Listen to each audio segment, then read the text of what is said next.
Imagine yourself standing on the banks of the Nile, watching its waters glisten beneath the desert sun. Behind you, the looming silhouette of the Great Pyramid towers into the sky, a silent testament to a civilization's incredible ambition. Now, transport yourself to another world. The bustling markets of Rome, the shouts of merchants, and the clash of armor a part of everyday life, where republics rose, emperors reigned, and an empire's influence stretched across continents. Shift again, and you find yourself along the Grand Persian Royal Road, a vast network binding together an empire of unmatched diversity, where cultures and ideas flowed freely in ways unheard of. And finally, picture the bustling river valleys of Mesopotamia, where city-states blossomed into the first cradles of civilization, bringing with them writing, laws, and a new way of organizing human life. These are more than just empires of the distant past. In many ways, they are echoes of our modern world, early attempts at building societies that could withstand the tests of time and conflict, prosperity and poverty, peace and war. Their stories are filled with ambition, innovation, heroism, and hubris. Each empire, in its own unique way, reached for greatness, its leaders driven by dreams of lasting glory. But for every rise, there was a fall, a cycle that is as natural as the turning of seasons. Today, as we face our own set of societal challenges, from political tensions and social upheaval to environmental crises and economic uncertainties, there is something deeply instructive in these ancient stories. They are, after all, testaments to what we, as humans, strive to build, and what we risk losing if we fail to learn from those who came before us. Our journey will not just be about reliving history, but about looking for reflections of ourselves within it.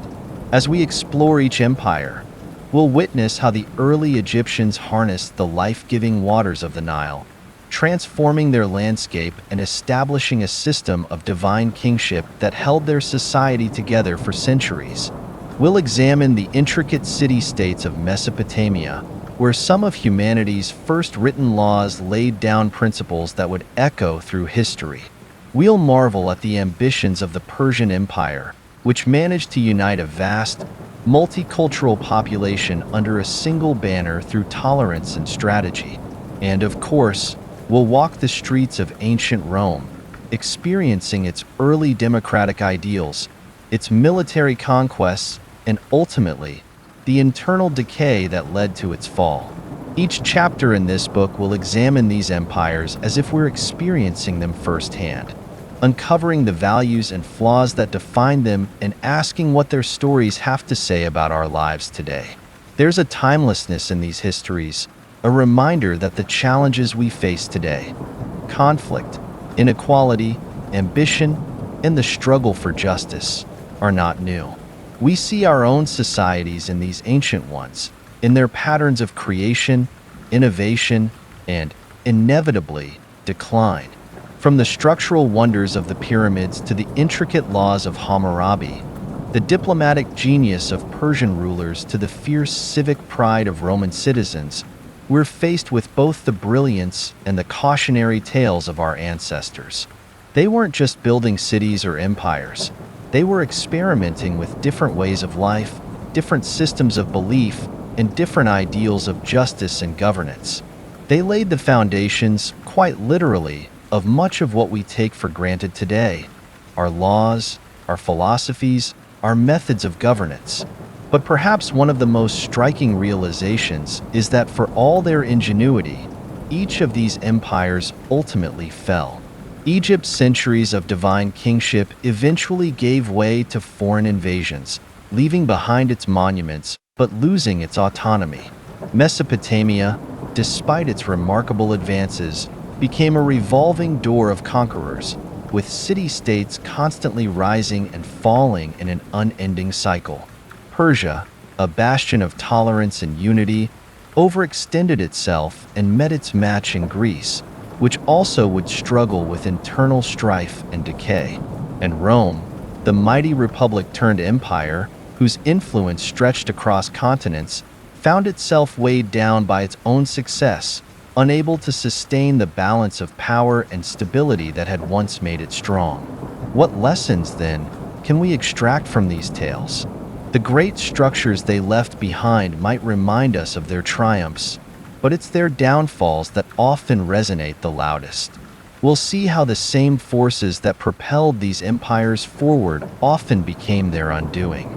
Egypt's unshakable belief in the pharaoh's divinity eventually made it rigid, unable to adapt to new challenges. Mesopotamia's endless rivalry between city-states drained its resources and left it vulnerable to external threats. Persia's ambition to create a vast, unified empire was both its strength and its Achilles heel. And Rome's combination of opulence and corruption eroded the foundations of its republic, replacing it with emperors who often ruled more for personal gain than public good. For us today, these histories are not just ancient tales. They are mirrors, showing us the dangers of unchecked power, the importance of unity, and the fragility of even the greatest human accomplishments. As we go forward in this book, we'll pull these lessons to the surface, examining not only what caused each empire's decline, but how we might avoid similar fates in our own world. These ancient empires, despite their flaws, achieved incredible things. They created wonders, developed ideas, and established systems that still inspire and influence us. And yet, they remind us that no matter how strong a society might seem, it's always vulnerable to forces both internal and external. So, as we embark on this journey through time, remember that these stories are more than just historical curiosities. They are roadmaps, illuminating both the peaks of human potential and the pitfalls we must avoid. We'll look closely at what drove these empires to greatness, how they wielded power and innovation to rise above others, and, just as importantly, the steps that led to their decline. Each empire is a story of balance, a balance between ambition and caution, between unity and division, between creation and destruction.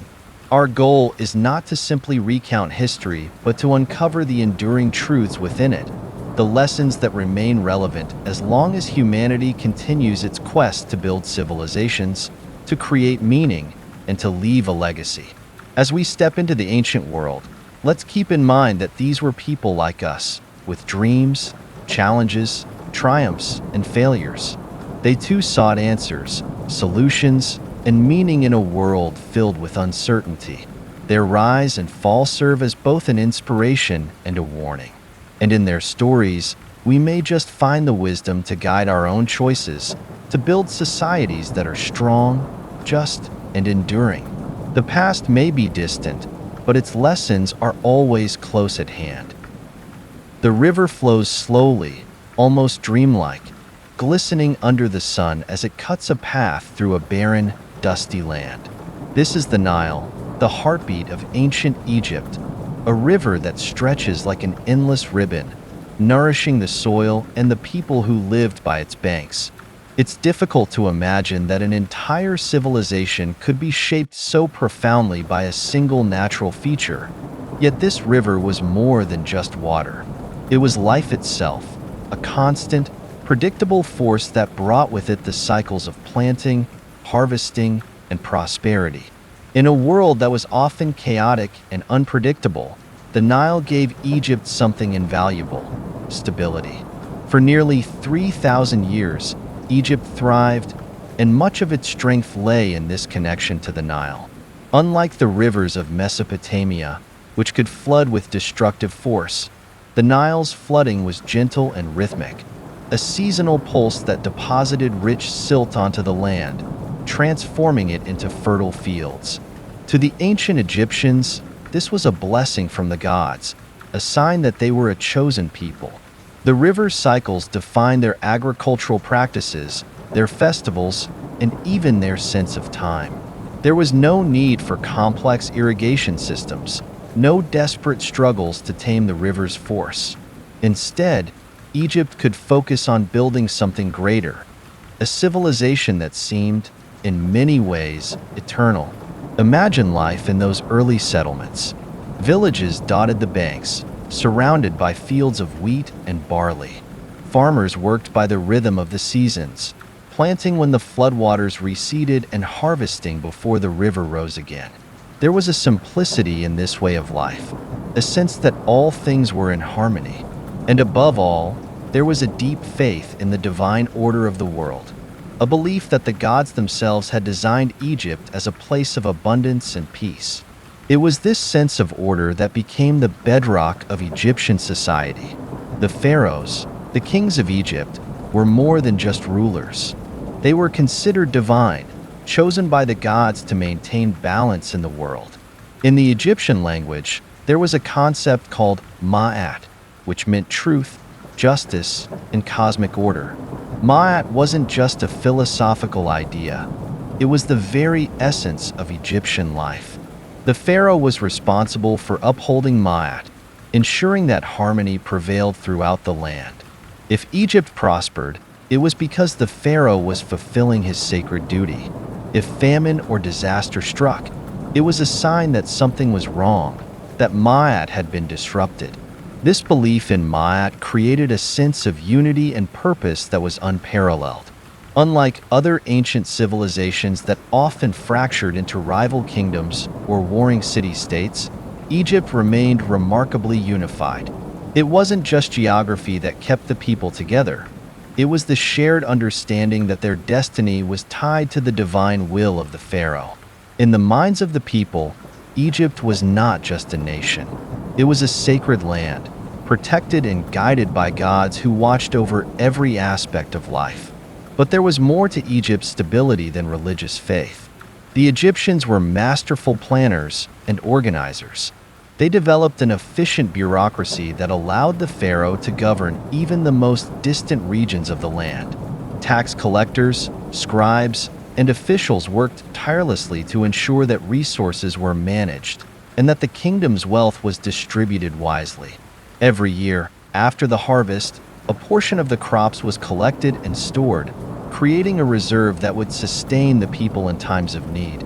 This system of centralized control and planning was one of Egypt's greatest strengths, allowing it to withstand challenges that would have shattered other civilizations.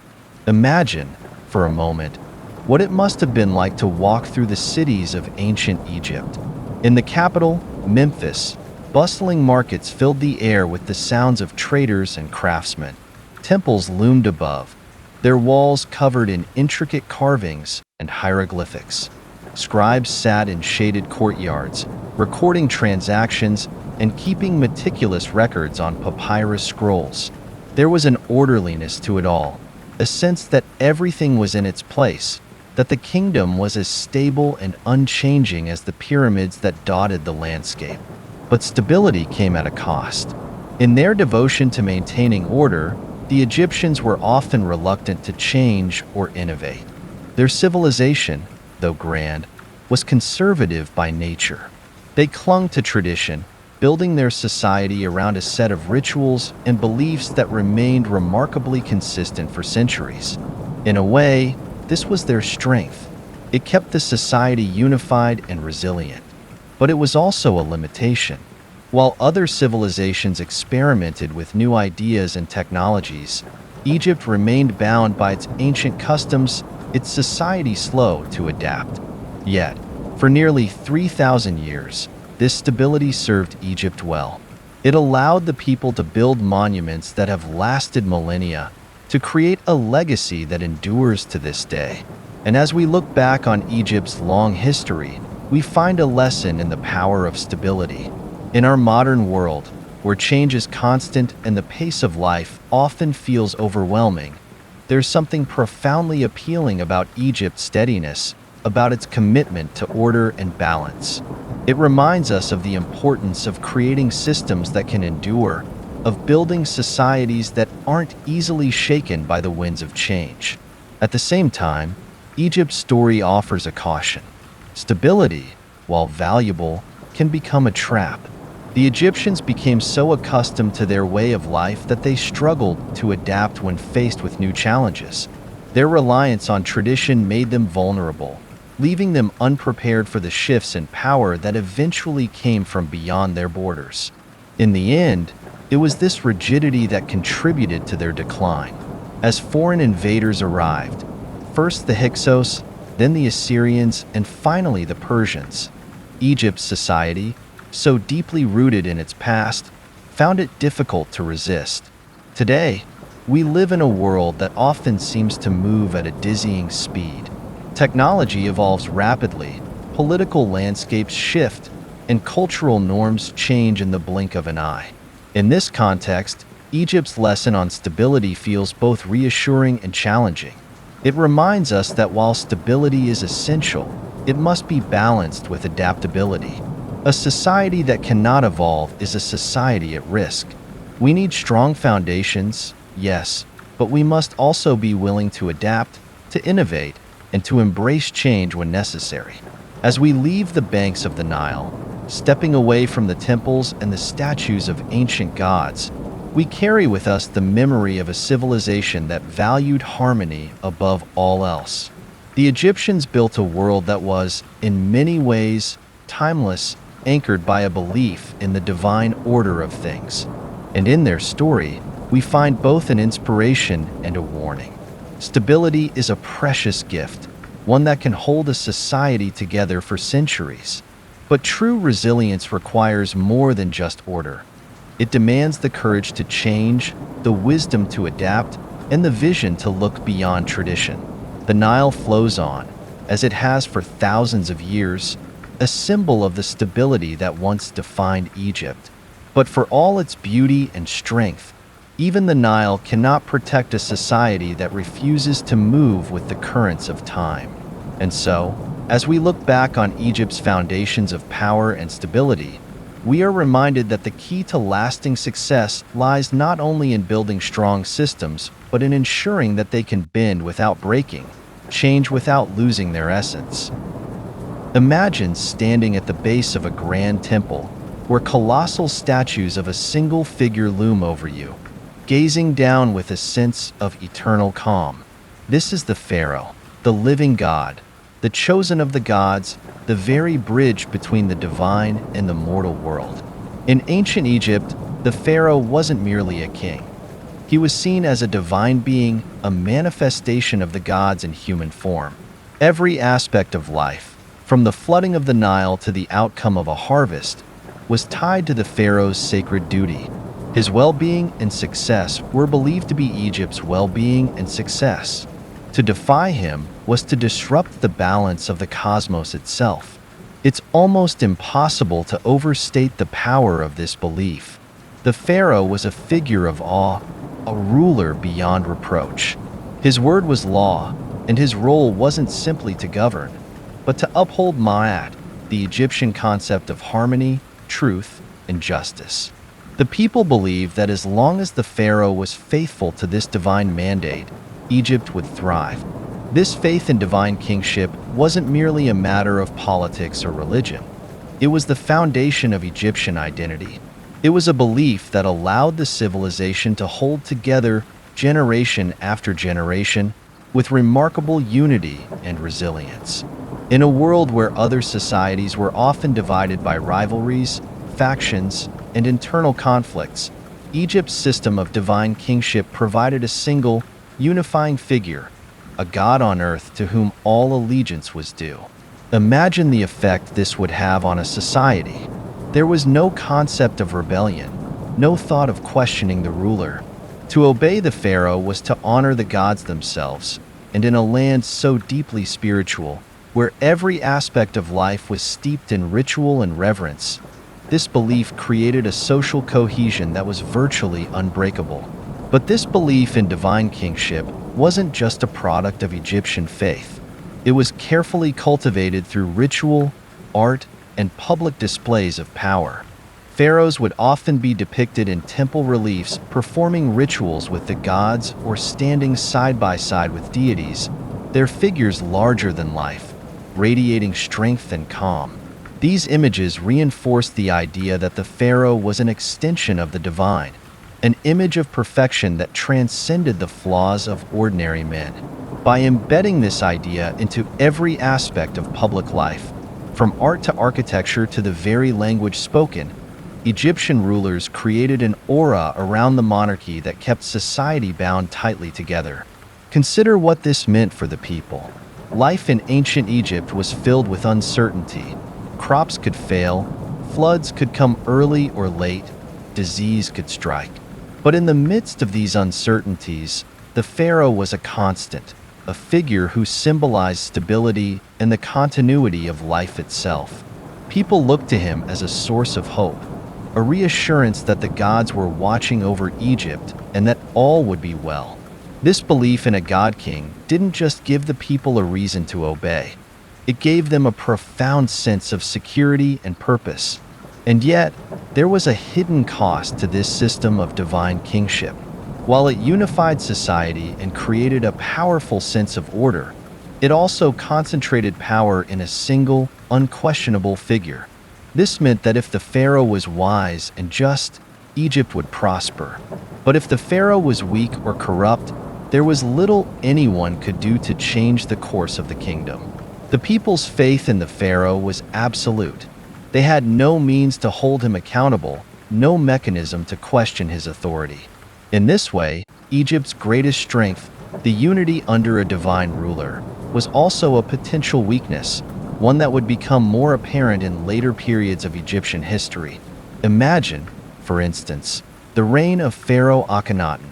He was a visionary ruler who decided to break with tradition, shifting Egypt's religious focus away from the god Ammonius to the sun god Aten, even moving the capital to a new city dedicated to Aten.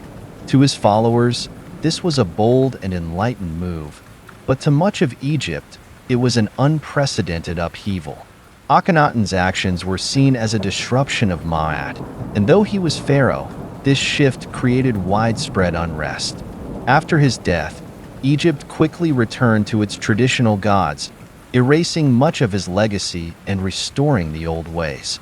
Akhenaten's story is a rare example of how even the pharaoh's divinity could be questioned, but it also underscores the limitations of a system that depended so heavily on the ruler's adherence to tradition. In modern terms, the Egyptian model of divine kingship offers a fascinating contrast to our ideas about leadership and authority. Today, we value checks and balances, accountability, and the notion that leaders serve at the will of the people. But in Egypt, the very opposite was true. The pharaoh's power was beyond question, his role beyond critique. This kind of authority created an unquestioning obedience, an automatic unity that modern societies might envy in times of division, yet it also concentrated the fate of an entire nation in the hands of a single individual. There is something profound in the Egyptian belief that rulers should embody ideals beyond mere politics.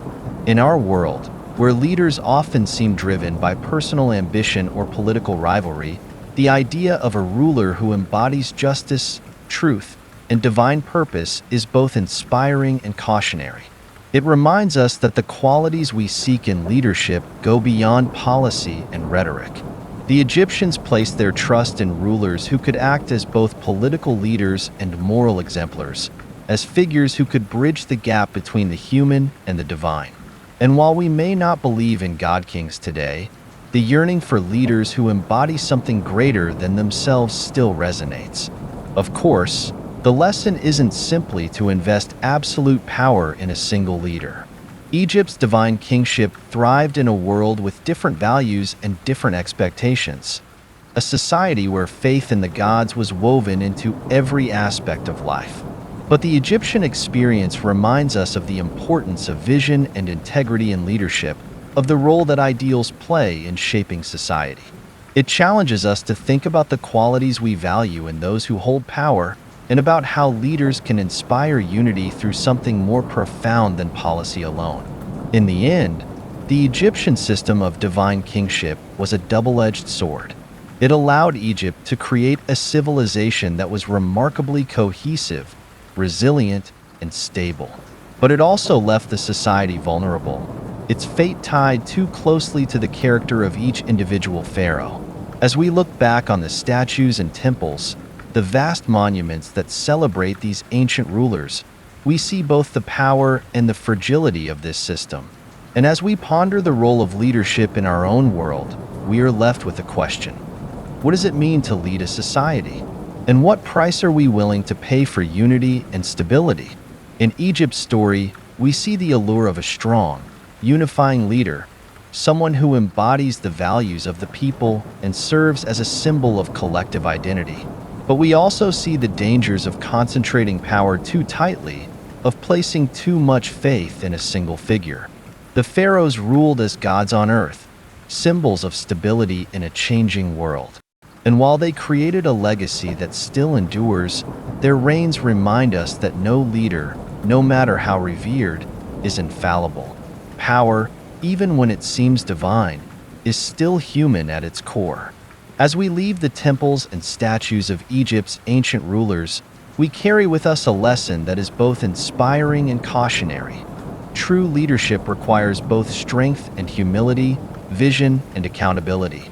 Egypt's divine kingship served its people well for centuries, but its history reminds us that even the most revered leaders must be bound by something greater than themselves, whether that is a sense of justice, a commitment to truth, or a respect for the people they serve.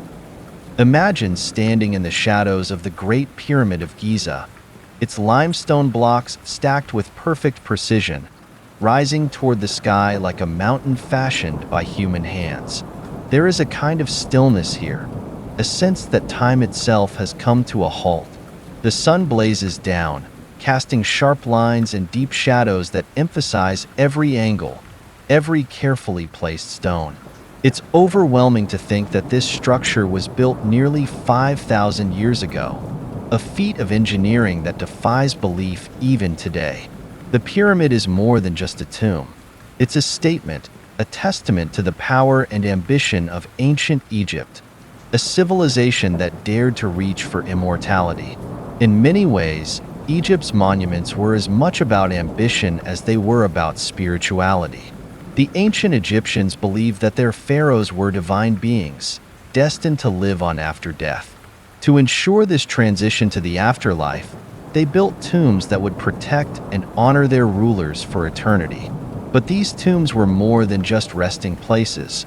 They were symbols of power, statements of authority that proclaimed to all who saw them that Egypt was not like other lands. Its rulers were gods, its people chosen, and its society one of strength and permanence. The scale of Egypt's architectural feats is astonishing. The Great Pyramid alone contains over 2 million blocks of stone, each weighing several tons. Building it required an enormous workforce, drawn from all over the kingdom. These laborers weren't slaves, as often believed. They were skilled workers, farmers, and craftsmen who took part in these projects as part of their civic duty. The construction of the pyramids was a collective effort, one that unified society around a common goal. To the Egyptians, this wasn't just building. It was a sacred act, a way to participate in the divine order and to contribute to the glory of Egypt. But Egypt's architectural ambitions extended far beyond the pyramids.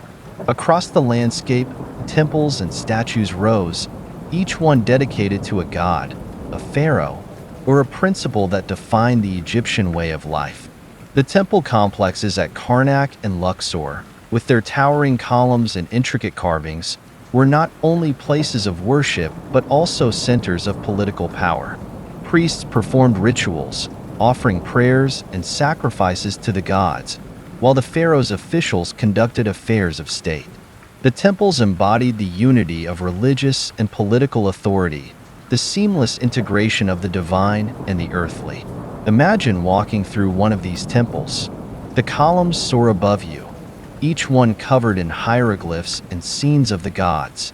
Sunlight filters down from openings high above, illuminating the carvings of kings and gods engaged in rituals that maintain the balance of the universe.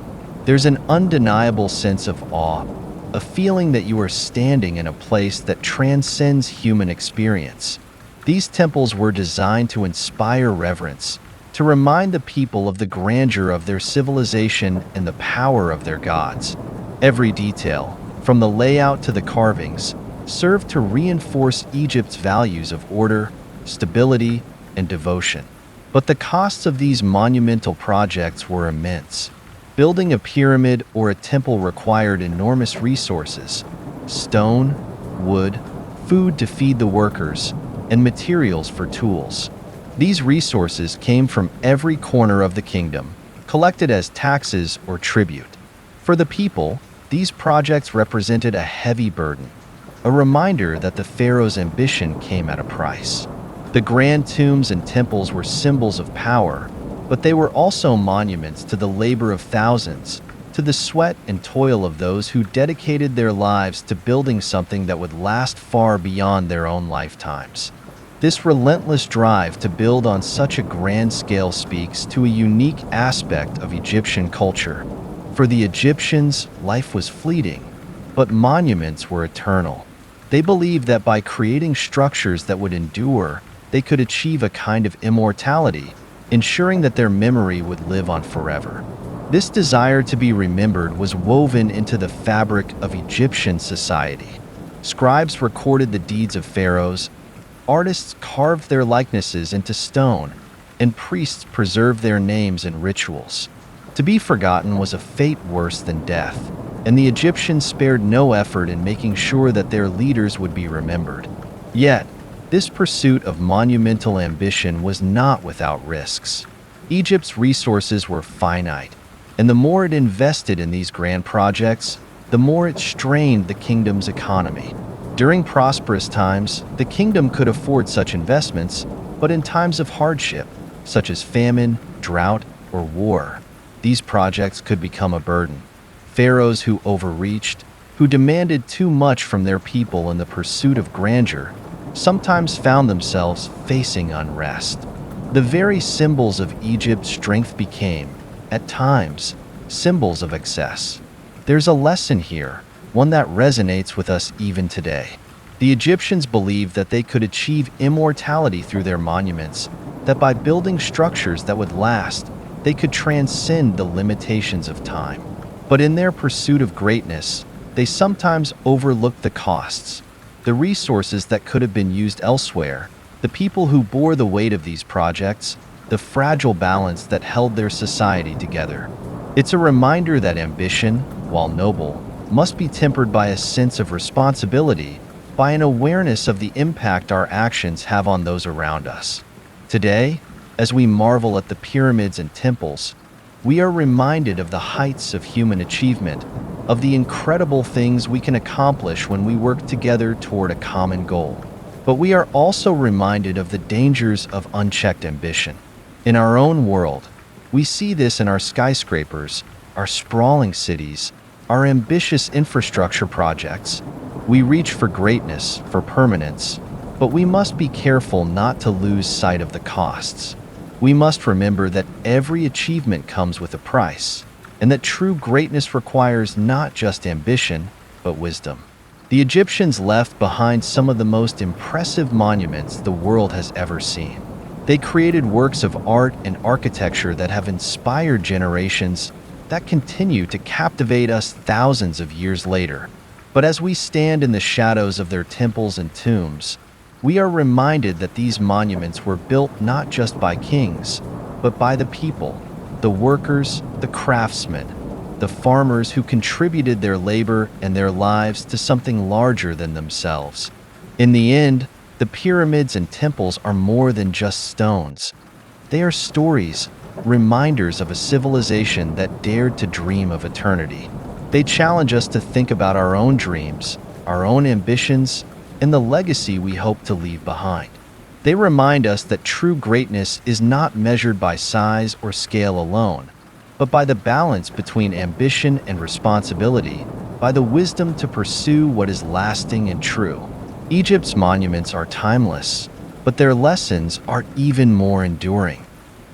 Imagine standing at the edge of a vast desert, looking back toward the Nile Valley, where towering temples and monumental statues are scattered across the landscape. This is Egypt, a land that once stood as the pinnacle of civilization, its society held together by a sense of divine order and unity. But as you look closer, you begin to see cracks, signs of division, hints of weakness. For centuries, Egypt had been a land of unshakable stability, a civilization that seemed to defy the natural rise and fall of empires. And yet, as history would show, even Egypt was not immune to the forces of decline. Egypt's power, for all its strength, depended on a delicate balance. Its stability was rooted in the Nile, the divine kingship of the pharaoh, and the unity of its people under the concept of Ma'at, the idea of cosmic order. But over time, this balance became harder to maintain. Egypt's rulers grew more isolated, its people more divided, and the very unity that had once been its strength began to fracture. Egypt had built its identity on the idea of permanence, on the belief that it was a chosen land, protected by the gods. But as the centuries passed, it became clear that even Egypt could not escape change. One of the first signs of Egypt's decline was the growing power of local leaders and priests. As the wealth of Egypt increased, so too did the influence of the temples, particularly those dedicated to the god Ammonius. In cities like Thebes, the priests of Ammonius accumulated land, wealth, and followers, gradually becoming a power unto themselves. Over time, the authority of the pharaoh, once absolute, began to wane. Egypt was no longer a united kingdom under a single ruler but a land of competing interests, with the pharaoh struggling to maintain control over regional leaders and powerful priestly factions. Imagine what life must have been like for the ordinary people during this time. For generations, they had looked to the pharaoh as a god on earth, a figure who embodied the unity of Egypt. But now, they saw leaders who were more concerned with their own power, priests who amassed wealth while the common people struggled. The temples, once symbols of divine protection, became centers of political intrigue, with priests and officials vying for influence. This shift in power created a sense of uncertainty, a feeling that Egypt was no longer the unified land it had once been. The fragmentation of Egypt wasn't just an internal problem. As the kingdom grew weaker, it became more vulnerable to external threats. Invaders from neighboring lands began to see Egypt as a target, a land of wealth and resources ripe for conquest. The first major incursion came from the Hyksos, a foreign people who arrived with new technologies and tactics, including horse-drawn chariots and superior weaponry. The Egyptians, who had long relied on their traditional methods of warfare, were unprepared for this new threat. For the first time in centuries, Egypt found itself occupied, its own rulers displaced by foreign conquerors. Imagine the shock, the sense of disbelief that must have swept through Egypt as the Hyksos took control. This was a civilization that had prided itself on its strength, its divine protection, and yet here they were, ruled by foreigners. The Hyksos didn't destroy Egyptian culture. They adapted to it, even adopting Egyptian customs and beliefs. But their presence was a reminder that Egypt was not invincible, that its power could be challenged and its unity disrupted. Eventually, the Egyptians would rise up against the Hyksos, reclaiming their land and restoring native rule. But this experience left a lasting scar. It shattered the illusion of Egypt's invulnerability, revealing the cracks that had formed within its society.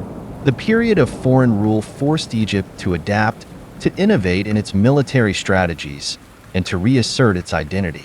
Yet, even after driving out the Hyksos, Egypt would continue to struggle with internal divisions and external threats. One of the most challenging periods came during the Third Intermediate Period, a time marked by political fragmentation and instability. Egypt was divided into regions controlled by different factions, with rival rulers in the north and south. The pharaohs, once seen as the ultimate authority, now shared power with local warlords and high priests, each ruling their own territories. This period of division weakened Egypt, leaving it vulnerable to further invasions and diminishing its influence on the world stage. But the ultimate blow to Egypt's independence came with the arrival of the Assyrians and later the Persians. These powerful empires saw Egypt not as a cultural beacon but as a valuable prize, a land of resources and strategic importance. The Egyptians fought bravely, but their fractured society and outdated military technology left them at a disadvantage. One by one, Egypt's defenses fell, and the once great civilization found itself under the control of foreign empires. In modern terms, Egypt's decline offers a sobering lesson on the dangers of complacency and division. For centuries, Egypt had been a land of remarkable stability, a society that seemed immune to the forces that caused other empires to fall. But in the end, it was this very stability that became a weakness. The Egyptians were so accustomed to their way of life that they struggled to adapt when faced with new challenges. Their society was so focused on maintaining the status quo that it left little room for innovation or change. Today, we see parallels to Egypt's story in our own world. Nations and societies that have enjoyed long periods of stability can sometimes become complacent, convinced that their way of life will endure without change. But history teaches us that no society is immune to the forces of change.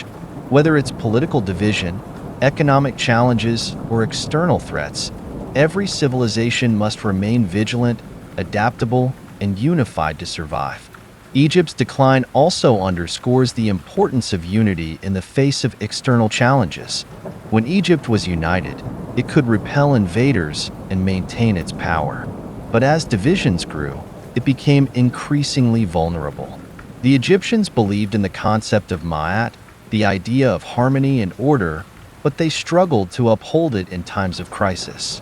This serves as a reminder that unity is not a given. It must be actively maintained, cultivated through shared values and a sense of common purpose. As we leave the ancient temples and tombs of Egypt, we are reminded of a civilization that achieved incredible heights, a society that built wonders and shaped history. But we are also reminded that even the most powerful societies can fall if they lose sight of their core values, if they allow divisions to erode their unity. Egypt's story is one of both triumph and caution, a lesson that even the strongest foundations can be shaken if a society grows complacent. In the end, Egypt's decline was not the result of a single event or a single leader. It was a gradual process, a slow unraveling that left it vulnerable to forces beyond its control. The Egyptians believed that their civilization would last forever, that the gods themselves would protect their land. But as we see time and again in history, even the mightiest civilizations are subject to the same cycles of rise and fall. The Nile continues to flow, the pyramids continue to stand, and Egypt's story endures. It is a story that reminds us of the importance of unity, of the need to adapt, and of the dangers of believing that stability is permanent. Egypt's decline serves as both a warning and a call to vigilance, a reminder that the strength of a society lies not only in its monuments or its leaders, but in its ability to respond to change, to maintain unity, and to uphold the values that bind it together. Imagine the sound of a stylus scratching against a clay tablet, the marks carefully pressed in rows, forming words and records. This is the sound of civilization being born, the first sparks of human creativity and organization that would come to define Mesopotamia, a land nestled between the Tigris and Euphrates rivers.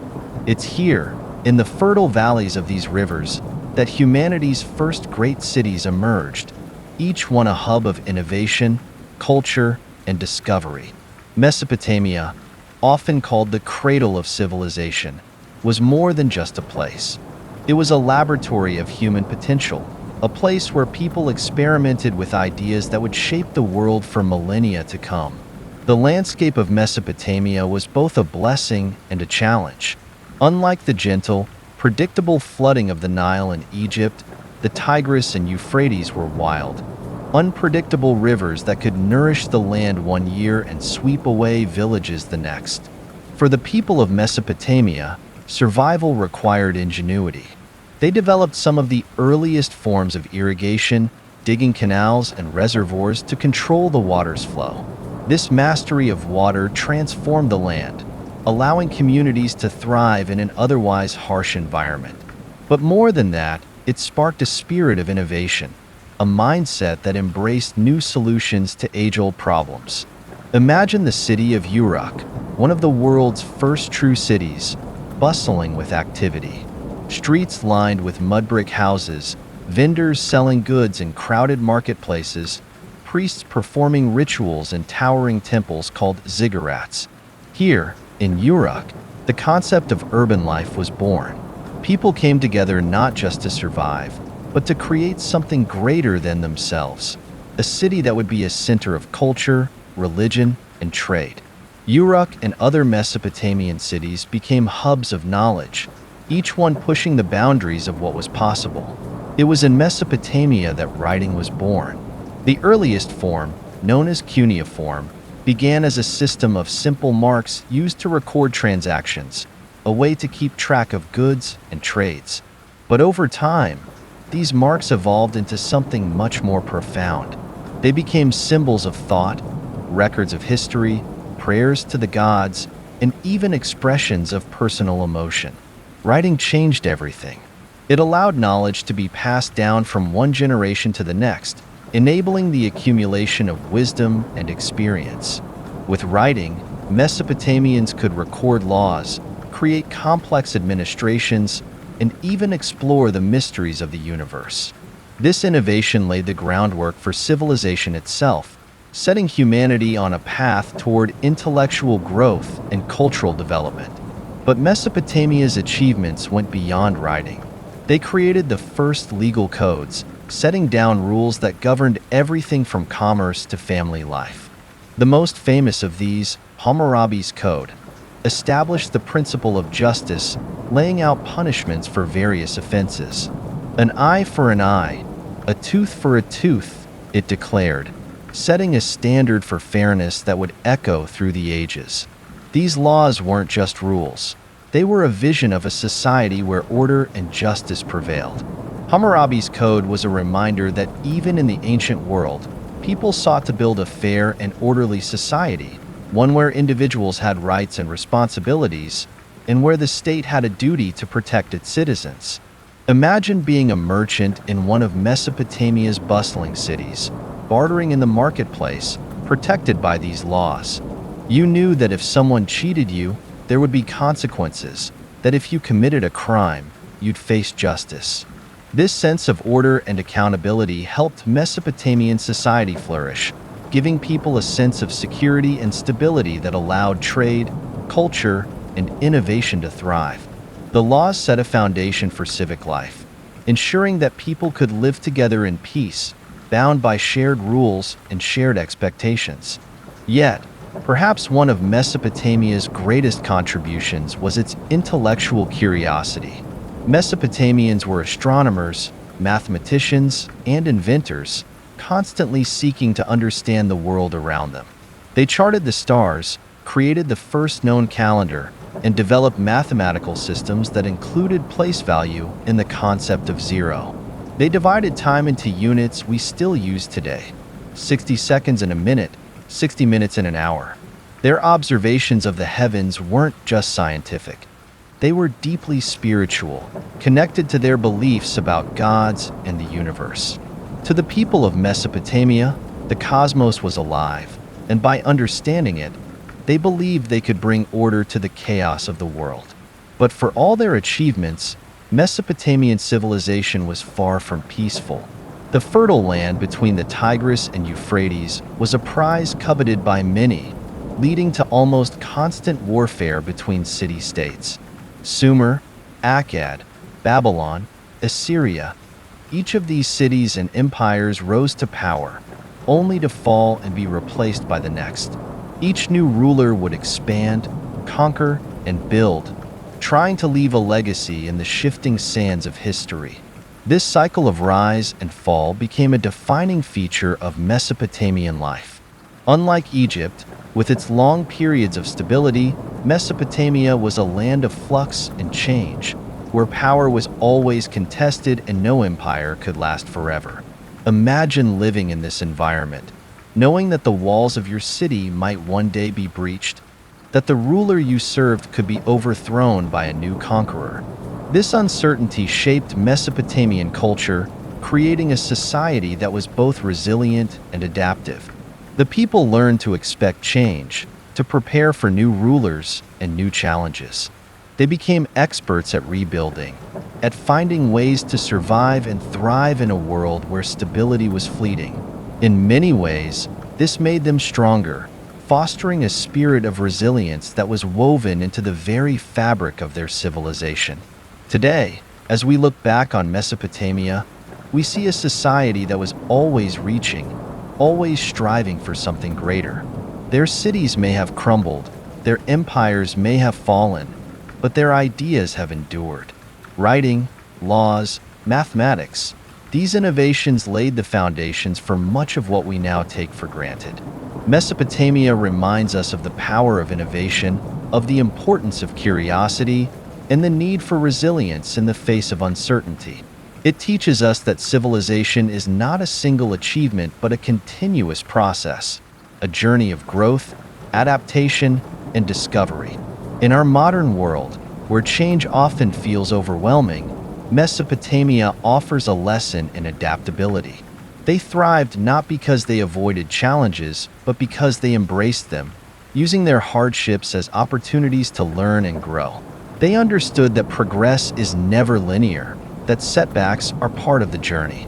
Mesopotamia's story is one of resilience, a reminder that even in the face of adversity, humanity's desire to understand, to create, and to build something lasting can prevail. As we leave the temples and palaces of Mesopotamia behind, we carry with us the memory of a civilization that dared to ask questions, that sought to make sense of the world even when it seemed chaotic. Mesopotamia was a land of innovation, a cradle of civilization that shaped the future in ways its people could never have imagined. And as we face our own challenges today, we are reminded of their example, their courage, their creativity, and their unwavering belief that knowledge and order could bring light to even the darkest times. Imagine a city on the plains of Mesopotamia, its walls towering, its gates guarded by soldiers, and within, the hum of daily life. The voices of merchants, the cries of children, the chanting of priests in towering ziggurats. Mesopotamia's cities were more than just places to live. They were symbols of human ambition, resilience, and pride. Each city had its own patron god, its own ruler, and its own identity. But these cities and their surrounding territories were not isolated. They were always in tension, constantly competing for resources, influence, and power. Mesopotamia, for all its achievements, was a land where the cycle of conquest and empire played out repeatedly, a cycle that shaped the destiny of the entire region. The Mesopotamian landscape was a patchwork of city-states, each one a beacon of human innovation and resilience. The people of Sumer, Akkad, Babylon, and Assyria weren't just building cities. They were building civilizations, creating systems of governance, laws, and social structures that would influence history. But with each achievement came rivalry. To control the land between the Tigris and Euphrates meant access to the richest soil, the most abundant resources, and therefore, the power to shape the region. It was a prize worth fighting for, and as each city grew in power, it looked beyond its walls, seeking to expand its influence, to conquer its neighbors, to build an empire. Consider the rise of Akkad, a city-state that began as one among many but soon came to dominate the entire region. Sargon of Akkad, the city's legendary ruler, is often credited with establishing the world's first empire around 2330 BCE. Sargon's conquests were ambitious, extending from Mesopotamia to the Levant, uniting a vast territory under his control. This was a new idea, the notion that a single ruler could control not just one city but an entire region, bringing diverse peoples and cultures under a single rule. Sargon's empire was more than a series of conquests. It was a vision of unity, a belief that one ruler could bring order to a chaotic world. But as quickly as Sargon's empire rose, it fell. Holding such a vast territory together proved difficult. The resources required to maintain control over distant lands strained Akkad's economy, and the loyalty of conquered peoples was always tenuous. Eventually, rebellions and invasions chipped away at Sargon's legacy, and his empire dissolved into fragments. The fall of Akkad was a stark reminder of the challenges of empire, a lesson that power, no matter how impressive, is fleeting. After the fall of Akkad, Mesopotamia returned to its cycle of competing city-states, each one vying for dominance. Yet the dream of empire didn't die. Over the centuries, new powers rose to claim Akkad's legacy. Babylon, under the rule of Hammurabi, became a center of civilization, its legal and cultural achievements a beacon for the ancient world. Hammurabi wasn't just a conqueror. He was a lawgiver, ruler who sought to create a just society governed by a code of laws. His famous Code of Hammurabi wasn't merely a list of rules. It was a vision for how society should function, a testament to the idea that governance was more than just power. It was the responsibility to create order and fairness. Imagine being a citizen in Babylon under Hammurabi's rule, walking through a city alive with culture, commerce, and religious life. You'd feel a sense of pride, a belief that Babylon was more than just a city. It was the center of the world. But even Babylon, with all its achievements, couldn't escape the cycle. After Hammurabi's death, Babylon struggled to maintain its influence.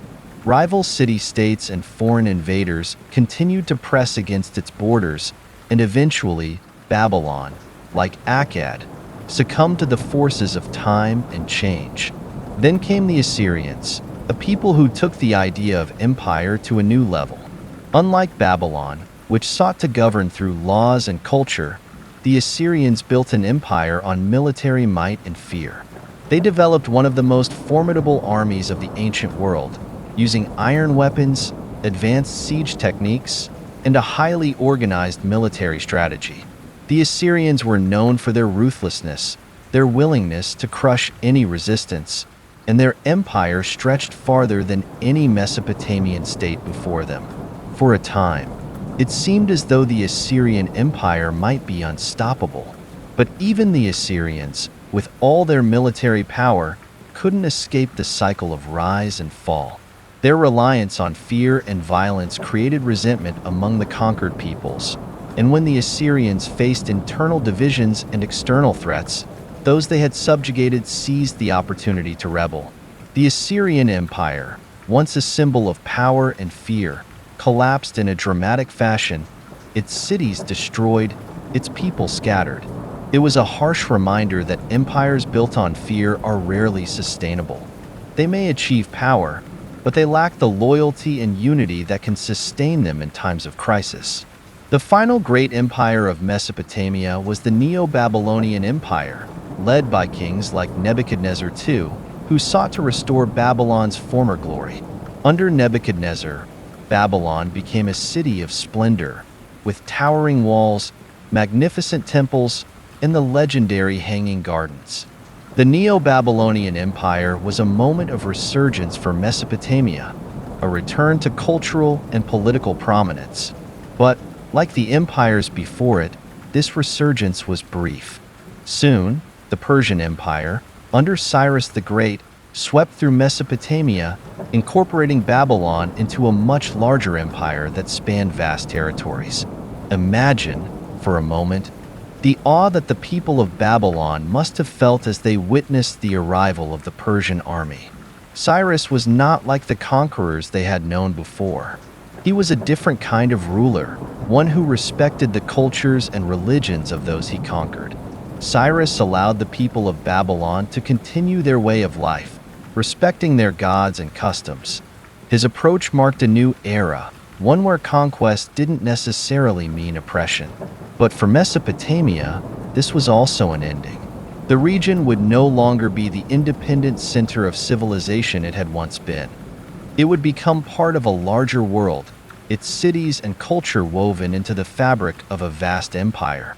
The cycles of conquest and empire in Mesopotamia reveal a profound truth about human societies. The drive for power and influence is timeless, but so too is the inevitability of change. Mesopotamia's rulers sought to create empires that would last, but each one ultimately fell, undone by the same forces that had propelled it to greatness: ambition, rivalry, and the struggle to control limited resources. This cycle of rise and fall teaches us that empires, no matter how powerful, are always vulnerable to the forces of time, to the challenges of governance, and to the ambitions of others. Today, Mesopotamia's story resonates as a reminder of both the power and the fragility of human ambition. The cities and empires that once dominated the region are now ruins, their walls broken, their monuments worn by time. But the lessons they offer endure. Mesopotamia shows us that ambition can drive societies to achieve incredible things, but it also reminds us that unchecked ambition, without a foundation of unity and justice, often leads to instability. Each of Mesopotamia's empires reached for greatness, but each one fell, leaving behind a legacy of resilience, creativity, and a cycle that would repeat throughout history. As we leave the ancient ruins of Mesopotamia, we are reminded that the quest for power is as old as civilization itself, and so too are the consequences of that quest. The cycles of conquest and empire in Mesopotamia offer a lesson on the importance of balance, the need to pursue greatness, but not at the expense of stability and unity. Mesopotamia's rulers dreamed of empires that would last forever, but the very forces that drove them forward ultimately led to their decline.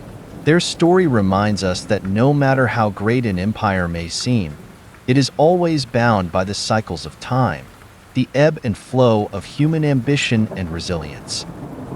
Picture yourself standing in the center of ancient Babylon, a bustling city with wide streets and towering ziggurats. Traders haggle in the marketplace, farmers bring their goods from the fields, and citizens move through the streets with a sense of purpose. Above it all stands a stone monument, inscribed with symbols, cuneiform script chiseled into stone, forming a code that will change Mesopotamian society forever. This is the Code of Hammurabi, a set of laws that goes beyond simple rules to define the very fabric of civilization, a statement that justice and order must be upheld by the ruler and followed by the people. Hammurabi was more than a king. He was a visionary leader who understood that governing a complex society required more than military strength or divine endorsement. He recognized that for Babylon to thrive, it needed a set of principles that could bring order to the diversity of its citizens, a code that would provide justice and resolve conflicts. So he undertook an ambitious project to create a comprehensive legal system that would cover everything from trade and property rights to family matters and personal injury.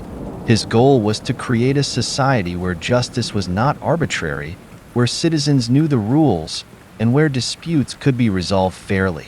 The Code of Hammurabi was inscribed on a tall, black stone stele, displayed publicly so that all citizens could see and understand the laws.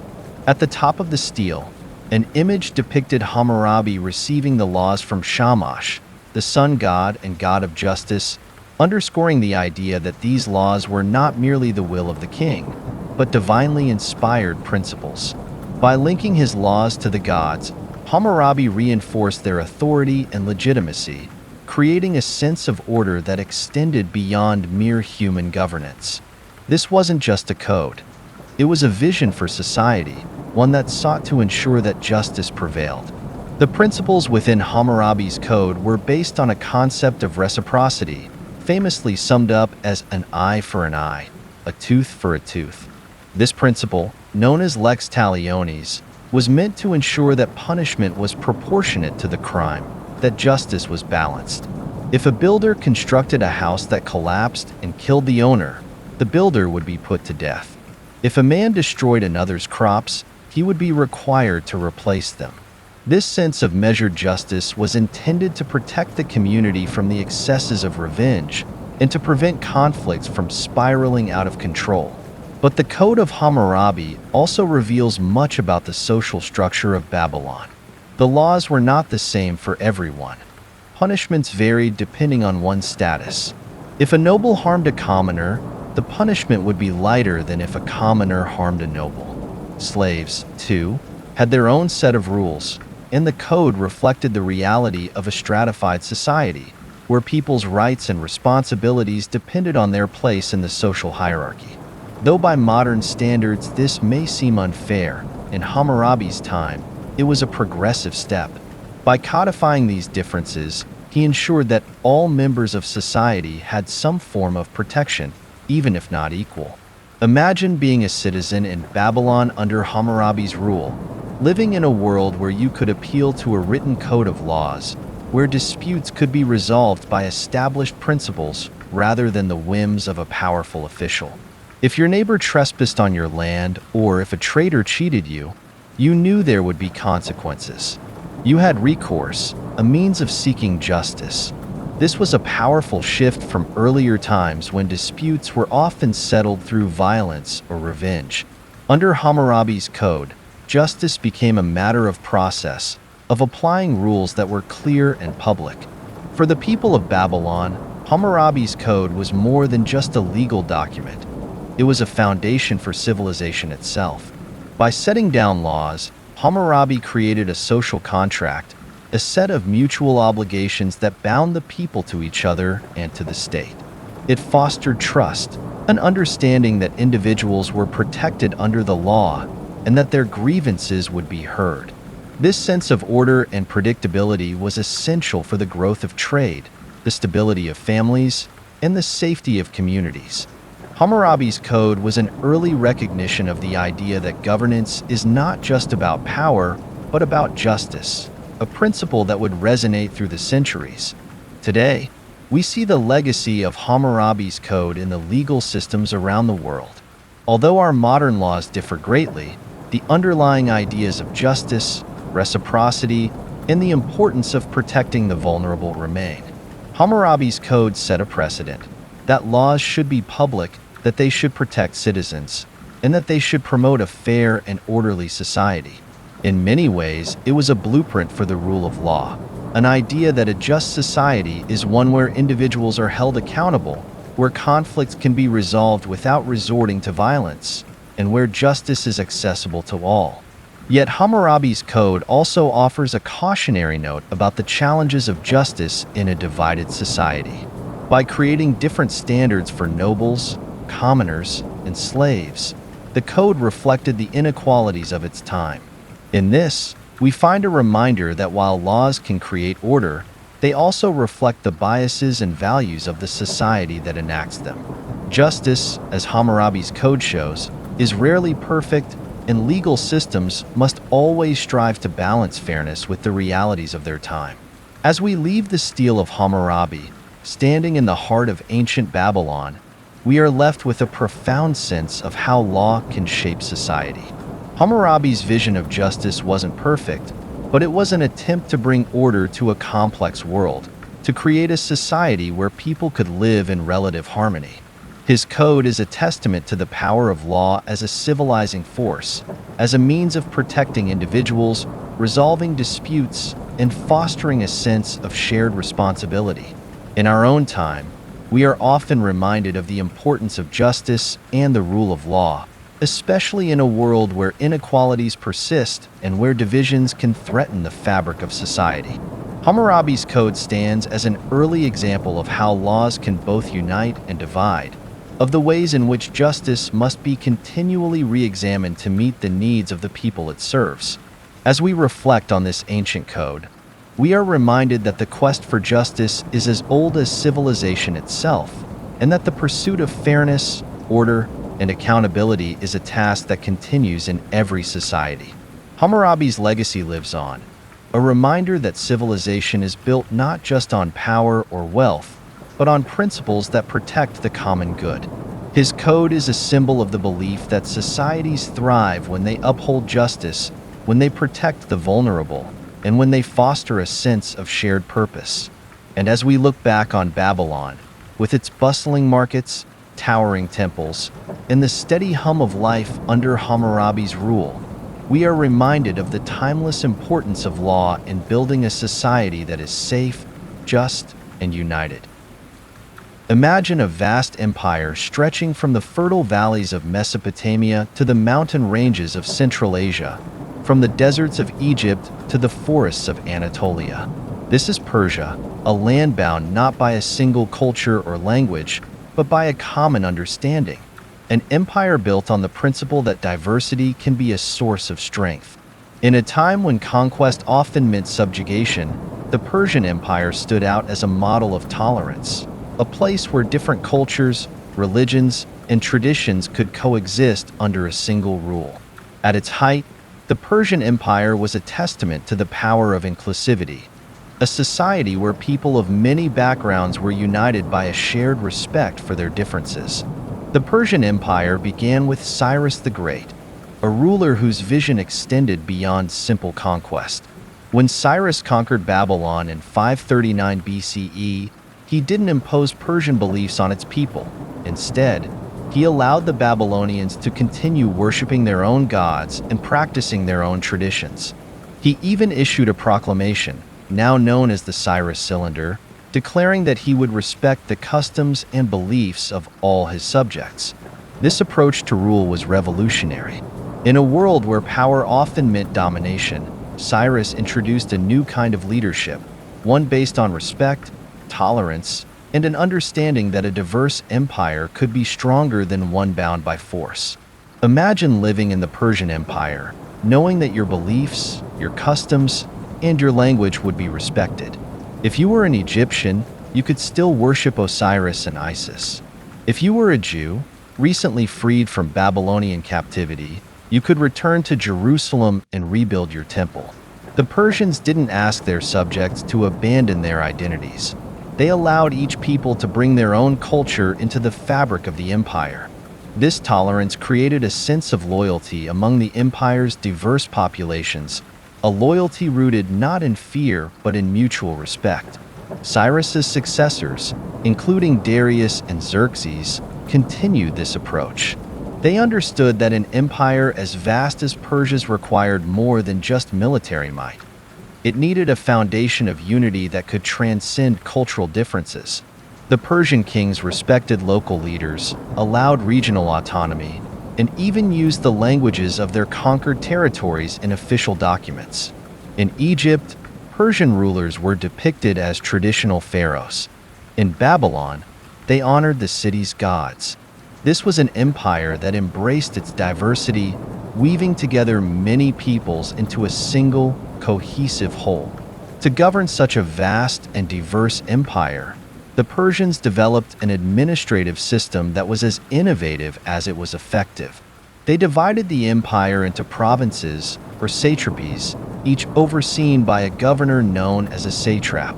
These satraps were responsible for collecting taxes, maintaining order, and overseeing local affairs. But they weren't left entirely to their own devices. The Persian kings appointed inspectors, often called the king's eyes, who traveled the empire to ensure that the satraps were loyal and just. This system allowed Persia to maintain control while still granting a degree of autonomy to its provinces, creating a balance between central authority and local governance. Imagine, for a moment, the experience of a traveler journeying along the Royal Road, a network of roads stretching over 1,500 miles across the empire. Along the way, you'd pass through cities where different languages filled the air, where temples to various gods stood side by side, and where marketplaces bustled with goods from across the known world. You'd see people of many backgrounds, Persians, Egyptians, Greeks, Babylonians, all united by a common purpose. The Royal Road was more than just a means of travel.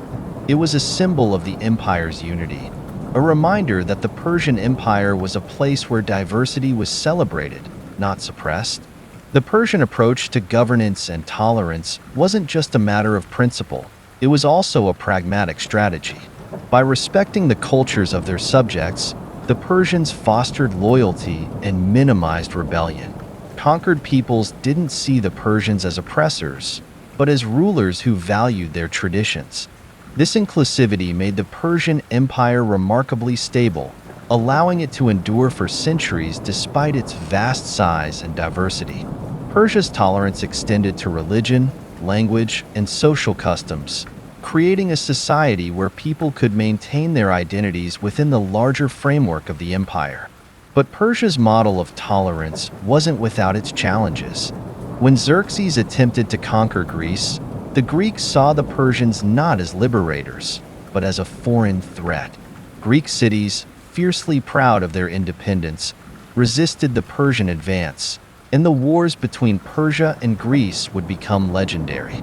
To the Greeks, Persia represented a different way of life, a land of kings and empires in contrast to their own ideals of democracy and freedom. The Persian Wars marked a turning point, showing that even the most tolerant empires could face resistance when they encroached on others' autonomy.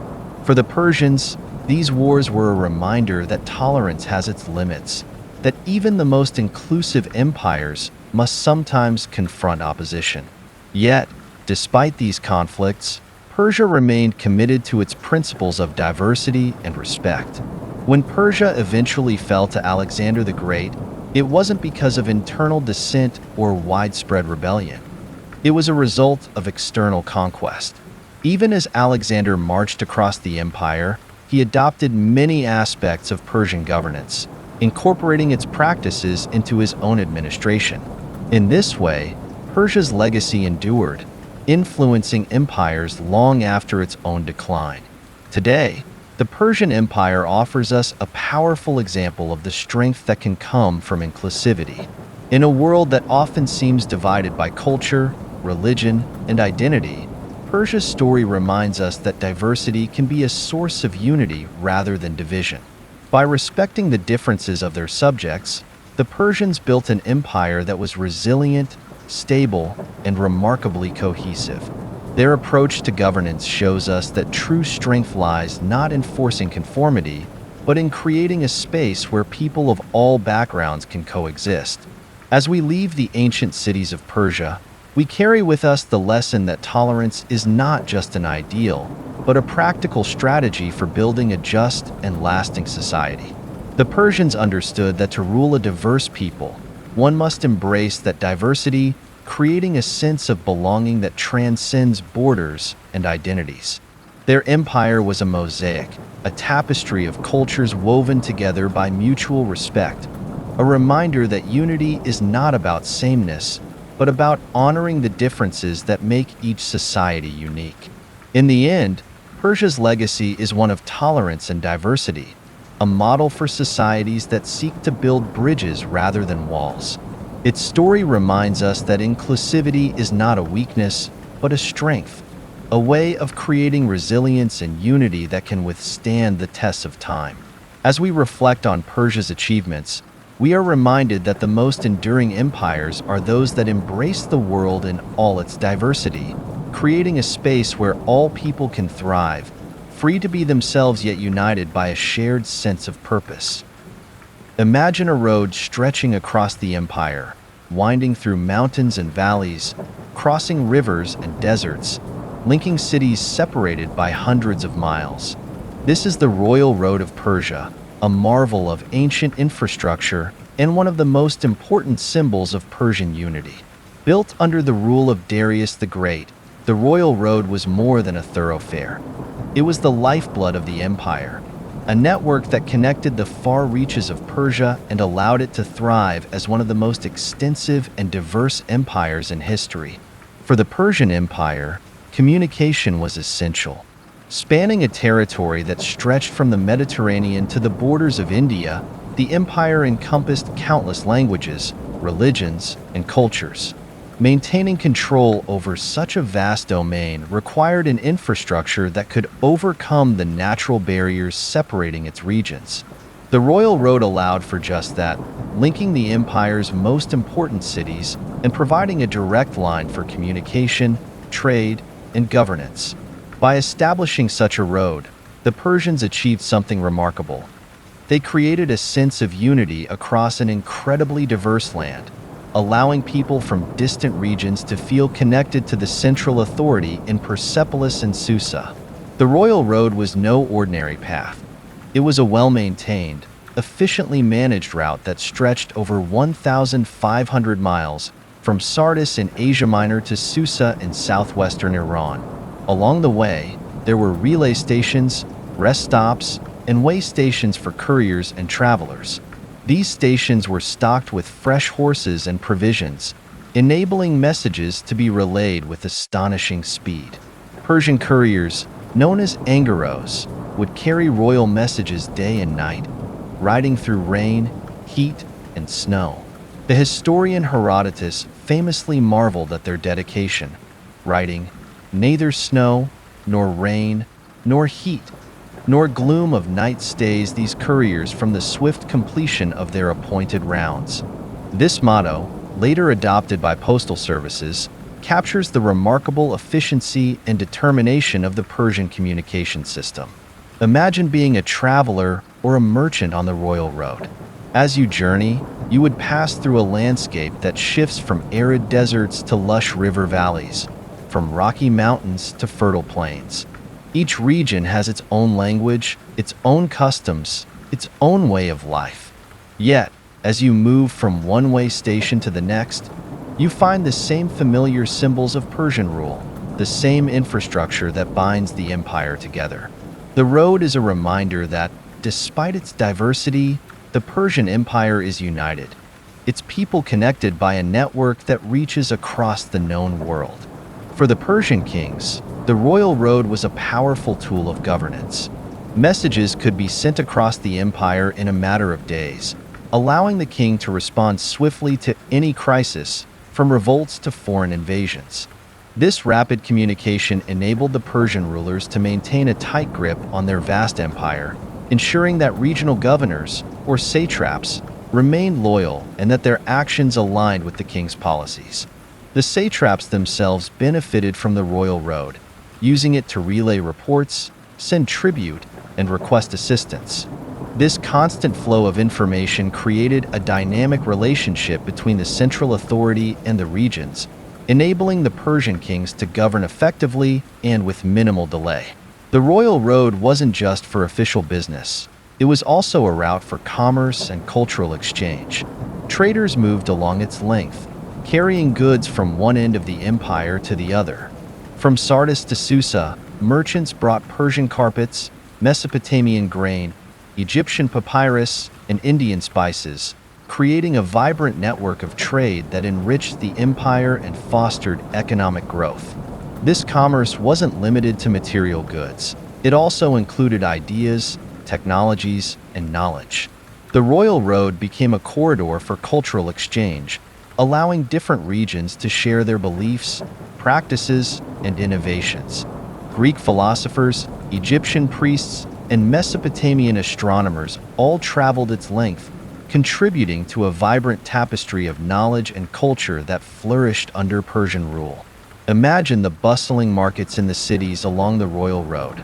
Stalls filled with exotic goods from distant lands, traders speaking in multiple languages, artisans displaying their crafts. This wasn't just trade.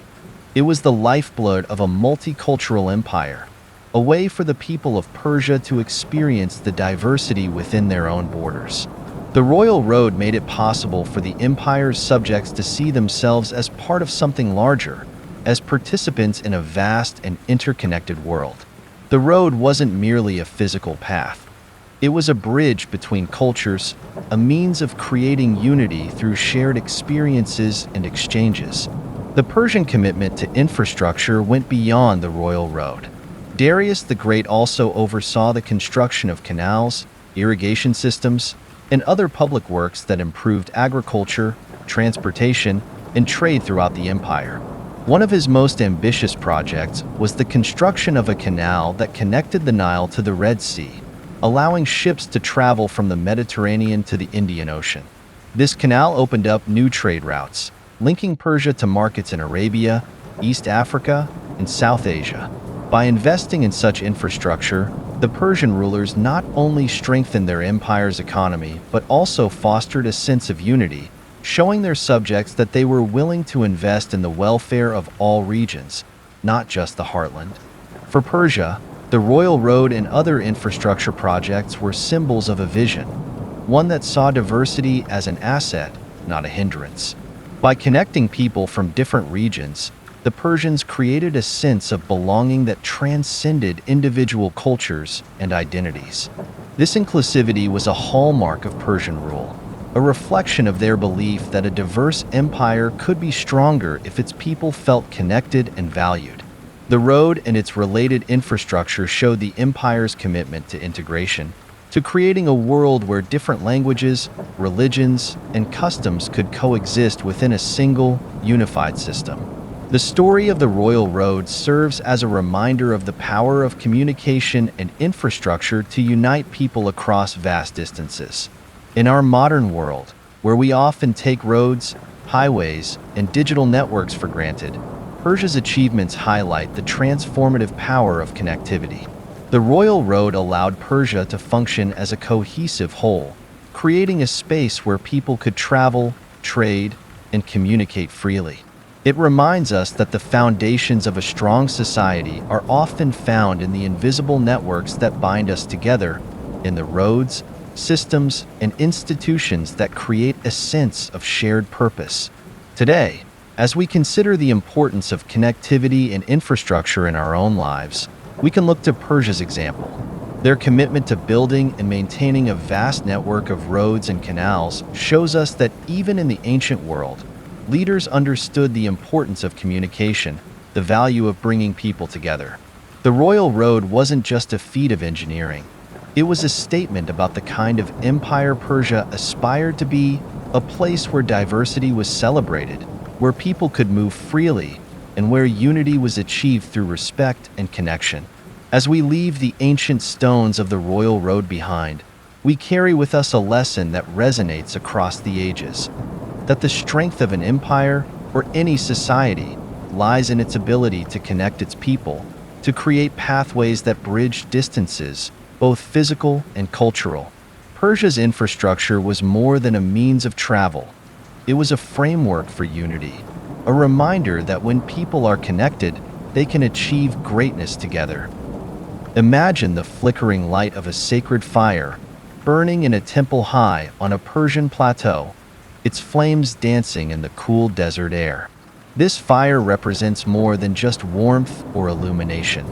To the ancient Persians, it is a symbol of purity, a reminder of their connection to the divine and their commitment to truth.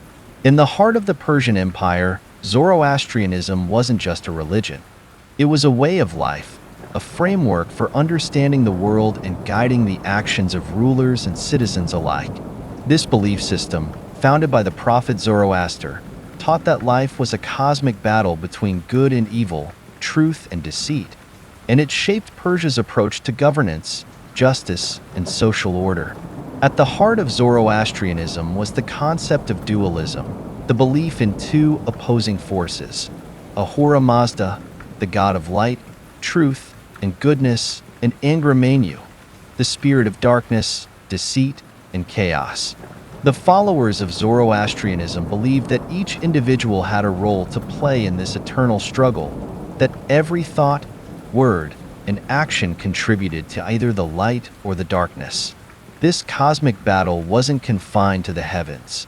It played out in the lives of every person, from the humblest farmer to the king himself.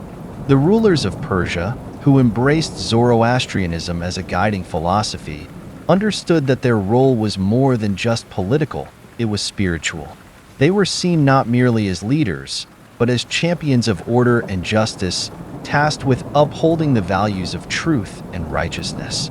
Imagine the Persian king, seated on his throne, aware that his actions would be judged not only by his people, but by Ahura Mazda himself. This sense of divine responsibility weighed heavily on Persian rulers, who saw themselves as guardians of truth. For them, governance was an extension of their faith, a way to align the earthly realm with the principles of justice and order. They believed that by ruling justly, they could help to bring about harmony in the world, fulfilling their sacred duty to stand on the side of light and truth. This moral framework provided a strong foundation for Persian governance, setting a standard that distinguished Persia from many of its contemporaries. One of the most remarkable aspects of Persian rule was its emphasis on justice and fairness. While other empires often ruled through fear, Persia's leaders sought to create a society governed by principles that reflected their Zoroastrian beliefs. They viewed their subjects not as conquered peoples but as partners in a shared mission to create a just and harmonious world. This approach to governance fostered loyalty and trust among Persia's diverse populations, creating a sense of unity that transcended cultural and religious differences. The Persian Empire became a place where people could live according to their own beliefs, where justice was not an arbitrary force but a guiding principle rooted in the values of the empire's religion. Consider the administrative system that the Persians put in place.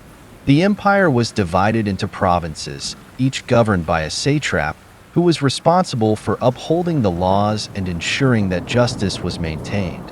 But the satraps were not left to act on their own. They were monitored by royal inspectors, known as the king's eyes, who reported directly to the king. This system wasn't just about maintaining control.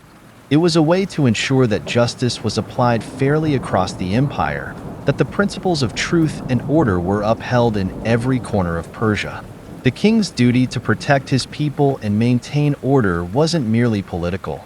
It was a sacred responsibility, one that aligned with the teachings of Zoroastrianism. Imagine living in Persia as a common citizen, aware that your ruler was bound by a commitment to justice, that the empire's laws and governance were guided by a belief in truth and righteousness. This belief system wasn't just a set of abstract principles.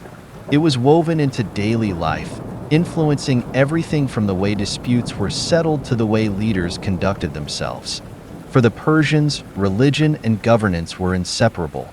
To rule justly was to honor Ahura Mazda, to create a society where truth could flourish. This emphasis on ethical governance set Persia apart, creating a legacy of fairness that resonated even among its subjects of diverse faiths. Zoroastrianism also emphasized the importance of free will. In the eyes of the Persians, every person had the ability and the responsibility to choose between good and evil. This belief in free will extended to the king himself. He was not above the cosmic struggle, but a part of it. His choices, too, would determine whether he aligned with the forces of light or darkness. This perspective fostered a sense of humility among Persian rulers, a recognition that their power came with an obligation to uphold moral principles. Unlike some rulers who saw themselves as gods, the Persian kings understood that they were accountable not only to their subjects, but to the divine principles they believed governed the universe. For the Persians, this belief in cosmic justice created a sense of purpose, a mission to bring order to the world. But it also created a model for coexistence within the empire. Zoroastrianism taught respect for different beliefs, as long as those beliefs did not promote deception or chaos. This philosophy allowed the Persians to embrace the diversity of their empire, creating a society where various religions and cultures could coexist peacefully. While Zoroastrianism remained the official faith, the Persian rulers respected the practices of other religions, understanding that their role was not to impose their beliefs, but to foster an environment where truth and order could thrive. However, as with any system, the Persian approach had its limits. The conflicts between Persia and Greece highlighted the challenges of balancing moral principles with the realities of power and ambition. When Xerxes attempted to conquer Greece, his campaign was driven partly by a desire to expand the empire, but also by a belief that he was bringing order to a chaotic world. To the Greeks, however, Xerxes represented a threat to their freedom and autonomy. The clash between Persia and Greece was as much a conflict of ideals as it was a military struggle, a battle between two ways of life, each one convinced of its own virtue. This conflict with Greece serves as a reminder that even the most principled rulers must contend with the complexities of power. Persia's leaders may have seen themselves as champions of justice, But in the eyes of those they sought to conquer, they were still an empire seeking to expand its influence. This tension between ideals and ambition is a theme that has echoed throughout history, a reminder that even the noblest intentions can be tested by the pursuit of power. For Persia, the Greek wars marked a turning point, a moment when the limits of their ideals were exposed. Yet, despite these challenges, the legacy of Persia's approach to governance endures. The Persian model of ethical rule, guided by principles of justice, tolerance, and respect, set a precedent for empires that followed. The emphasis on truth, the commitment to order, and the belief in the value of diversity created a society that was remarkably stable, a place where people of many backgrounds could live in harmony. Persia's rulers understood that true power lay not in domination, but in fostering a sense of shared purpose, in building a society where people felt a sense of belonging. Today, Persia's story reminds us of the power of moral leadership. In a world where divisions often seem insurmountable, the Persian Empire offers a vision of a society where faith, justice, and governance can coexist. It shows us that the strongest empires are those built not on fear, but on respect, and that the most lasting legacies are those grounded in principles that transcend the demands of power. As we reflect on Persia's achievements, we are reminded that leadership is not just about control. It's about creating a world where people can live with dignity, purpose, and a sense of connection to something greater than themselves. As we leave the sacred fire behind, its flames still flickering in the desert air, we carry with us a lesson from Persia, a lesson in the importance of justice, the value of truth, and the enduring power of ethical governance.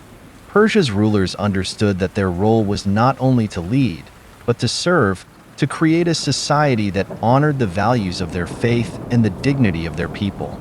Their legacy endures as a reminder that, even in the vast expanse of an empire, there is room for principles, for compassion, and for a vision of the world that is both powerful and just. Picture the vast expanse of the Persian Empire, stretching from the shores of the Aegean Sea to the valleys of India, an empire that seemed boundless, woven together by roads, laws, and a vision of unity. Persia's rulers had built a state that was both grand and inclusive, a land of tolerance and cultural exchange. But with this greatness came ambition, and as Persia continued to expand, it looked westward toward the Greek city-states, small, independent, but fiercely proud of their freedom and autonomy. What began as a diplomatic conflict soon escalated into one of history's most legendary struggles, a clash between East and West that would ultimately expose the vulnerabilities of Persia's vast empire. The conflict with Greece began with Darius the Great, who saw the Greek city-states as both a threat and an opportunity. Greek colonies along the western coast of Asia Minor, many of them subject to Persian rule, were often rebellious, resisting the empire's authority. Darius, determined to bring these unruly territories under control, launched a campaign to establish Persian dominance over the Greek mainland. To him, this was more than just a political maneuver. It was an opportunity to extend Persia's influence, to bring the light of Persian order to a chaotic and fragmented land. Imagine the Persian army preparing for this campaign, a force of unimaginable size, assembled from every corner of the empire. Soldiers from Babylon, Egypt, Phoenicia, and Persia itself marched under the banner of the great king, united in their purpose. But to the Greeks, this vast force was a threat to their way of life. Unlike Persia, Greece was not a single empire. It was a collection of independent city-states, each with its own identity, customs, and government. Athens, Sparta, Thebes, and Corinth were rivals, often at odds with each other, yet fiercely united in their belief in freedom and self-determination. They saw Persia's campaign not as an offer of stability, but as an attempt to extinguish their independence. The first major clash between Persia and Greece came at the Battle of Marathon in 490 BCE. The Persian army, expecting an easy victory over the small Athenian force, was met with a surprising resistance. Against the odds, the Athenians fought with unmatched ferocity, defending their land with a determination born of their commitment to freedom. The battle ended in a stunning victory for Athens, a moment that would become legendary in Greek history and send a message to the Persian Empire that Greece would not be easily subdued. For Persia, the loss at Marathon was a setback, but not a deterrent. 10 years later, Xerxes, the son of Darius, launched a massive invasion of Greece, assembling one of the largest armies the world had ever seen. Determined to avenge his father's defeat and to bring Greece under Persian control, Xerxes led his forces across the Hellespont, constructing a bridge of boats to move his army into Europe. This campaign was a display of Persian power and ambition, a testament to the empire's ability to mobilize resources on an unprecedented scale. Imagine the sight of Xerxes' army as it marched toward Greece, a vast sea of soldiers stretching as far as the eye could see, accompanied by supply wagons, war chariots, and the elite immortals, Persia's most fearsome warriors. This was not merely an army. It was the embodiment of Persian might, a force meant to demonstrate to the world that no land was beyond the reach of the great king. Yet, for all its power, Persia's campaign faced unforeseen challenges. The rugged terrain of Greece, with its mountains and narrow passes, made it difficult for such a large force to maneuver. The Persian army, accustomed to the vast plains of Asia, struggled in this unfamiliar landscape, where every hill and valley became a potential trap. The famous stand at Thermopylae, where a small force of Greek warriors held the narrow pass against the Persians, became a symbol of Greek defiance. Though the Persians ultimately overwhelmed the defenders, the resistance they encountered revealed the limits of their power. Persia's strength lay in its size and unity, but Greece's strength lay in its independence, its citizens' willingness to fight for their way of life. For every inch of Greek soil, Persia paid a heavy price, facing a people who were driven not by loyalty to a king, but by a fierce sense of freedom. The turning point in the conflict came at the Battle of Salamis, a naval engagement that showcased Greece's tactical ingenuity. The Persian fleet, large and formidable, was lured into the narrow straits where the smaller, more maneuverable Greek ships could strike with precision. In a decisive blow, the Greeks destroyed much of the Persian navy, leaving Xerxes with no choice but to retreat. Though the Persians would continue to occupy parts of Greece for a time, their dreams of total conquest were shattered. The wars with Greece exposed a vulnerability in the Persian Empire, a reminder that size and power alone could not guarantee victory. For Persia, the Greek wars marked a humbling moment, a recognition that even the mightiest empires had limits. The conflict drained Persia's resources and weakened its hold on its western territories.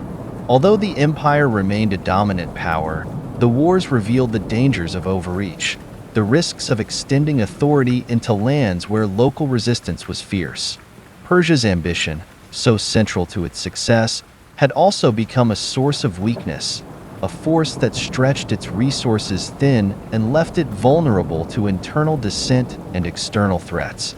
The Persian Empire, though wounded, survived the wars with Greece. But the legacy of these conflicts lingered, a reminder of the costs of ambition and the challenges of managing a vast and diverse empire. Persia's leaders learned that conquest had limits, that even the most powerful empires must consider the practicalities of governance. The Greek wars showed Persia that unity could not always be imposed from above, that the spirit of a people could be just as formidable as an army. Today, Persia's conflict with Greece offers a timeless lesson about the dangers of overextension. The Persian Empire, for all its strengths, faced a reality that still resonates with modern societies: the need for balance between ambition and sustainability, between expansion and stability. As we look back on this chapter in history, we are reminded that the greatest empires are often brought low not by external enemies alone, but by the weight of their own ambitions.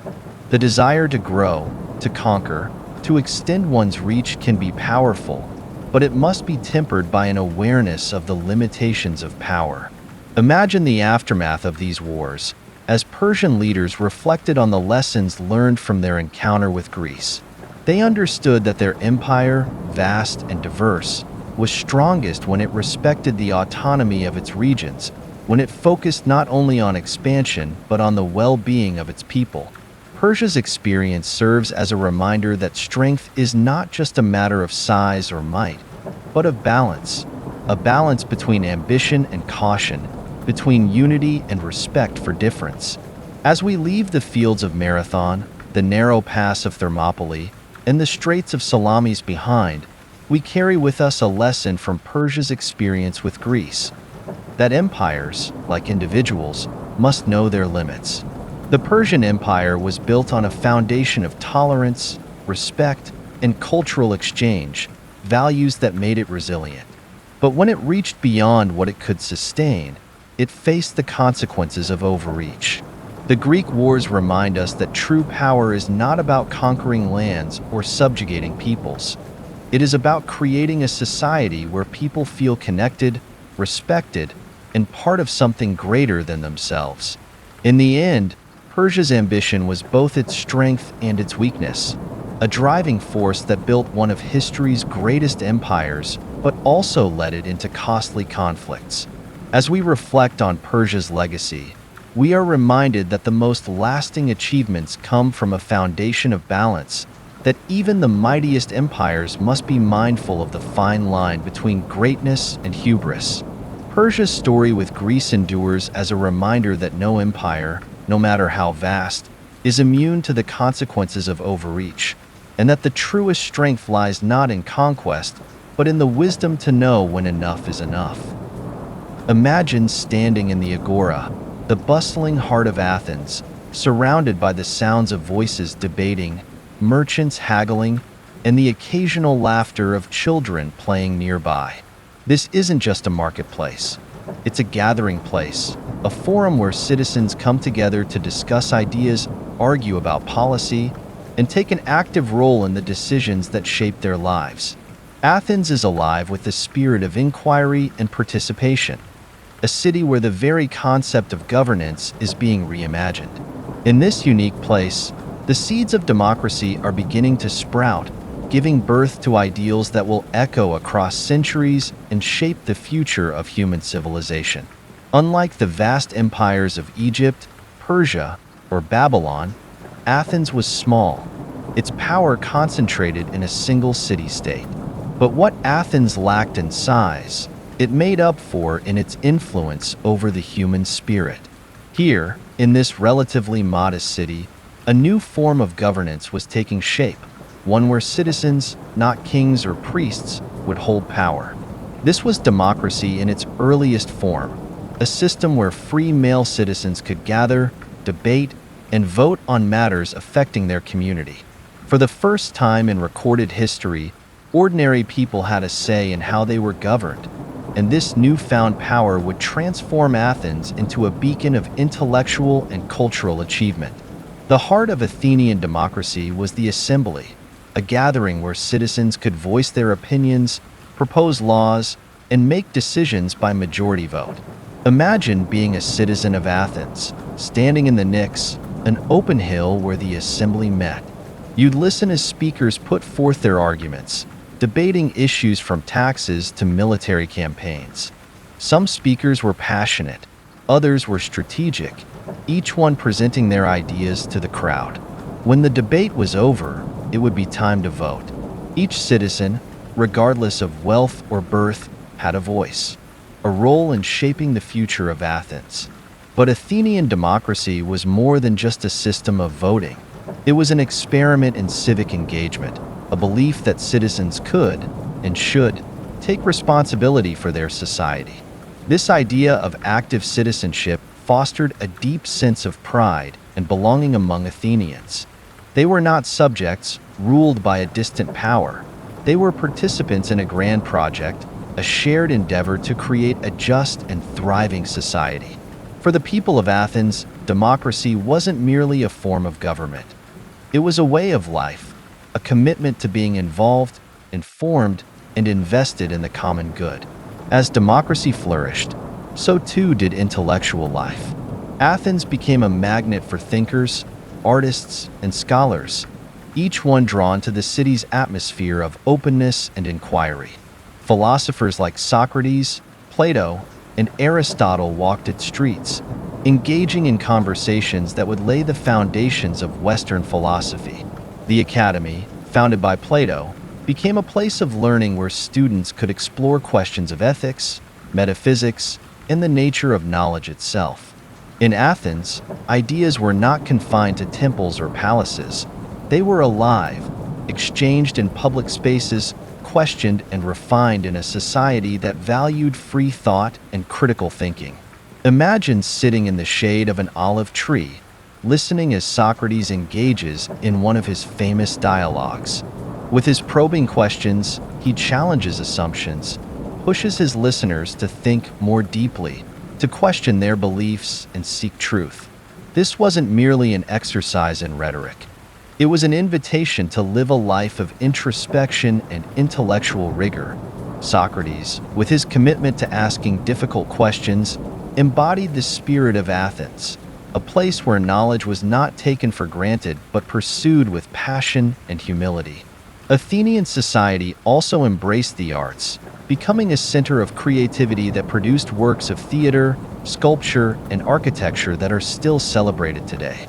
The city's theaters were filled with citizens eager to watch dramas by playwrights like Sophocles, Euripides, and Aristophanes, whose plays explored complex themes of fate, justice, love, and power. These performances weren't just entertainment, they were reflections on the human experience, a way for Athenians to examine their values and confront the challenges of their society. Through these stories, they could explore the complexities of life, question their own beliefs, and cultivate empathy. The Parthenon, Athens' most iconic structure, stood as a symbol of the city's pride and ideals. Built to honor Athena, the goddess of wisdom and the city's patron, the Parthenon was more than just a temple. It was a testament to human creativity and craftsmanship. Its columns soared into the sky, balanced with perfect symmetry, embodying the Greek ideal of harmony and proportion. For Athenians, the Parthenon represented not just their devotion to the gods but their belief in the power of reason, beauty, and human potential. Yet, Athenian democracy had its limitations. Only free male citizens could participate in the assembly, which excluded women, slaves, and foreigners from the political process. These exclusions remind us that while Athens was revolutionary, it was still bound by the social norms of its time. Democracy in Athens was an extraordinary experiment, but it was also imperfect, a reminder that even the most progressive societies have their blind spots. Today, as we reflect on Athens' legacy, we recognize the importance of inclusivity, of ensuring that all voices are heard in the democratic process, a lesson that continues to shape our own understanding of governance. Athenian democracy was also tested by the pressures of power and ambition. The Peloponnesian War, a prolonged conflict between Athens and Sparta, revealed the fragility of the city's ideals.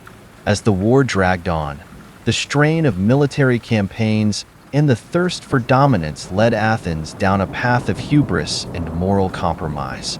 Decisions made in the pursuit of power ultimately weakened the city, eroding the very principles of justice and humility that had once defined it. Athens' defeat at the hands of Sparta marked the end of its golden age, a sobering reminder that even the most enlightened societies are vulnerable to the corrupting influence of ambition. The story of Athens is one of both triumph and caution. Its achievements in democracy, philosophy, and art have left an indelible mark on human history, inspiring generations to value knowledge, freedom, and civic participation. But its decline serves as a warning, a reminder that power can lead even the most progressive societies astray, that the pursuit of greatness must be balanced by a commitment to integrity and humility. Today, as we look back on Athens, we find a legacy that is both inspiring and challenging. Athens teaches us that democracy is more than just a set of laws or institutions. It is a way of engaging with the world, a commitment to curiosity, dialogue, and responsibility. The Athenian model of active citizenship reminds us that democracy is sustained not by leaders alone, but by the participation of ordinary people who are willing to question, to debate, and to seek the truth. In our own time, where democratic ideals are often tested, Athens remains a beacon of hope, a reminder of what is possible when people come together to shape their society. It shows us that true freedom lies not in isolation, but in the connections we build with others, in the shared responsibility of working toward a common good. The spirit of Athens lives on in every community that values knowledge, justice, and the courage to ask difficult questions. As we leave the Agora, the Parthenon, and the streets where philosophers once walked, we carry with us the enduring lessons of Athens. Democracy is not easy. It requires vigilance, humility, and a willingness to listen. But as Athens reminds us, it is also a path to enlightenment, a way of life that empowers us to reach our fullest potential. The legacy of Athens is a call to engage, to think, and to act with integrity, a reminder that the pursuit of knowledge and the commitment to justice are the true pillars of a lasting civilization. Imagine a city with no towering temples or grand marketplaces, no ornate theaters or statues to the gods. Instead, the people of this city are focused, their lives dedicated to discipline, training, and a single unyielding purpose: to defend and strengthen their homeland. This is Sparta, a society unlike any other in ancient Greece, a place where every aspect of life is geared toward one goal: creating the perfect soldier. For Sparta, power wasn't measured by wealth, art, or philosophy. It was measured by strength, discipline, and unity, by the ability to hold the line and protect their way of life. While Athens celebrated freedom, democracy, and intellectual pursuits, Sparta was built on a foundation of duty, obedience, and martial excellence. From a young age, Spartan children were taught that they were part of something greater than themselves, a society where individual desires were sacrificed for the common good. For Spartans, loyalty to their city-state was absolute, a bond forged through rigorous training and unwavering commitment to Sparta's ideals. Imagine being a child in Sparta. At the age of 7, you'd leave your family to join the Agoge, a state-run education and training program designed to prepare young Spartans for a life of service. Here, you'd learn survival skills, military tactics, and the values of endurance and self-sacrifice. This was no ordinary education. It was an indoctrination into a way of life where toughness and resilience were paramount. The Agoge wasn't just about teaching skills. It was about creating unity, forging a bond among Spartan youth that would make them into a disciplined, unbreakable fighting force. In Sparta, every citizen was expected to contribute to the state's defense. Spartan men trained to be warriors, while women were raised to be strong and self-sufficient, tasked with maintaining the home and raising future soldiers. Unlike other Greek city-states, Spartan women enjoyed a surprising degree of autonomy. They were encouraged to be physically fit and outspoken, viewed as essential to the stability and strength of the city. Spartan women were taught that their role was to produce and support warriors, a duty they took with the same seriousness as the men's commitment to battle. This unique role for women distinguished Sparta from other Greek societies, giving them a level of influence and respect rarely seen in the ancient world. The central feature of Spartan society was its communal lifestyle. Spartans were expected to put aside personal wealth and ambition, living in simplicity and sharing resources with their fellow citizens. Private luxury was frowned upon. The Spartans valued austerity, believing that material wealth would weaken their society, distracting them from their true purpose. For Spartans, their loyalty was to the city-state above all else. Every meal, every possession, every moment was a reminder that they were part of a greater whole, a society that depended on unity and discipline to survive. At the heart of Sparta's military prowess was the phalanx, a tightly organized formation where each soldier's shield protected the man next to him.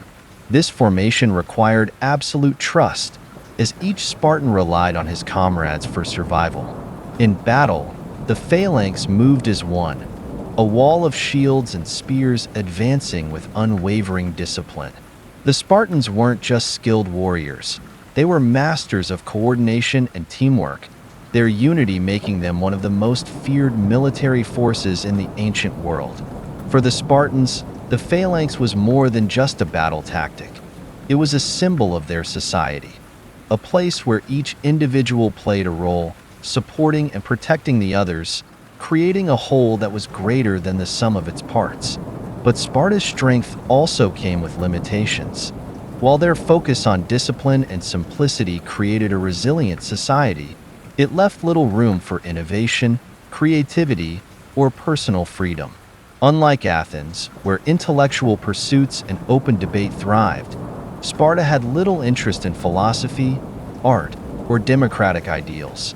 The pursuit of knowledge and culture took a back seat to the demands of military preparedness.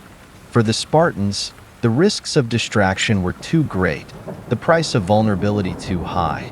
They chose strength over flexibility, security over diversity, and in doing so, they built a society that was remarkably stable but also rigid, resistant to change. Imagine living in Sparta as an adult, knowing that your life's purpose was set from birth, that your role was to serve the state without question. While this created a sense of unity and purpose, it also meant sacrificing individuality and personal ambitions. Spartans were taught that their worth lay not in personal achievements, but in their contributions to the collective. For some, this was a noble calling. For others, it may have felt like a burden. Sparta's society demanded complete devotion, and those who couldn't or wouldn't conform were often marginalized or excluded. Sparta's rigid structure also created tensions with its neighbors. While other Greek city-states valued alliances, trade, and cultural exchange, Sparta remained largely isolated, suspicious of foreign influence. Its strict adherence to tradition made it wary of new ideas, and its focus on strength left little room for compromise. This isolation meant that Sparta had few allies, relying instead on its own might to maintain its independence. In times of war, this approach made Sparta a formidable opponent, but in times of peace, it left the city-state with limited resources and few diplomatic connections. The tensions between Sparta and other Greek city-states eventually culminated in the Peloponnesian War, a brutal conflict with Athens that would test Sparta's endurance and resilience. While Sparta's military might ultimately lead to its victory over Athens, the war took a toll on both city-states, weakening Greece as a whole. For Sparta, the victory came at a high cost, draining its resources and leaving its society stretched thin. The Peloponnesian War showed that while Sparta's model of strength and discipline was effective in battle, it was not always suited to the complexities of a changing world. Over time, Sparta's rigid social structure began to show signs of strain. The city's focus on military prowess had left it vulnerable to economic and demographic decline. As the population of full citizens dwindled and Sparta struggled to maintain its strict social order, it became increasingly difficult for the city-state to sustain itself. The very qualities that had made Sparta strong, its discipline, its simplicity, its focus on martial excellence, became weaknesses as the demands of the world around it changed. Sparta had built a society that was resilient but inflexible, strong but unable to adapt to new challenges. Today, Sparta's legacy is one of both admiration and caution. Its commitment to discipline, unity, and sacrifice has inspired generations, a reminder of the power of collective purpose and dedication. Yet Sparta's story also serves as a warning, a reminder that strength without adaptability can become a liability, that a society focused solely on defense and discipline may struggle to thrive in times of peace. Sparta teaches us that power and resilience are invaluable, but they must be balanced by openness and the ability to evolve. As we leave Sparta, we carry with us the lessons of its unique approach to society, a model that valued unity and sacrifice above all else, creating a disciplined and powerful city-state. Sparta's strength lay in its ability to create a society where each individual was committed to the collective, where every citizen played a role in defending their homeland. But its limitations remind us that even the strongest societies must adapt, that flexibility and openness are essential for survival in a changing world. The legacy of Sparta endures, a testament to the power of discipline and unity, but also a reminder of the risks of a rigid, unyielding way of life. Sparta shows us that greatness can come from sacrifice, that strength is forged in the fires of discipline. But it also teaches us that true resilience requires the courage to grow, to question, and to change. As we look back on Sparta's story, we are reminded that strength is not just about defense. It is about balance, about finding ways to thrive in both times of conflict and peace.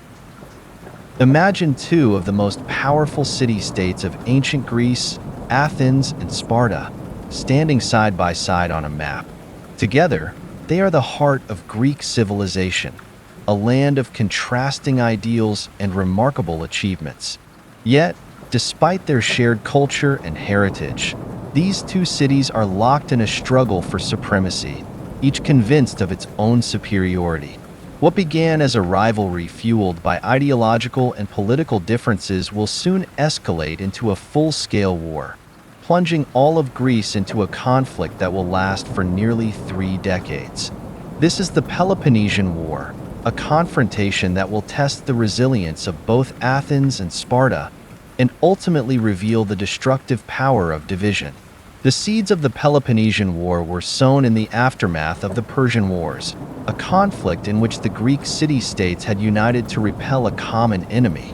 Their victory over Persia had left Greece triumphant and confident, yet the alliance that had been forged in the face of invasion was fragile.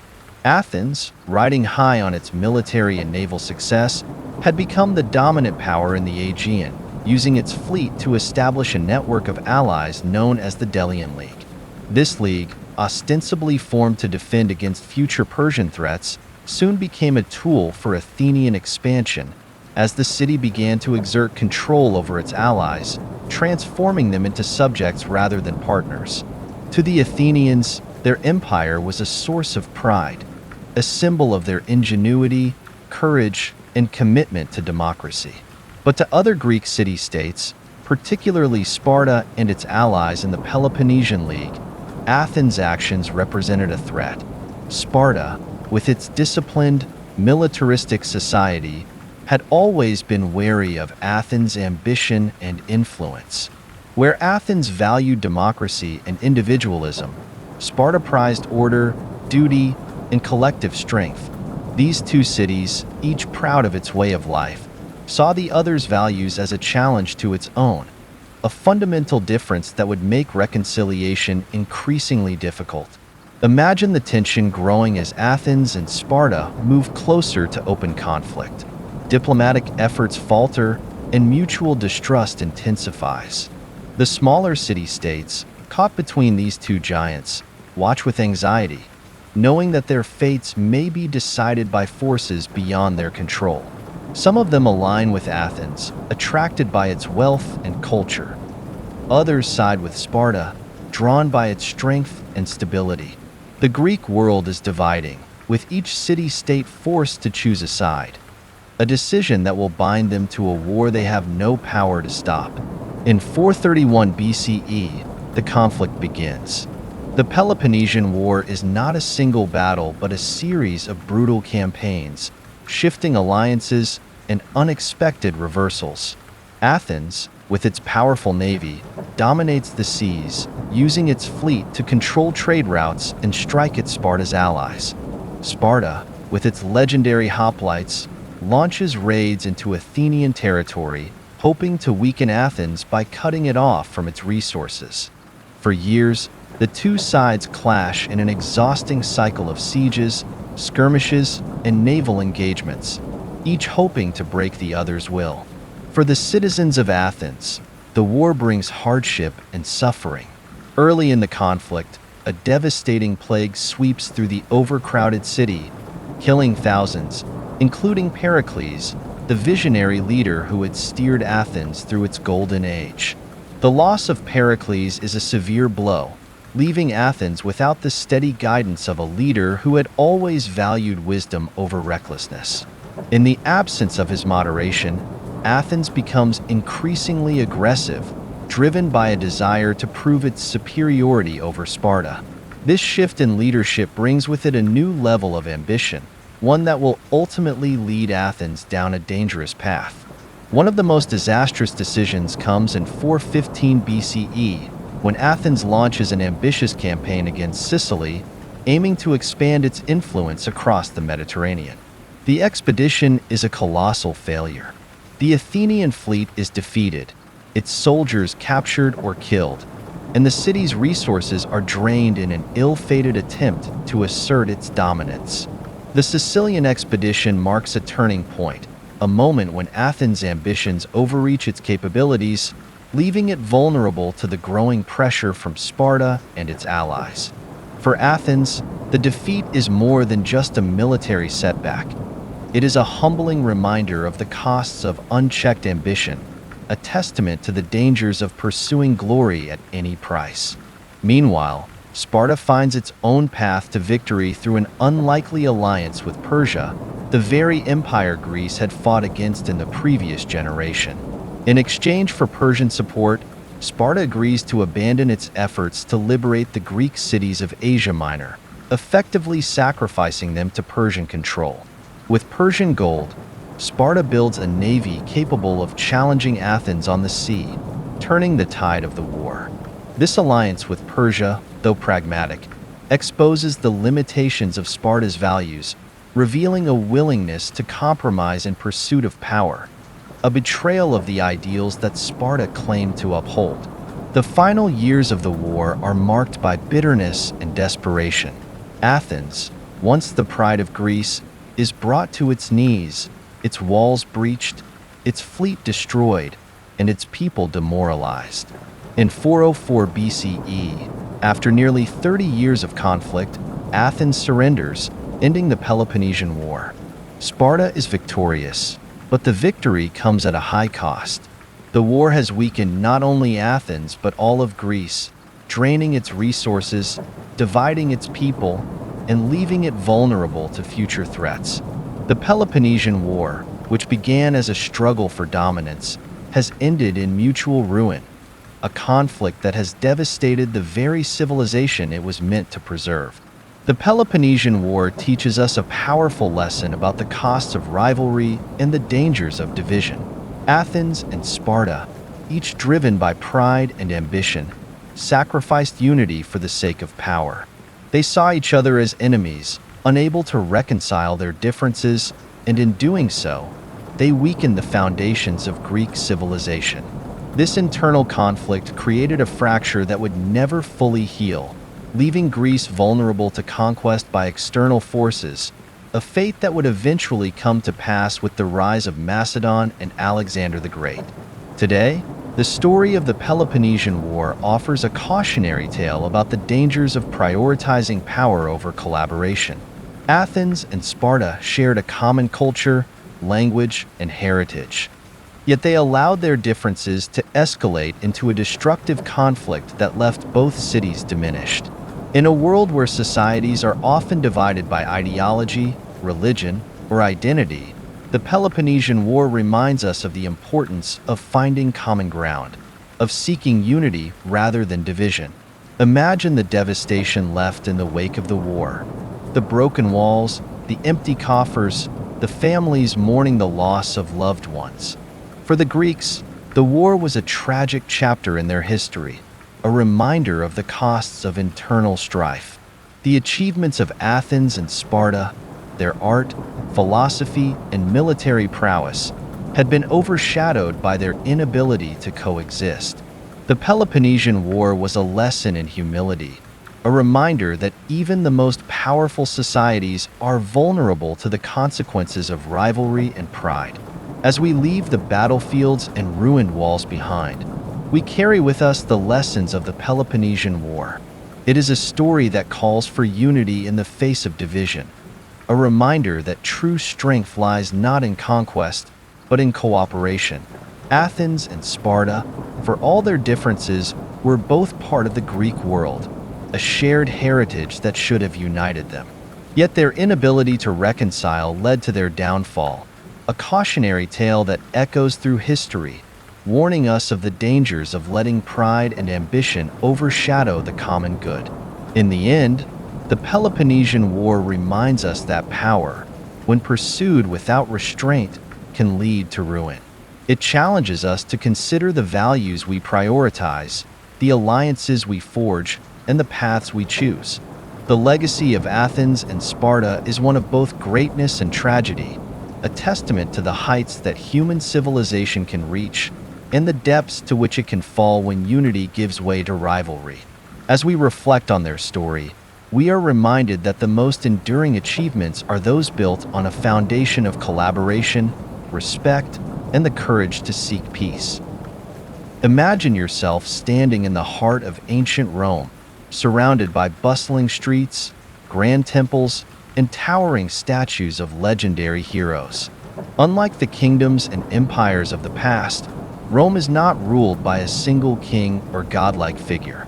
Instead, it is governed by the people, a republic where power is shared, checked, and balanced.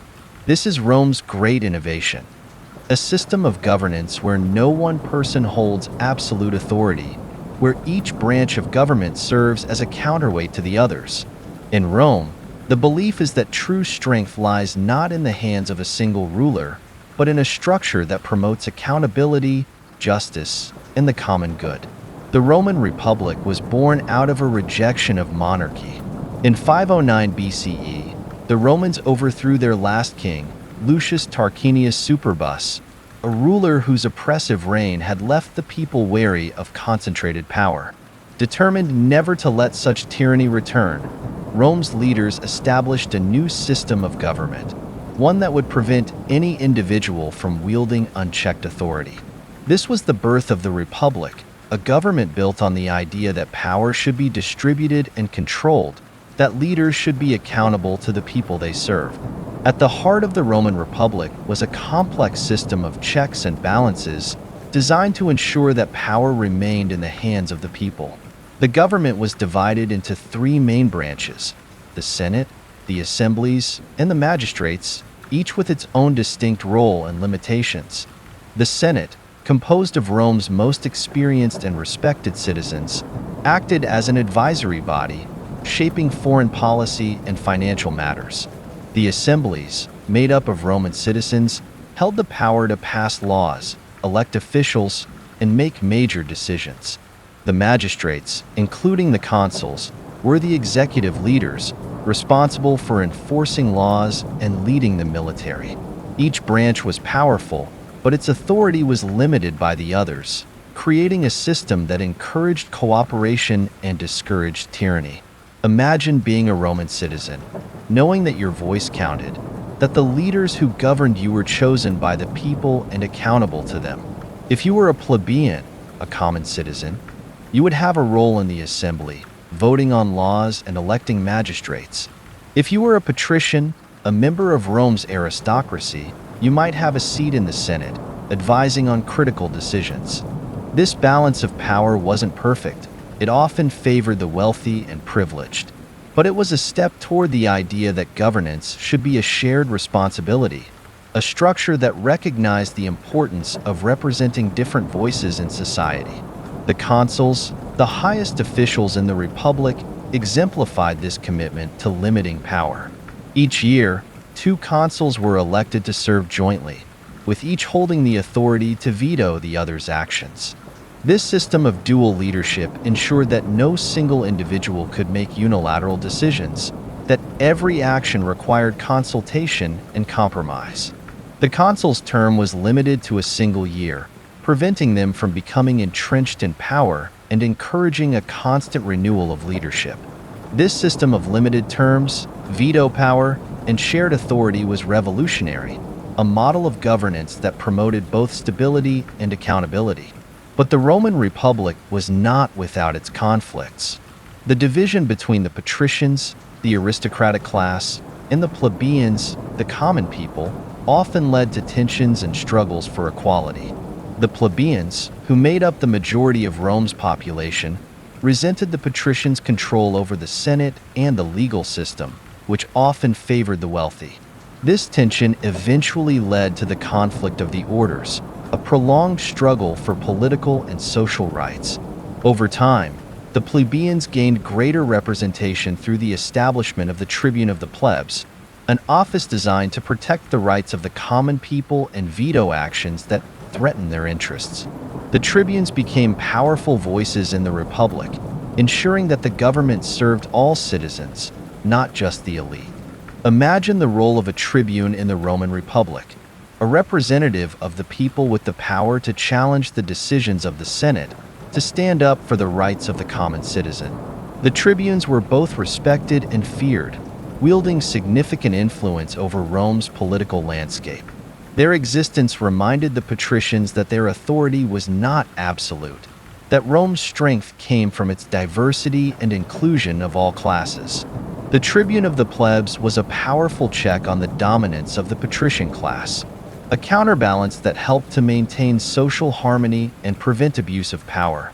This system of checks and balances allowed Rome to grow and thrive, transforming from a small city-state into a powerful republic that dominated the Italian peninsula. Rome's model of governance was resilient, adaptable, and remarkably effective in managing the complex needs of a growing population. The Republic provided a framework for unity, a way for diverse communities and interests to coexist within a single political structure. It fostered a sense of civic duty, a belief that citizens had a responsibility to participate in governance and protect the welfare of the state. This commitment to shared power and accountability created a society where people felt invested in their government, where the laws were respected because they were created by representatives of the people.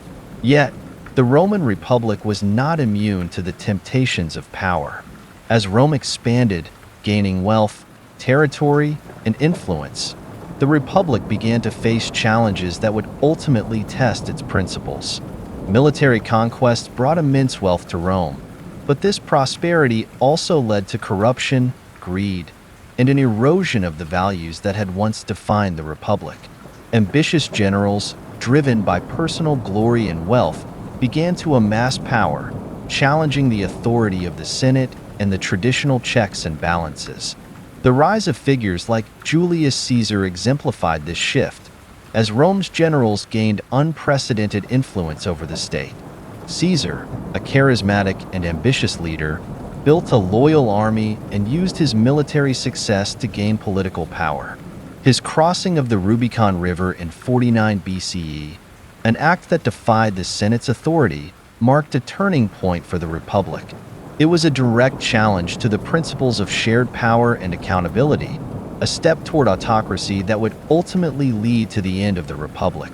Though Caesar claimed to act in the name of the people, his rise revealed the fragility of Rome's political system and the risks of concentrated power. The fall of the Roman Republic serves as a powerful reminder of the importance of checks and balances. Rome's commitment to limiting power had made it resilient, but as individuals sought to bypass these limitations for personal gain, the foundations of the Republic began to crumble. The lessons of Rome's decline remind us that even the most carefully constructed systems are vulnerable when ambition goes unchecked, when the balance of power is disrupted by those who place personal interests above the common good. Today, the legacy of the Roman Republic endures as an inspiration for democratic societies around the world. Its model of checks and balances, the idea that power should be divided and accountable, continues to shape modern governance. Rome's republic reminds us that true strength lies in shared responsibility, that a resilient society requires leaders who are bound by duty, not by the pursuit of unchecked power. The republic structure may have eventually given way to the empire, but its principles remain a testament to the value of a balanced and fair government. As we leave the Senate chambers, the assemblies, and the offices of the tribunes behind, we carry with us the lessons of the Roman Republic. Its commitment to accountability, its willingness to distribute power, and its dedication to civic participation offer us a timeless model of governance. The Republic's story reminds us that a society thrives not when power is concentrated, but when it is shared, when leaders serve the people rather than dominate them. In the end, the Roman Republic stands as a testament to the strength of checks and balances, to the wisdom of a system that seeks to limit power in order to preserve justice and unity. It teaches us that governance is not merely about control. It is about creating a structure that allows people to live freely, to participate in shaping their future, and to hold their leaders accountable. As we reflect on the legacy of Rome, we are reminded that the most enduring societies are those that value the rule of law, the common good, and the wisdom of balanced governance. Imagine a Rome transformed. Not the republic of elected officials, balanced branches, and civic assemblies, but an empire under the control of a single ruler, a figure of almost mythical authority. This is Rome after the fall of the Republic, a city that has exchanged its checks and balances for the stability and efficiency of centralized rule. The transition from the Republic to the Empire was not swift. It came slowly, shaped by internal struggles, wars, and a society fatigued by decades of political turmoil. And at the heart of this transformation was a man named Augustus, Rome's first emperor, whose reign would set the stage for a new era of imperial power and influence. The Republic had ended not with a single act, but with years of civil conflict, ambition, and shifting allegiances. The assassination of Julius Caesar in 44 BCE had plunged Rome into chaos, as rival factions vied for control of the state. It was in this power vacuum that Octavian, Caesar's adopted son and heir, rose to prominence. Through strategic alliances, military victories, and shrewd political maneuvering, Octavian emerged victorious, defeating his rival Mark Antony and Cleopatra at the Battle of Actium in 31 BCE. With Rome at his feet, he took the name Augustus, meaning the revered one, and assumed control over the state. The Roman Republic was no more, replaced by the Roman Empire, an autocratic system where ultimate authority rested in a single ruler. Imagine being a Roman citizen in the early days of Augustus' reign. After years of war and uncertainty, there is a palpable sense of relief, a feeling that Rome has finally found stability. Augustus presents himself not as a tyrant, but as a restorer of peace, a leader who has ended the bloodshed and restored order. He cleverly maintains the illusion of republican values, keeping the Senate and traditional offices in place, but everyone knows that real power lies with him. Augustus is both a general and a statesman, a ruler who embodies the might and majesty of Rome. His rule is defined not by titles, but by authority, a position of strength that seems unassailable. Augustus understood that the success of his rule depended on more than just power. It required legitimacy.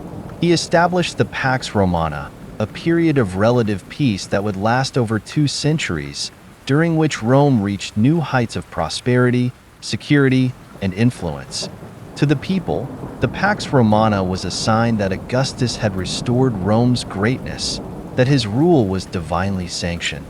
The empire expanded its borders, securing territories across Europe, North Africa, and the Middle East. Rome became the center of a vast network of cities, roads, and trade routes, its culture and language spreading across the known world. For Rome, this period of peace and growth was a testament to the strength of centralized rule, a system that allowed the emperor to make swift decisions, deploy armies, and maintain order across a sprawling empire. Imagine traveling along one of Rome's roads, moving from one province to another, from the deserts of Egypt to the forests of Gaul. The roads are well maintained, lined with milestones bearing the emperor's name. The cities you pass through, each with its own local customs and traditions, all bear signs of Roman influence. Baths, temples, amphitheaters, and forums. This is the genius of the Roman Empire, a system that allows diverse cultures to coexist under a single authority, each region bound to Rome but free to retain its own identity. The emperor, from his palace on the Palatine Hill, oversees it all, his reach extending across thousands of miles. Augustus also understood the power of public image. He portrayed himself as a humble servant of Rome, ruler who prioritized the welfare of his people. He commissioned monuments, public buildings, and temples, beautifying the city and creating jobs. Augustus' projects included the Grand Altar of Peace, a symbol of the Pax Romana, and the restoration of many of Rome's temples. Through art, architecture, and public works, Augustus cultivated an image of benevolence, a leader who had brought order to chaos and peace to a weary world. But centralized rule, while effective, was not without its risks. The power of the emperor was absolute, and as Rome's history would show, not every emperor would be as wise or restrained as Augustus. Augustus' successors would inherit not only his authority, but also his control over the army, the Senate, and the provinces. In the hands of a capable ruler, this power could be used to maintain stability, but in the hands of a tyrant, it could lead to oppression and cruelty. The imperial system was strong, but it was also vulnerable, dependent on the character and competence of each individual emperor. Imagine the reigns of emperors like Caligula and Nero, figures whose excesses and abuses exposed the darker side of centralized power. Caligula, known for his erratic and often cruel behavior, became infamous for his capricious rule, a reign marked by extravagance and tyranny. Nero, whose rule would see the Great Fire of Rome, was accused of lavish indulgences and brutal reprisals against his perceived enemies. These rulers exploited the powers of the imperial office for personal gain, demonstrating how the concentration of authority in a single individual could lead to the suffering of many. The stability that Augustus had cultivated was threatened by the whims of men who saw the empire as their personal domain rather than a trust to be protected. Despite these challenges, the Roman Empire endured, evolving to accommodate the demands of centralized rule. The emperors who followed learned from the mistakes of their predecessors, creating institutions and bureaucracies that allowed for greater control and efficiency. Under emperors like Trajan, Hadrian, and Marcus Aurelius, Rome reached its zenith, becoming a model of governance, law, and military prowess. These emperors ruled not only with power but with a sense of duty, a commitment to the empire's welfare that helped to preserve its stability. The transition from republic to empire offers a profound lesson on the balance between authority and responsibility. Rome's centralized rule brought peace and prosperity, but it also concentrated power in a way that could be both beneficial and dangerous. The Pax Romana showed the potential of a strong, centralized government to create stability, but it also highlighted the risks of relying on a single figure to maintain order. Rome's experience reminds us that while centralized power can bring efficiency and security, it must be tempered by accountability and a commitment to the common good. Today, as we look back on the Roman Empire, we see a model that has influenced governments around the world, a reminder of the power and peril of centralized authority. Rome's empire thrived because it was able to adapt, to create a system that balanced local autonomy with central control. Its roads, laws, and institutions created a network that held diverse peoples together, a structure that allowed for unity without demanding uniformity. The empire's success lay not only in its military might, but in its ability to govern a vast, multicultural world with a sense of order and purpose. As we leave the streets of Rome, the palaces of emperors, and the temples built in honor of the gods, we carry with us the lessons of the empire's rise. The Roman Empire reminds us that power, when centralized, can achieve remarkable things, but it also requires wisdom, restraint, and a respect for the people it governs. Augustus' legacy endures as a testament to the potential of strong leadership, but Rome's history also warns us of the dangers that arise when power becomes an end in itself. In the end, the Roman Empire stands as both an achievement and a caution. A society that reached incredible heights through centralized rule, yet one that ultimately depended on the character of its leaders. Rome teaches us that true strength lies not just in power, but in the wisdom to wield it responsibly, to create a system that serves the people rather than simply controlling them. As we reflect on Rome's transition from republic to empire, we are reminded that power is a double-edged sword, one that can bring peace and prosperity but also lead to oppression if left unchecked. Imagine the vast expanse of the Roman Empire, stretching from the windswept shores of Britannia to the deserts of Egypt, from the mountains of Hispania to the rivers of Mesopotamia. Connecting these far-flung provinces is an intricate network of roads, aqueducts, bridges, and public buildings, a feat of engineering that binds the empire together as one cohesive entity. This infrastructure is more than a means of transportation or water supply. It is the very backbone of Rome, a system that enables trade, communication, and governance across thousands of miles. The Romans, through their remarkable ingenuity, have built a society that not only thrives on conquest, but is sustained by infrastructure that endures long after battles are won. The roads of Rome were legendary. Known as Vie Romani, or Roman roads, they were expertly constructed, laid with layers of stone and gravel to ensure durability, and crowned in the center to allow for proper drainage. Roman roads connected every corner of the empire, allowing legions to march swiftly from one province to another, merchants to trade goods across vast distances, and officials to communicate with the central authority in Rome. These roads were so well built that many of them remain in use today, a testament to the skill and foresight of Roman engineers. For the Romans, roads were a symbol of order, a visible representation of their empire's reach and unity.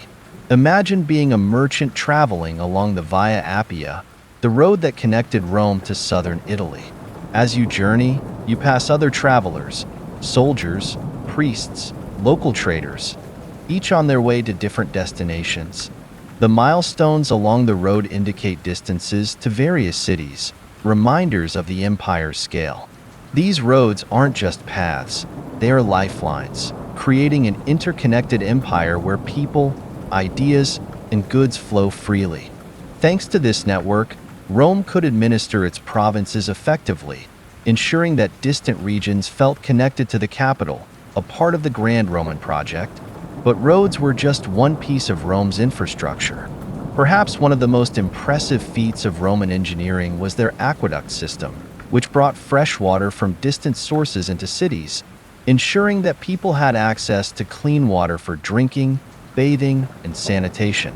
The aqueducts, with their majestic arches spanning valleys and hillsides, stand as symbols of Rome's commitment to public welfare. By ensuring a steady water supply, the Romans created healthier, cleaner cities, reducing the risk of disease and improving the quality of life for citizens. Rome's aqueducts were marvels of hydraulic engineering, utilizing gravity to transport water across miles of challenging terrain, proving that Roman infrastructure wasn't just practical but also innovative. Imagine the relief of a citizen in a Roman city, knowing that fresh water was available daily, that the fountains and public baths were kept full. Water wasn't just a luxury, it was a necessity, and the aqueducts made it possible for urban centers to flourish. Cities like Rome, Carthage, and Antioch grew into bustling metropolises, supported by these lifelines that provided a constant flow of water. The aqueducts represented Rome's commitment to its people, a reminder that even in the most arid regions, the empire could provide for its citizens. Public baths, too, were an essential part of Roman infrastructure. Far from being mere places of cleanliness, the baths were centers of social life where citizens gathered to relax, exercise, and socialize. The baths, often grand and elaborate, featured heated pools, steam rooms, and gymnasiums, offering a place where people from all walks of life could meet and interact. For the Romans, the baths were more than just amenities. They were a reflection of Rome's civic pride, a place where the values of community, health, and relaxation were fostered. The grandest of these baths, such as the Baths of Caracalla and the Baths of Diocletian, were architectural masterpieces showcasing the empire's wealth, craftsmanship, and dedication to public welfare. Imagine entering one of these massive bath complexes, where the sounds of laughter and conversation echo through marble halls, where mosaics decorate the floors and statues line the walls. The baths are bustling with life. Merchants discussing business, philosophers debating ideas, and citizens of every rank enjoying a shared space. In the baths, social barriers seem to dissolve, replaced by a sense of community and equality. The baths, like the roads and aqueducts, are symbols of Rome's dedication to a shared public life, a society where people come together, united by a common identity as citizens of the empire. The Romans were also pioneers in building monumental public structures, forums, amphitheaters, and temples that served as both practical spaces and expressions of Roman power and culture. The Forum, the heart of any Roman city, was a place for public gatherings, markets, and civic administration. In Rome, the Forum was surrounded by grand basilicas, temples, and statues, creating a space that was both functional and symbolic. Here, citizens gathered for political discussions, legal proceedings, and public ceremonies, all within the shadow of Rome's architectural grandeur. The Forum was a place where the values of the Republic had once flourished, and under the Empire, it became a reminder of Rome's continuity and tradition. Perhaps no structure is more iconic than the Colosseum, the massive amphitheater that stands as a symbol of Roman engineering prowess and cultural influence. The Colosseum was not just an arena for gladiatorial games. It was a place where Romans gathered to celebrate their empire's strength, a space that brought together people from all walks of life. The Colosseum, with its complex system of vaults, seating for thousands, and innovative design, was a testament to Rome's mastery of architecture and entertainment. For the people, it was a place of excitement and pride, a reminder that they were part of an empire that could build wonders. Yet, this infrastructure wasn't merely an expression of power. It was a way of creating cohesion across the empire. Roman infrastructure bound diverse provinces together, creating a sense of belonging that transcended local identities. In every city, from Gaul to Syria, the people could see the marks of Rome: the aqueducts, the roads, the forums, the baths. This shared infrastructure helped to unify a vast and culturally diverse empire, fostering a sense of loyalty and identity that connected distant regions to the center. For Rome, infrastructure was a means of governance, a tool that allowed the empire to maintain order and stability across its territories. By building roads and aqueducts, the Romans made it possible for soldiers, officials, and goods to move efficiently, creating a network that could respond quickly to threats or needs. This infrastructure enabled the Roman economy to thrive, facilitating trade and exchange across the empire. Rome's infrastructure was an investment not just in physical structures, but in the idea of a connected, enduring society. However, maintaining such extensive infrastructure was costly. As the empire expanded, the need for upkeep grew, stretching Rome's resources. The vast network of roads and aqueducts required constant repairs, and as the empire faced external pressures and internal decay, the burden of maintaining these structures became increasingly challenging. Over time, as Rome's political and economic strength waned, its infrastructure began to deteriorate, symbolizing the decline of the empire itself. The roads and aqueducts that had once connected the empire became neglected. The grand baths and forums fell into disrepair, reminders of a glorious past that was fading. Today, the remains of Rome's infrastructure stand as silent witnesses to its greatness.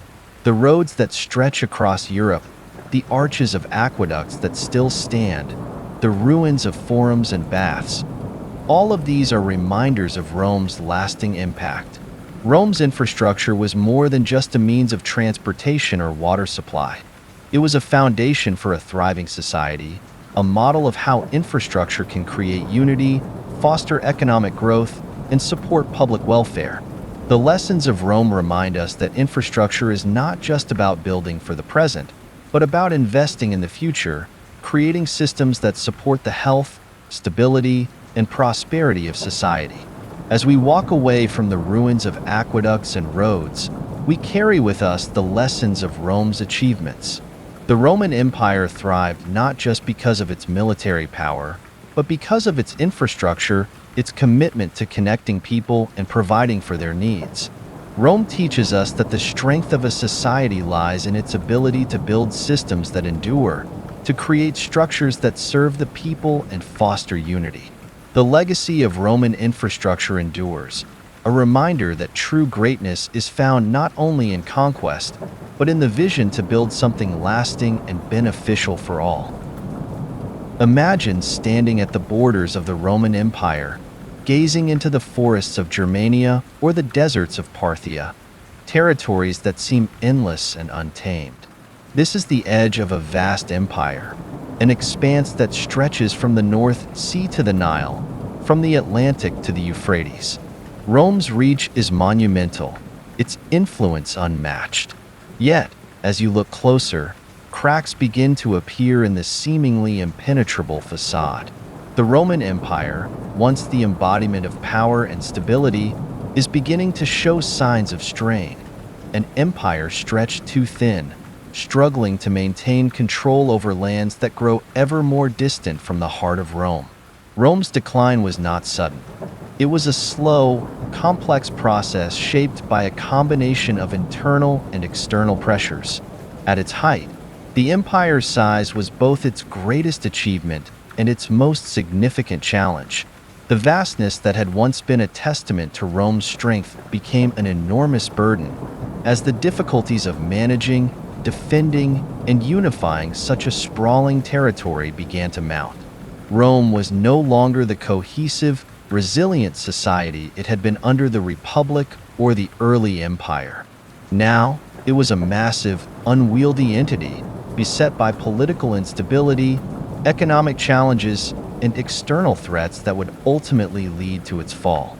One of the primary challenges Rome faced was the difficulty of governing a diverse and expansive population. The empire included people from vastly different cultures, languages, and traditions, each with its own identity and loyalties.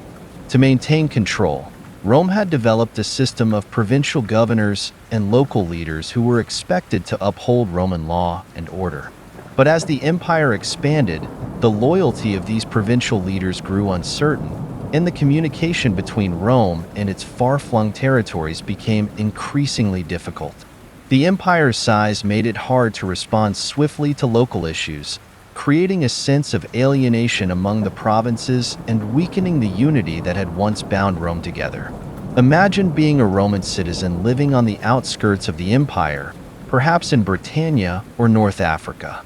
For you, Rome feels distant, its influence waning with each passing year. While you may see Roman officials and soldiers in your town, their presence is sparse, and the laws and customs of Rome seem less relevant to your daily life. The loyalty that once connected these provinces to the heart of the empire is fraying, as local leaders gain more influence and Rome's ability to enforce its authority diminishes. This disconnect between the center and the periphery becomes one of the critical weaknesses in Rome's vast system, a reminder that size alone cannot guarantee strength. Economic strain also played a significant role in Rome's decline. The empire relied heavily on its vast territories for resources, but as its borders grew, so did the costs of maintaining and defending them. The Roman military, once a symbol of discipline and might, became an enormous financial burden. Rome's economy, which had thrived on conquest and plunder, was no longer as profitable, and the costs of securing the empire's borders drained its treasury. To fund its massive army and bureaucracy, Rome turned to heavy taxation, placing a significant burden on its citizens and creating resentment among the provinces. Imagine the impact of these taxes on an ordinary citizen. Farmers, merchants, and artisans, once the backbone of Roman society, now struggled under the weight of economic demands that seemed endless. The productivity and prosperity that had once defined the Roman economy were eroding, replaced by a sense of stagnation and decline.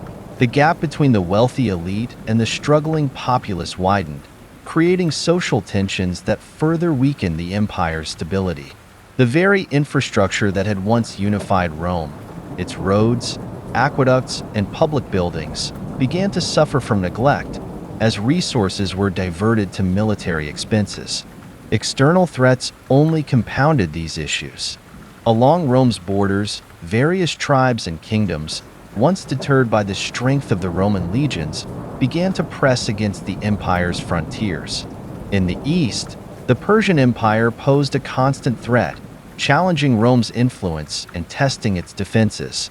In the north, Germanic tribes, driven by their own pressures and ambitions, began to move into Roman territory, launching raids and engaging in conflicts with local forces. The famous Gothic invasions, culminating in the sack of Rome in 410 CE, shocked the empire, revealing to the world that even Rome's heart was vulnerable. For centuries, the Roman military had been the empire's shield, a force that could hold back any threat. But as resources dwindled and internal divisions weakened the state, the once mighty legions became less effective. Rome increasingly relied on mercenaries, foreign soldiers with little loyalty to the empire, to fill its ranks. These mercenaries were skilled but fought for pay, not for Rome, and their presence signaled a shift away from the disciplined citizen soldiers who had once defined Rome's military. This reliance on hired fighters made the empire's defenses fragile, vulnerable to desertion and corruption, a reflection of the larger erosion of Rome's unity and purpose. Political instability further weakened Rome. As power struggles and corruption became endemic, emperors rose and fell with alarming frequency, often overthrown by rivals or assassinated by their own guards. The Praetorian Guard, originally established to protect the emperor, became a powerful political force, sometimes deposing emperors who displeased them. This instability made it difficult for Rome to address its mounting challenges effectively, as each new ruler sought to consolidate power rather than resolve the deeper issues facing the empire. The sense of shared purpose that had once unified Rome was overshadowed by personal ambition and factionalism. Imagine the uncertainty of life in late Imperial Rome, where political intrigue and shifting alliances created a sense of chaos. Citizens no longer felt connected to a unified Roman identity.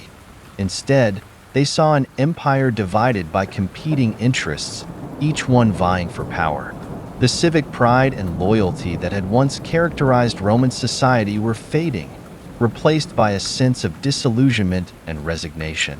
For many, the empire had become a distant and impersonal force, a reminder of lost greatness rather than a source of inspiration. As the empire weakened, some leaders attempted reforms to restore stability. Diocletian, recognizing the challenges of governing such a vast territory, divided the empire into the Eastern and Western Roman empires, each with its own ruler. This division, while intended to make governance more manageable, ultimately hastened Rome's fragmentation, creating two competing centers of power.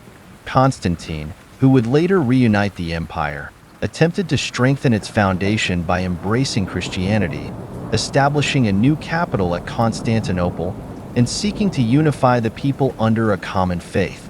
But these efforts, while significant, could not reverse the long-term trends of decline.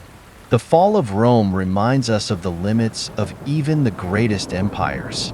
Rome had built a society of remarkable infrastructure, culture, and law, but its vastness became its vulnerability, a reminder that expansion must be balanced with sustainable governance. Rome's decline offers a cautionary tale about the dangers of overextension, about the importance of adaptability, and the need for unity in the face of external threats. The empire that had once seemed unbreakable was brought low not by a single event, but by a complex interplay of internal and external factors that revealed the fragility of even the mightiest states. Today, as we look back on the Roman Empire, we see both its achievements and its failures. Rome's infrastructure, legal system, and cultural influence remain testaments to its greatness, but its decline teaches us about the risks of unsustainable growth. The story of Rome reminds us that true strength lies not only in power and expansion but in the ability to adapt, to manage resources wisely, and to build a society that can withstand the pressures of time and change. As we leave the ruins of the Forum and the broken columns of Rome's once grand structures, we carry with us the lessons of its decline. The fall of Rome is not just a story of collapse. It is a reminder that even the most powerful societies must remain vigilant, must balance ambition with humility, and must always remember that unity is essential for survival. The legacy of Rome endures as both an inspiration and a warning, a call to build societies that are not only great but resilient, societies that understand the value of sustainability, adaptability, and a shared sense of purpose. As we leave behind the ruins of temples, the echoes of ancient battles, and the silent stones of fallen empires, we find ourselves reflecting on the stories of these civilizations: Egypt, Mesopotamia, Persia, Greece, and Rome. Each one of these empires achieved remarkable things. Egypt built monuments that withstood millennia, Mesopotamia gave us writing and law, Persia unified diverse peoples, Greece birthed democracy and philosophy, and Rome created an empire that defined Western civilization. Yet, each of these empires ultimately fell, undone by a combination of internal weaknesses, external threats, and the relentless passage of time. The rise and fall of these ancient empires offer us lessons that resonate across the ages, lessons about the balance between strength and vulnerability, unity and division, ambition and sustainability. They show us that societies are not just defined by their achievements, but by their ability to adapt, to remain united, and to govern responsibly. In a world that faces its own challenges, from political division and economic inequality to environmental degradation and technological transformation, the wisdom of these ancient civilizations holds a timeless relevance. One of the most enduring lessons from these empires is the importance of resilience. Civilizations like Egypt and Mesopotamia endured for centuries because they built systems that could withstand the pressures of change. They adapted their practices, developed technologies like irrigation, and maintained social structures that allowed them to recover from setbacks. In our modern world, resilience is more important than ever, as we face challenges that require not only strength but flexibility, the ability to respond to crises and evolve without losing sight of our core values. Unity, too, is a recurring theme in the stories of these empires. Persia's emphasis on tolerance and respect for different cultures helped create an empire that was remarkably stable and inclusive, while Greece's failure to unite ultimately led to its downfall in the Peloponnesian War. Rome, which thrived on the strength of its unity, also shows us how division can undermine even the most powerful societies. Today, in a world of increasing polarization, the importance of unity, of finding common ground and respecting diversity, cannot be overstated. The experiences of these ancient empires remind us that societies are strongest when their people are united by shared values and common purpose. The concept of balance is another vital lesson. Egypt and Rome both achieved incredible things, but their ambitions sometimes led to overreach, as they extended their power beyond what could be sustained. The stories of these empires remind us that growth must be managed responsibly, that strength and expansion are only beneficial when balanced by a commitment to sustainability. For modern societies facing resource depletion, climate change, and economic inequality, the lesson is clear. We must find ways to balance our ambitions with respect for the limits of our planet and our communities. Accountability is also a recurring theme. In Rome, the Republic thrived on its system of checks and balances, a structure that limited power and ensured that leaders served the people. But as the Republic gave way to the Empire, unchecked authority led to abuses of power, a vulnerability that ultimately contributed to Rome's decline. This shift highlights the importance of accountable governance, a principle that remains as relevant today as it was in ancient Rome. In a world where leaders and institutions wield significant power, the need for transparency, accountability, and a government that serves the public interest is more urgent than ever. Another profound lesson is the value of knowledge and culture. The intellectual achievements of Mesopotamia, Greece, and Rome laid the foundation for much of Western thought, philosophy, and science. These civilizations understood that knowledge was a form of power, a means of advancing society and understanding the world. In our era, where technology and knowledge shape every aspect of life, these empires remind us of the need to cultivate education, innovation, and critical thinking. They show us that societies that value knowledge and encourage curiosity are those that leave a lasting impact. Lastly, the ancient empires remind us of the impermanence of power. Even the most formidable societies are not immune to decline. Greece, for all its intellectual brilliance, was ultimately defeated by the Macedonians. Rome, which once ruled much of the known world, eventually fell to internal corruption and external invasions. These stories remind us that no society is invincible, that the pursuit of power must be tempered by a sense of humility and responsibility. In our own time, where global power dynamics are constantly shifting, the fall of these empires serves as a cautionary tale, a reminder that power must be used wisely, with a respect for the forces of history and the limits of human ambition. As we look to the future, the lessons of these ancient empires offer us guidance. They call us to build societies that are resilient, balanced, and united. Societies that value knowledge and hold power accountable. They challenge us to respect the diversity of cultures, to govern with integrity, and to prioritize the well-being of our people and our planet. The ancient empires achieved greatness because they dared to envision something beyond their present circumstances, to create systems that served their people and inspired the world. Today, we stand on the foundation they built, heirs to their wisdom and achievements. As we face the challenges of our time, we carry forward the lessons of these ancient empires, striving to build a world that honors their legacy while advancing toward a brighter future. Their stories are a reminder that greatness is not just about power or wealth. It is about creating a society that endures, that adapts, and that leaves a legacy of wisdom, justice, and resilience for generations to come.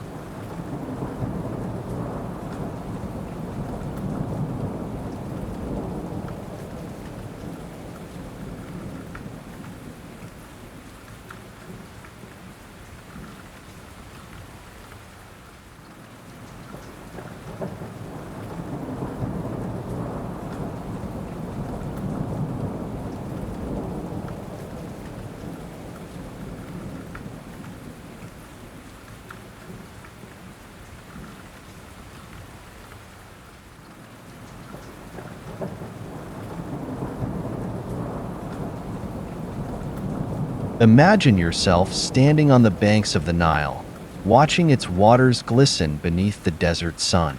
Behind you, the looming silhouette of the Great Pyramid towers into the sky, a silent testament to a civilization's incredible ambition. Now, transport yourself to another world. The bustling markets of Rome, the shouts of merchants, and the clash of armor a part of everyday life, where republics rose, emperors reigned, and an empire's influence stretched across continents. Shift again, and you find yourself along the Grand Persian Royal Road, a vast network binding together an empire of unmatched diversity, where cultures and ideas flowed freely in ways unheard of. And finally, picture the bustling river valleys of Mesopotamia, where city-states blossomed into the first cradles of civilization, bringing with them writing, laws, and a new way of organizing human life. These are more than just empires of the distant past. In many ways, they are echoes of our modern world, early attempts at building societies that could withstand the tests of time and conflict, prosperity and poverty, peace and war. Their stories are filled with ambition, innovation, heroism, and hubris. Each empire, in its own unique way, reached for greatness, its leaders driven by dreams of lasting glory. But for every rise, there was a fall, a cycle that is as natural as the turning of seasons. Today, as we face our own set of societal challenges, from political tensions and social upheaval to environmental crises and economic uncertainties, there is something deeply instructive in these ancient stories. They are, after all, testaments to what we, as humans, strive to build, and what we risk losing if we fail to learn from those who came before us. Our journey will not just be about reliving history, but about looking for reflections of ourselves within it. As we explore each empire, we'll witness how the early Egyptians harnessed the life-giving waters of the Nile, transforming their landscape and establishing a system of divine kingship that held their society together for centuries.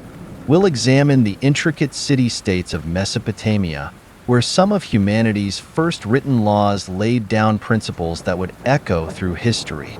We'll marvel at the ambitions of the Persian Empire, which managed to unite a vast, multicultural population under a single banner through tolerance and strategy. And of course, we'll walk the streets of ancient Rome, experiencing its early democratic ideals, its military conquests, and ultimately, the internal decay that led to its fall. Each chapter in this book will examine these empires as if we're experiencing them firsthand, uncovering the values and flaws that define them and asking what their stories have to say about our lives today. There's a timelessness in these histories, a reminder that the challenges we face today, conflict, inequality, ambition, and the struggle for justice, are not new. We see our own societies in these ancient ones, in their patterns of creation, innovation, and, inevitably, decline. From the structural wonders of the pyramids to the intricate laws of Hammurabi, the diplomatic genius of Persian rulers to the fierce civic pride of Roman citizens, we're faced with both the brilliance and the cautionary tales of our ancestors. They weren't just building cities or empires. They were experimenting with different ways of life, different systems of belief, and different ideals of justice and governance. They laid the foundations, quite literally, of much of what we take for granted today: our laws, our philosophies, our methods of governance. But perhaps one of the most striking realizations is that for all their ingenuity, each of these empires ultimately fell. Egypt's centuries of divine kingship eventually gave way to foreign invasions, leaving behind its monuments but losing its autonomy.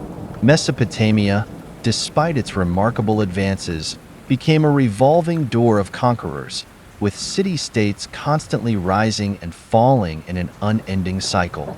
Persia, a bastion of tolerance and unity, overextended itself and met its match in Greece, which also would struggle with internal strife and decay. And Rome, the mighty republic turned empire, whose influence stretched across continents, found itself weighed down by its own success, unable to sustain the balance of power and stability that had once made it strong. What lessons, then, can we extract from these tales? The great structures they left behind might remind us of their triumphs, but it's their downfalls that often resonate the loudest. We'll see how the same forces that propelled these empires forward often became their undoing. Egypt's unshakable belief in the pharaoh's divinity eventually made it rigid, unable to adapt to new challenges. Mesopotamia's endless rivalry between city-states drained its resources and left it vulnerable to external threats. Persia's ambition to create a vast, unified empire was both its strength and its Achilles heel.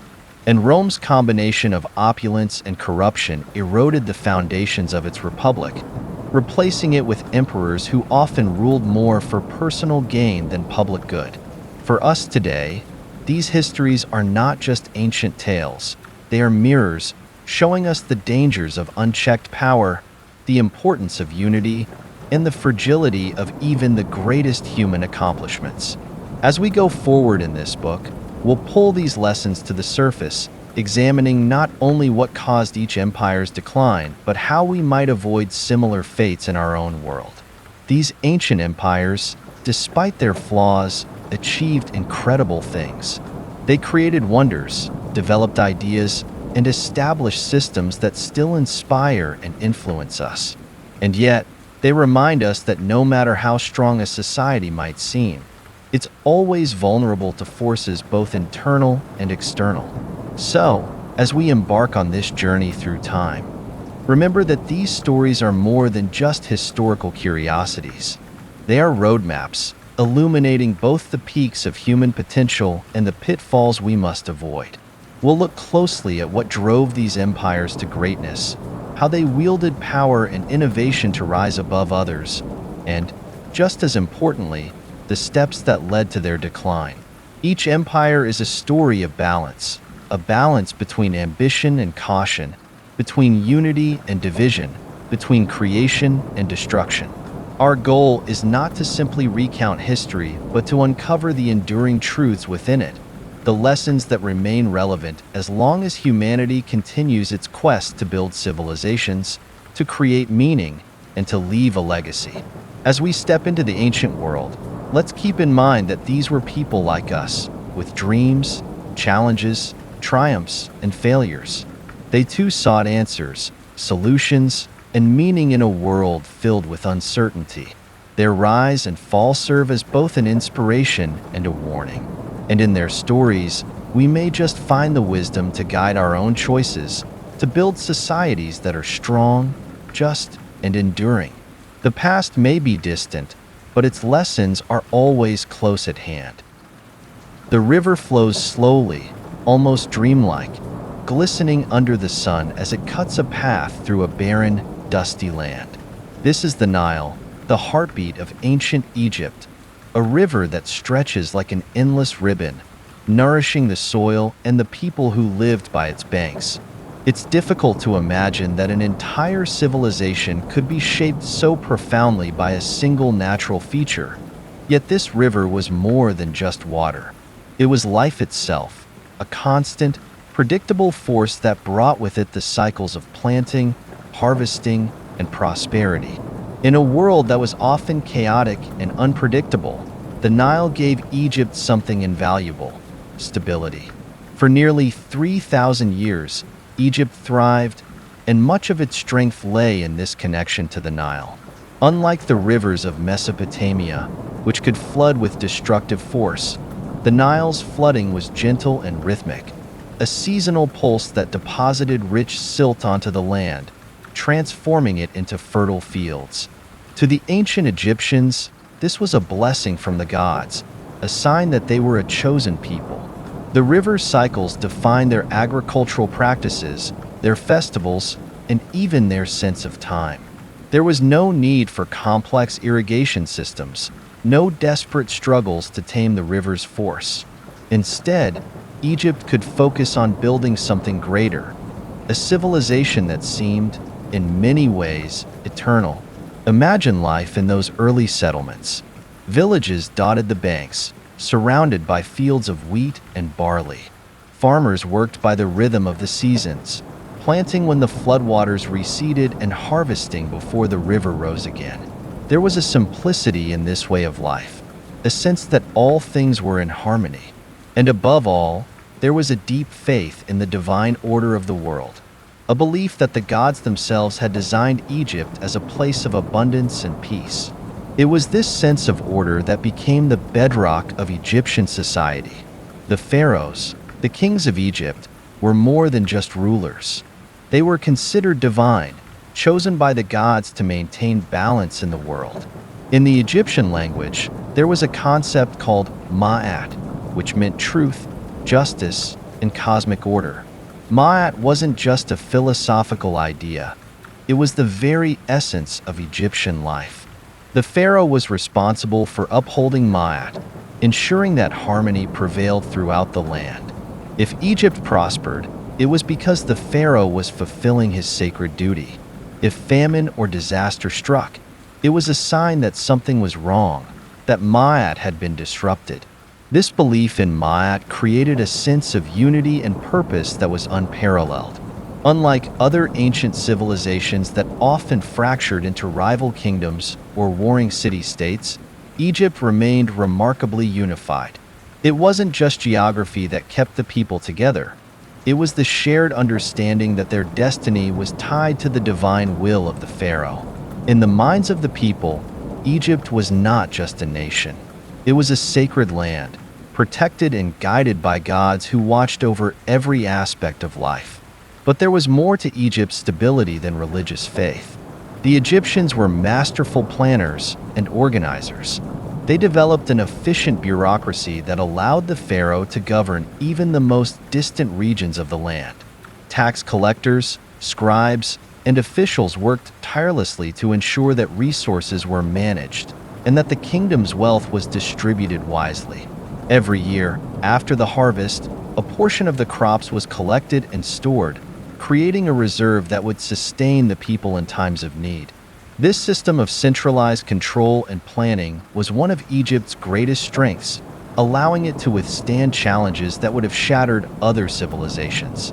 Imagine, for a moment, what it must have been like to walk through the cities of ancient Egypt.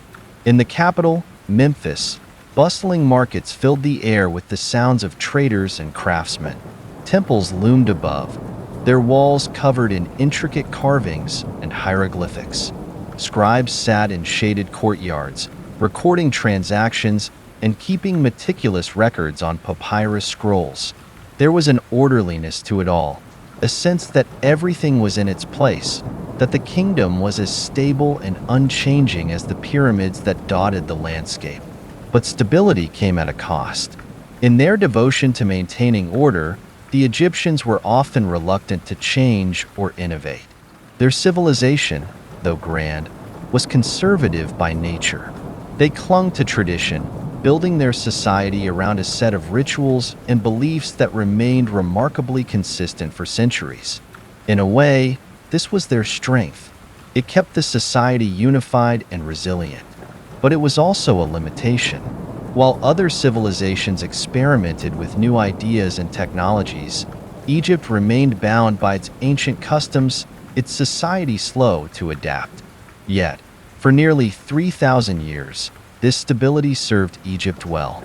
It allowed the people to build monuments that have lasted millennia, to create a legacy that endures to this day. And as we look back on Egypt's long history, we find a lesson in the power of stability. In our modern world, where change is constant and the pace of life often feels overwhelming, there's something profoundly appealing about Egypt's steadiness, about its commitment to order and balance. It reminds us of the importance of creating systems that can endure, of building societies that aren't easily shaken by the winds of change. At the same time, Egypt's story offers a caution. Stability, while valuable, can become a trap. The Egyptians became so accustomed to their way of life that they struggled to adapt when faced with new challenges. Their reliance on tradition made them vulnerable, leaving them unprepared for the shifts in power that eventually came from beyond their borders. In the end, it was this rigidity that contributed to their decline. As foreign invaders arrived, first the Hyksos, then the Assyrians, and finally the Persians, Egypt's society, so deeply rooted in its past, found it difficult to resist. Today, We live in a world that often seems to move at a dizzying speed. Technology evolves rapidly, political landscapes shift, and cultural norms change in the blink of an eye. In this context, Egypt's lesson on stability feels both reassuring and challenging. It reminds us that while stability is essential, it must be balanced with adaptability. A society that cannot evolve is a society at risk. We need strong foundations, yes, but we must also be willing to adapt, to innovate, and to embrace change when necessary. As we leave the banks of the Nile, stepping away from the temples and the statues of ancient gods, we carry with us the memory of a civilization that valued harmony above all else. The Egyptians built a world that was, in many ways, timeless, anchored by a belief in the divine order of things. And in their story, we find both an inspiration and a warning. Stability is a precious gift, one that can hold a society together for centuries. But true resilience requires more than just order. It demands the courage to change, the wisdom to adapt, and the vision to look beyond tradition. The Nile flows on, as it has for thousands of years, a symbol of the stability that once defined Egypt. But for all its beauty and strength, even the Nile cannot protect a society that refuses to move with the currents of time. And so, as we look back on Egypt's foundations of power and stability, we are reminded that the key to lasting success lies not only in building strong systems, but in ensuring that they can bend without breaking, change without losing their essence. Imagine standing at the base of a grand temple, where colossal statues of a single figure loom over you, gazing down with a sense of eternal calm. This is the pharaoh, the living god, the chosen of the gods, the very bridge between the divine and the mortal world. In ancient Egypt, the pharaoh wasn't merely a king. He was seen as a divine being, a manifestation of the gods in human form. Every aspect of life, from the flooding of the Nile to the outcome of a harvest, was tied to the pharaoh's sacred duty. His well-being and success were believed to be Egypt's well-being and success. To defy him was to disrupt the balance of the cosmos itself. It's almost impossible to overstate the power of this belief. The pharaoh was a figure of awe, a ruler beyond reproach. His word was law, and his role wasn't simply to govern, but to uphold Ma'at, the Egyptian concept of harmony, truth, and justice. The people believed that as long as the pharaoh was faithful to this divine mandate, Egypt would thrive. This faith in divine kingship wasn't merely a matter of politics or religion. It was the foundation of Egyptian identity. It was a belief that allowed the civilization to hold together generation after generation with remarkable unity and resilience. In a world where other societies were often divided by rivalries, factions, and internal conflicts, Egypt's system of divine kingship provided a single, unifying figure, a god on earth to whom all allegiance was due. Imagine the effect this would have on a society. There was no concept of rebellion, no thought of questioning the ruler. To obey the pharaoh was to honor the gods themselves, and in a land so deeply spiritual, where every aspect of life was steeped in ritual and reverence, this belief created a social cohesion that was virtually unbreakable. But this belief in divine kingship wasn't just a product of Egyptian faith. It was carefully cultivated through ritual, art, and public displays of power. Pharaohs would often be depicted in temple reliefs performing rituals with the gods or standing side by side with deities, their figures larger than life, radiating strength and calm. These images reinforced the idea that the pharaoh was an extension of the divine, an image of perfection that transcended the flaws of ordinary men.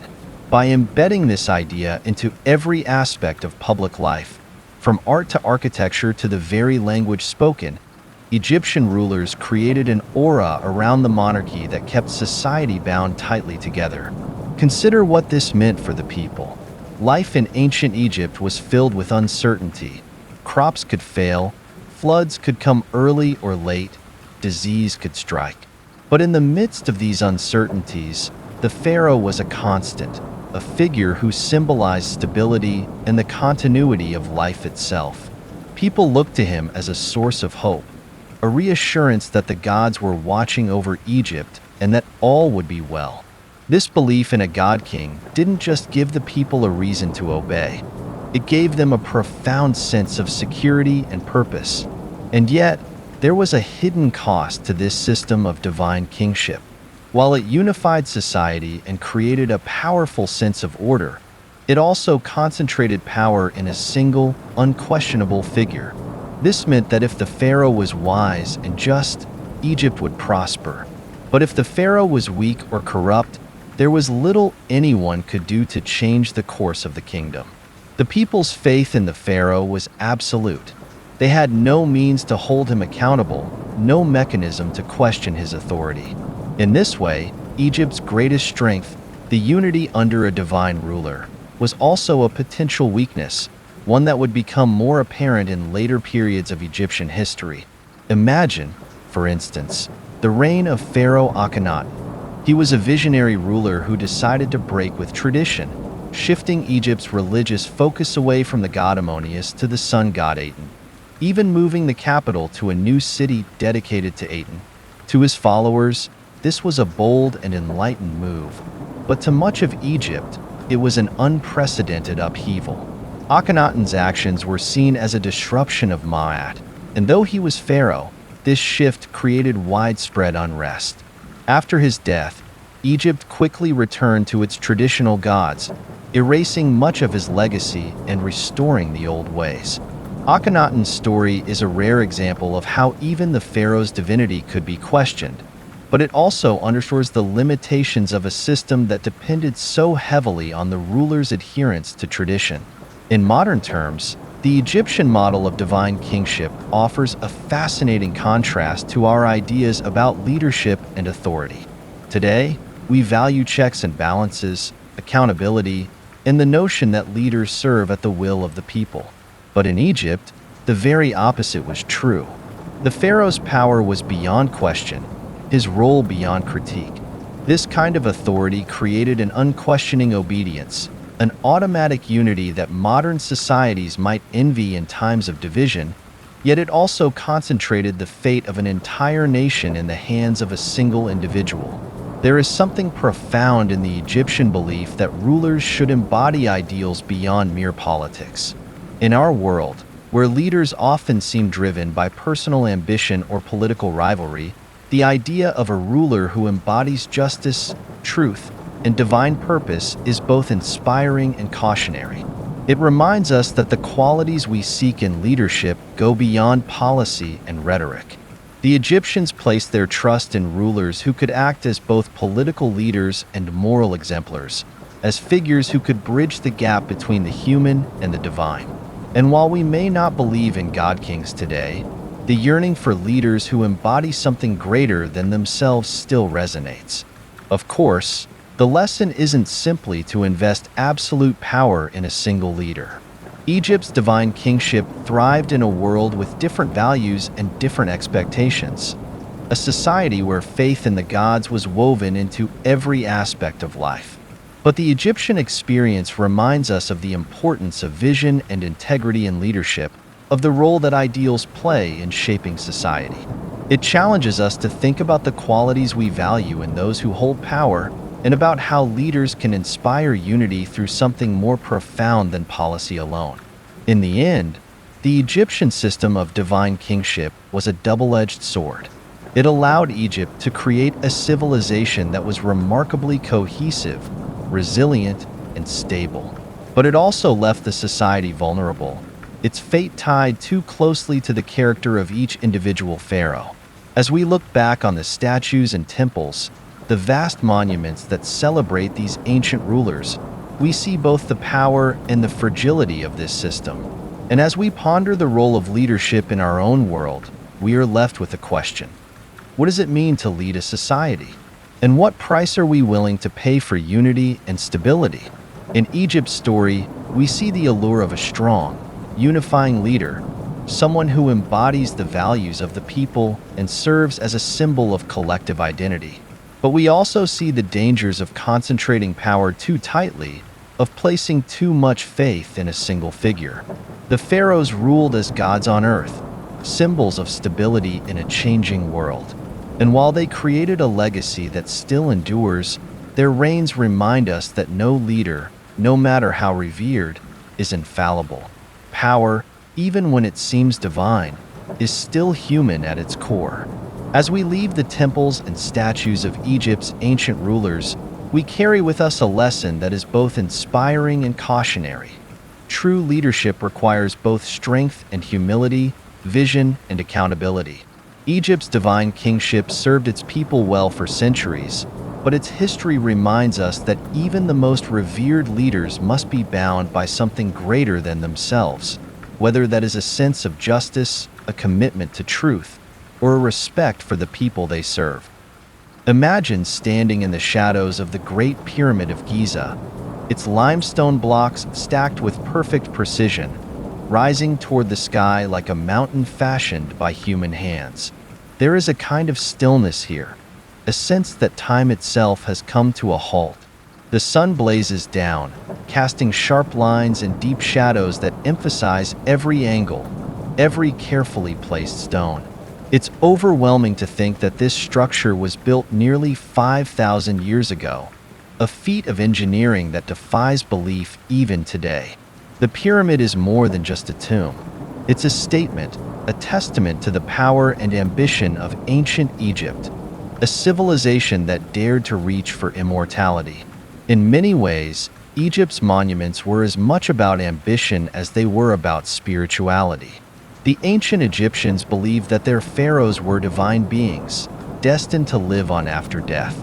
To ensure this transition to the afterlife, they built tombs that would protect and honor their rulers for eternity. But these tombs were more than just resting places. They were symbols of power, statements of authority that proclaimed to all who saw them that Egypt was not like other lands. Its rulers were gods, its people chosen, and its society one of strength and permanence. The scale of Egypt's architectural feats is astonishing. The Great Pyramid alone contains over 2 million blocks of stone, each weighing several tons. Building it required an enormous workforce, drawn from all over the kingdom. These laborers weren't slaves, as often believed. They were skilled workers, farmers, and craftsmen who took part in these projects as part of their civic duty. The construction of the pyramids was a collective effort, one that unified society around a common goal. To the Egyptians, this wasn't just building. It was a sacred act, a way to participate in the divine order and to contribute to the glory of Egypt. But Egypt's architectural ambitions extended far beyond the pyramids. Across the landscape, temples and statues rose, each one dedicated to a god, a pharaoh, or a principle that defined the Egyptian way of life. The temple complexes at Karnak and Luxor, with their towering columns and intricate carvings, were not only places of worship but also centers of political power. Priests performed rituals, offering prayers and sacrifices to the gods, while the pharaoh's officials conducted affairs of state. The temples embodied the unity of religious and political authority, the seamless integration of the divine and the earthly. Imagine walking through one of these temples. The columns soar above you, each one covered in hieroglyphs and scenes of the gods. Sunlight filters down from openings high above, illuminating the carvings of kings and gods engaged in rituals that maintain the balance of the universe. There's an undeniable sense of awe, a feeling that you are standing in a place that transcends human experience. These temples were designed to inspire reverence, to remind the people of the grandeur of their civilization and the power of their gods. Every detail, from the layout to the carvings, served to reinforce Egypt's values of order, stability, and devotion. But the costs of these monumental projects were immense. Building a pyramid or a temple required enormous resources: stone, wood, food to feed the workers, and materials for tools. These resources came from every corner of the kingdom, collected as taxes or tribute. For the people, these projects represented a heavy burden, a reminder that the pharaoh's ambition came at a price. The grand tombs and temples were symbols of power, but they were also monuments to the labor of thousands, to the sweat and toil of those who dedicated their lives to building something that would last far beyond their own lifetimes. This relentless drive to build on such a grand scale speaks to a unique aspect of Egyptian culture. For the Egyptians, life was fleeting, but monuments were eternal. They believed that by creating structures that would endure, they could achieve a kind of immortality, ensuring that their memory would live on forever. This desire to be remembered was woven into the fabric of Egyptian society. Scribes recorded the deeds of pharaohs, artists carved their likenesses into stone, and priests preserved their names and rituals. To be forgotten was a fate worse than death, and the Egyptians spared no effort in making sure that their leaders would be remembered. Yet, this pursuit of monumental ambition was not without risks. Egypt's resources were finite, and the more it invested in these grand projects, the more it strained the kingdom's economy. During prosperous times, the kingdom could afford such investments, but in times of hardship, such as famine, drought, or war, these projects could become a burden. Pharaohs who overreached, who demanded too much from their people in the pursuit of grandeur, sometimes found themselves facing unrest. The very symbols of Egypt's strength became, at times, symbols of excess. There's a lesson here, one that resonates with us even today. The Egyptians believed that they could achieve immortality through their monuments, that by building structures that would last, they could transcend the limitations of time. But in their pursuit of greatness, they sometimes overlooked the costs, the resources that could have been used elsewhere, the people who bore the weight of these projects, the fragile balance that held their society together. It's a reminder that ambition, while noble, must be tempered by a sense of responsibility, by an awareness of the impact our actions have on those around us. Today, as we marvel at the pyramids and temples, we are reminded of the heights of human achievement, of the incredible things we can accomplish when we work together toward a common goal. But we are also reminded of the dangers of unchecked ambition. In our own world, we see this in our skyscrapers, our sprawling cities, our ambitious infrastructure projects. We reach for greatness, for permanence, but we must be careful not to lose sight of the costs. We must remember that every achievement comes with a price, and that true greatness requires not just ambition, but wisdom. The Egyptians left behind some of the most impressive monuments the world has ever seen. They created works of art and architecture that have inspired generations, that continue to captivate us thousands of years later. But as we stand in the shadows of their temples and tombs, we are reminded that these monuments were built not just by kings, but by the people, the workers, the craftsmen, the farmers who contributed their labor and their lives to something larger than themselves. In the end, the pyramids and temples are more than just stones. They are stories, reminders of a civilization that dared to dream of eternity.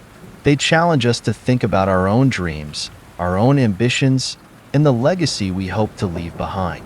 They remind us that true greatness is not measured by size or scale alone, but by the balance between ambition and responsibility, by the wisdom to pursue what is lasting and true. Egypt's monuments are timeless, but their lessons are even more enduring. Imagine standing at the edge of a vast desert, looking back toward the Nile Valley, where towering temples and monumental statues are scattered across the landscape. This is Egypt, a land that once stood as the pinnacle of civilization, its society held together by a sense of divine order and unity. But as you look closer, you begin to see cracks, signs of division, hints of weakness. For centuries, Egypt had been a land of unshakable stability, a civilization that seemed to defy the natural rise and fall of empires. And yet, as history would show, even Egypt was not immune to the forces of decline. Egypt's power, for all its strength, depended on a delicate balance. Its stability was rooted in the Nile, the divine kingship of the pharaoh, and the unity of its people under the concept of Ma'at, the idea of cosmic order. But over time, this balance became harder to maintain. Egypt's rulers grew more isolated, its people more divided, and the very unity that had once been its strength began to fracture. Egypt had built its identity on the idea of permanence, on the belief that it was a chosen land, protected by the gods. But as the centuries passed, it became clear that even Egypt could not escape change. One of the first signs of Egypt's decline was the growing power of local leaders and priests. As the wealth of Egypt increased, so too did the influence of the temples, particularly those dedicated to the god Ammonius. In cities like Thebes, the priests of Ammonius accumulated land, wealth, and followers, gradually becoming a power unto themselves. Over time, the authority of the pharaoh, once absolute, began to wane. Egypt was no longer a united kingdom under a single ruler but a land of competing interests, with the pharaoh struggling to maintain control over regional leaders and powerful priestly factions. Imagine what life must have been like for the ordinary people during this time. For generations, they had looked to the pharaoh as a god on earth, a figure who embodied the unity of Egypt. But now, they saw leaders who were more concerned with their own power, priests who amassed wealth while the common people struggled. The temples, once symbols of divine protection, became centers of political intrigue, with priests and officials vying for influence. This shift in power created a sense of uncertainty, a feeling that Egypt was no longer the unified land it had once been. The fragmentation of Egypt wasn't just an internal problem. As the kingdom grew weaker, it became more vulnerable to external threats. Invaders from neighboring lands began to see Egypt as a target, a land of wealth and resources ripe for conquest. The first major incursion came from the Hyksos, a foreign people who arrived with new technologies and tactics, including horse-drawn chariots and superior weaponry. The Egyptians, who had long relied on their traditional methods of warfare, were unprepared for this new threat. For the first time in centuries, Egypt found itself occupied, its own rulers displaced by foreign conquerors. Imagine the shock, the sense of disbelief that must have swept through Egypt as the Hyksos took control. This was a civilization that had prided itself on its strength, its divine protection, and yet here they were, ruled by foreigners. The Hyksos didn't destroy Egyptian culture. They adapted to it, even adopting Egyptian customs and beliefs. But their presence was a reminder that Egypt was not invincible, that its power could be challenged and its unity disrupted. Eventually, the Egyptians would rise up against the Hyksos, reclaiming their land and restoring native rule. But this experience left a lasting scar. It shattered the illusion of Egypt's invulnerability, revealing the cracks that had formed within its society. The period of foreign rule forced Egypt to adapt, to innovate in its military strategies, and to reassert its identity. Yet, even after driving out the Hyksos, Egypt would continue to struggle with internal divisions and external threats. One of the most challenging periods came during the Third Intermediate Period, a time marked by political fragmentation and instability. Egypt was divided into regions controlled by different factions, with rival rulers in the north and south. The pharaohs, once seen as the ultimate authority, now shared power with local warlords and high priests, each ruling their own territories. This period of division weakened Egypt, leaving it vulnerable to further invasions and diminishing its influence on the world stage. But the ultimate blow to Egypt's independence came with the arrival of the Assyrians and later the Persians. These powerful empires saw Egypt not as a cultural beacon but as a valuable prize, a land of resources and strategic importance.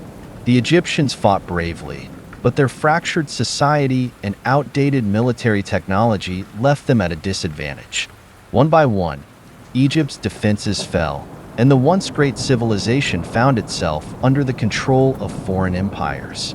In modern terms, Egypt's decline offers a sobering lesson on the dangers of complacency and division. For centuries, Egypt had been a land of remarkable stability, a society that seemed immune to the forces that caused other empires to fall. But in the end, it was this very stability that became a weakness. The Egyptians were so accustomed to their way of life that they struggled to adapt when faced with new challenges. Their society was so focused on maintaining the status quo that it left little room for innovation or change. Today, we see parallels to Egypt's story in our own world. Nations and societies that have enjoyed long periods of stability can sometimes become complacent, convinced that their way of life will endure without change. But history teaches us that no society is immune to the forces of change. Whether it's political division, economic challenges, or external threats, every civilization must remain vigilant, adaptable, and unified to survive. Egypt's decline also underscores the importance of unity in the face of external challenges. When Egypt was united, it could repel invaders and maintain its power. But as divisions grew, it became increasingly vulnerable. The Egyptians believed in the concept of ma'at, the idea of harmony and order, but they struggled to uphold it in times of crisis. This serves as a reminder that unity is not a given. It must be actively maintained, cultivated through shared values and a sense of common purpose. As we leave the ancient temples and tombs of Egypt, we are reminded of a civilization that achieved incredible heights, a society that built wonders and shaped history. But we are also reminded that even the most powerful societies can fall if they lose sight of their core values, if they allow divisions to erode their unity. Egypt's story is one of both triumph and caution, a lesson that even the strongest foundations can be shaken if a society grows complacent. In the end, Egypt's decline was not the result of a single event or a single leader. It was a gradual process, a slow unraveling that left it vulnerable to forces beyond its control. The Egyptians believed that their civilization would last forever, that the gods themselves would protect their land. But as we see time and again in history, even the mightiest civilizations are subject to the same cycles of rise and fall. The Nile continues to flow, the pyramids continue to stand, and Egypt's story endures. It is a story that reminds us of the importance of unity, of the need to adapt, and of the dangers of believing that stability is permanent. Egypt's decline serves as both a warning and a call to vigilance, a reminder that the strength of a society lies not only in its monuments or its leaders, but in its ability to respond to change, to maintain unity, and to uphold the values that bind it together. Imagine the sound of a stylus scratching against a clay tablet, the marks carefully pressed in rows, forming words and records. This is the sound of civilization being born, the first sparks of human creativity and organization that would come to define Mesopotamia, a land nestled between the Tigris and Euphrates rivers. It's here, in the fertile valleys of these rivers, that humanity's first great cities emerged, each one a hub of innovation, culture, and discovery. Mesopotamia, often called the cradle of civilization, was more than just a place. It was a laboratory of human potential, a place where people experimented with ideas that would shape the world for millennia to come. The landscape of Mesopotamia was both a blessing and a challenge. Unlike the gentle, predictable flooding of the Nile in Egypt, the Tigris and Euphrates were wild, unpredictable rivers that could nourish the land one year and sweep away villages the next. For the people of Mesopotamia, survival required ingenuity. They developed some of the earliest forms of irrigation, digging canals and reservoirs to control the water's flow. This mastery of water transformed the land, allowing communities to thrive in an otherwise harsh environment. But more than that, it sparked a spirit of innovation, a mindset that embraced new solutions to age-old problems. Imagine the city of Uruk, one of the world's first true cities, bustling with activity. Streets lined with mud brick houses, vendors selling goods in crowded marketplaces, priests performing rituals in towering temples called ziggurats. Here, in Uruk, the concept of urban life was born. People came together not just to survive, but to create something greater than themselves, a city that would be a center of culture, religion, and trade. Uruk and other Mesopotamian cities became hubs of knowledge, each one pushing the boundaries of what was possible. It was in Mesopotamia that writing was born. The earliest form, known as cuneiform, began as a system of simple marks used to record transactions, a way to keep track of goods and trades. But over time, these marks evolved into something much more profound. They became symbols of thought, records of history, prayers to the gods, and even expressions of personal emotion. Writing changed everything. It allowed knowledge to be passed down from one generation to the next, enabling the accumulation of wisdom and experience. With writing, Mesopotamians could record laws, create complex administrations, and even explore the mysteries of the universe. This innovation laid the groundwork for civilization itself, setting humanity on a path toward intellectual growth and cultural development. But Mesopotamia's achievements went beyond writing. They created the first legal codes, setting down rules that governed everything from commerce to family life. The most famous of these, Hammurabi's Code, established the principle of justice, laying out punishments for various offenses. An eye for an eye, a tooth for a tooth, it declared, setting a standard for fairness that would echo through the ages. These laws weren't just rules.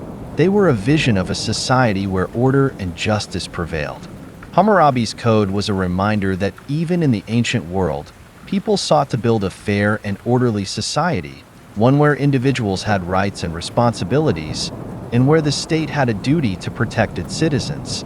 Imagine being a merchant in one of Mesopotamia's bustling cities, bartering in the marketplace, protected by these laws. You knew that if someone cheated you, there would be consequences, that if you committed a crime, you'd face justice. This sense of order and accountability helped Mesopotamian society flourish, giving people a sense of security and stability that allowed trade, culture, and innovation to thrive. The laws set a foundation for civic life, ensuring that people could live together in peace, bound by shared rules and shared expectations. Yet, perhaps one of Mesopotamia's greatest contributions was its intellectual curiosity. Mesopotamians were astronomers, mathematicians, and inventors, constantly seeking to understand the world around them. They charted the stars, created the first known calendar, and developed mathematical systems that included place value and the concept of zero. They divided time into units we still use today: 60 seconds in a minute, 60 minutes in an hour. Their observations of the heavens weren't just scientific. They were deeply spiritual, connected to their beliefs about gods and the universe. To the people of Mesopotamia, the cosmos was alive, and by understanding it, they believed they could bring order to the chaos of the world. But for all their achievements, Mesopotamian civilization was far from peaceful. The fertile land between the Tigris and Euphrates was a prize coveted by many, leading to almost constant warfare between city-states. Sumer, Akkad, Babylon, Assyria, each of these cities and empires rose to power, only to fall and be replaced by the next. Each new ruler would expand, conquer, and build, trying to leave a legacy in the shifting sands of history. This cycle of rise and fall became a defining feature of Mesopotamian life. Unlike Egypt, with its long periods of stability, Mesopotamia was a land of flux and change, where power was always contested and no empire could last forever. Imagine living in this environment, knowing that the walls of your city might one day be breached, that the ruler you served could be overthrown by a new conqueror. This uncertainty shaped Mesopotamian culture, creating a society that was both resilient and adaptive. The people learned to expect change, to prepare for new rulers and new challenges. They became experts at rebuilding, at finding ways to survive and thrive in a world where stability was fleeting. In many ways, this made them stronger, fostering a spirit of resilience that was woven into the very fabric of their civilization. Today, as we look back on Mesopotamia, we see a society that was always reaching, always striving for something greater. Their cities may have crumbled, their empires may have fallen, but their ideas have endured. Writing, laws, mathematics, these innovations laid the foundations for much of what we now take for granted. Mesopotamia reminds us of the power of innovation, of the importance of curiosity, and the need for resilience in the face of uncertainty. It teaches us that civilization is not a single achievement but a continuous process, a journey of growth, adaptation, and discovery. In our modern world, where change often feels overwhelming, Mesopotamia offers a lesson in adaptability. They thrived not because they avoided challenges, but because they embraced them, using their hardships as opportunities to learn and grow. They understood that progress is never linear, that setbacks are part of the journey. Mesopotamia's story is one of resilience, a reminder that even in the face of adversity, humanity's desire to understand, to create, and to build something lasting can prevail. As we leave the temples and palaces of Mesopotamia behind, we carry with us the memory of a civilization that dared to ask questions, that sought to make sense of the world even when it seemed chaotic. Mesopotamia was a land of innovation, a cradle of civilization that shaped the future in ways its people could never have imagined. And as we face our own challenges today, we are reminded of their example, their courage, their creativity, and their unwavering belief that knowledge and order could bring light to even the darkest times. Imagine a city on the plains of Mesopotamia, its walls towering, its gates guarded by soldiers, and within, the hum of daily life. The voices of merchants, the cries of children, the chanting of priests in towering ziggurats. Mesopotamia's cities were more than just places to live. They were symbols of human ambition, resilience, and pride. Each city had its own patron god, its own ruler, and its own identity. But these cities and their surrounding territories were not isolated. They were always in tension, constantly competing for resources, influence, and power. Mesopotamia, for all its achievements, was a land where the cycle of conquest and empire played out repeatedly, a cycle that shaped the destiny of the entire region. The Mesopotamian landscape was a patchwork of city-states, each one a beacon of human innovation and resilience. The people of Sumer, Akkad, Babylon, and Assyria weren't just building cities. They were building civilizations, creating systems of governance, laws, and social structures that would influence history. But with each achievement came rivalry. To control the land between the Tigris and Euphrates meant access to the richest soil, the most abundant resources, and therefore, the power to shape the region.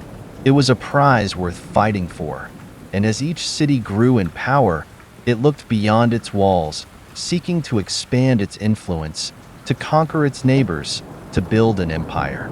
Consider the rise of Akkad, a city-state that began as one among many but soon came to dominate the entire region.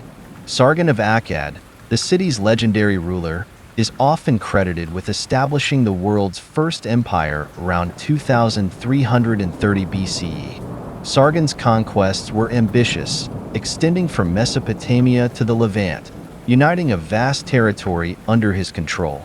This was a new idea, the notion that a single ruler could control not just one city but an entire region, bringing diverse peoples and cultures under a single rule. Sargon's empire was more than a series of conquests. It was a vision of unity, a belief that one ruler could bring order to a chaotic world. But as quickly as Sargon's empire rose, it fell. Holding such a vast territory together proved difficult. The resources required to maintain control over distant lands strained Akkad's economy, and the loyalty of conquered peoples was always tenuous. Eventually, rebellions and invasions chipped away at Sargon's legacy, and his empire dissolved into fragments. The fall of Akkad was a stark reminder of the challenges of empire, a lesson that power, no matter how impressive, is fleeting. After the fall of Akkad, Mesopotamia returned to its cycle of competing city-states, each one vying for dominance. Yet the dream of empire didn't die. Over the centuries, new powers rose to claim Akkad's legacy. Babylon, under the rule of Hammurabi, became a center of civilization, its legal and cultural achievements a beacon for the ancient world. Hammurabi wasn't just a conqueror. He was a lawgiver, ruler who sought to create a just society governed by a code of laws. His famous Code of Hammurabi wasn't merely a list of rules. It was a vision for how society should function, a testament to the idea that governance was more than just power. It was the responsibility to create order and fairness. Imagine being a citizen in Babylon under Hammurabi's rule, walking through a city alive with culture, commerce, and religious life. You'd feel a sense of pride, a belief that Babylon was more than just a city. It was the center of the world. But even Babylon, with all its achievements, couldn't escape the cycle. After Hammurabi's death, Babylon struggled to maintain its influence. Rival city-states and foreign invaders continued to press against its borders, and eventually, Babylon, like Akkad, succumbed to the forces of time and change. Then came the Assyrians, a people who took the idea of empire to a new level. Unlike Babylon, which sought to govern through laws and culture, the Assyrians built an empire on military might and fear.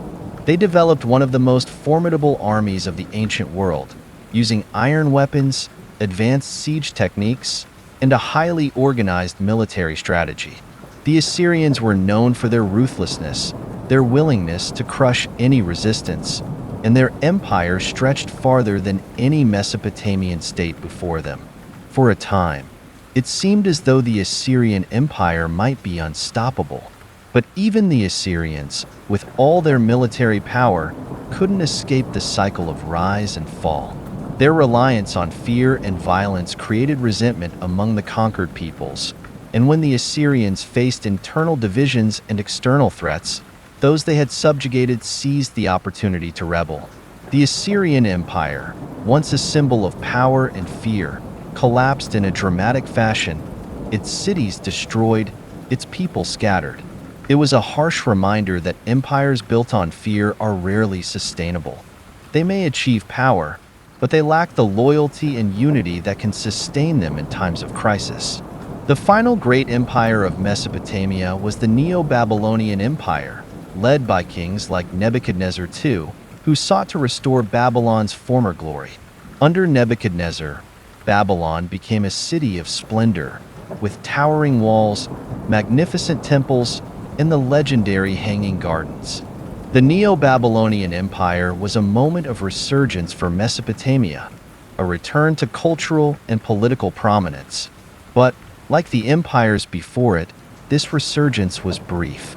Soon, the Persian Empire, under Cyrus the Great, swept through Mesopotamia, incorporating Babylon into a much larger empire that spanned vast territories.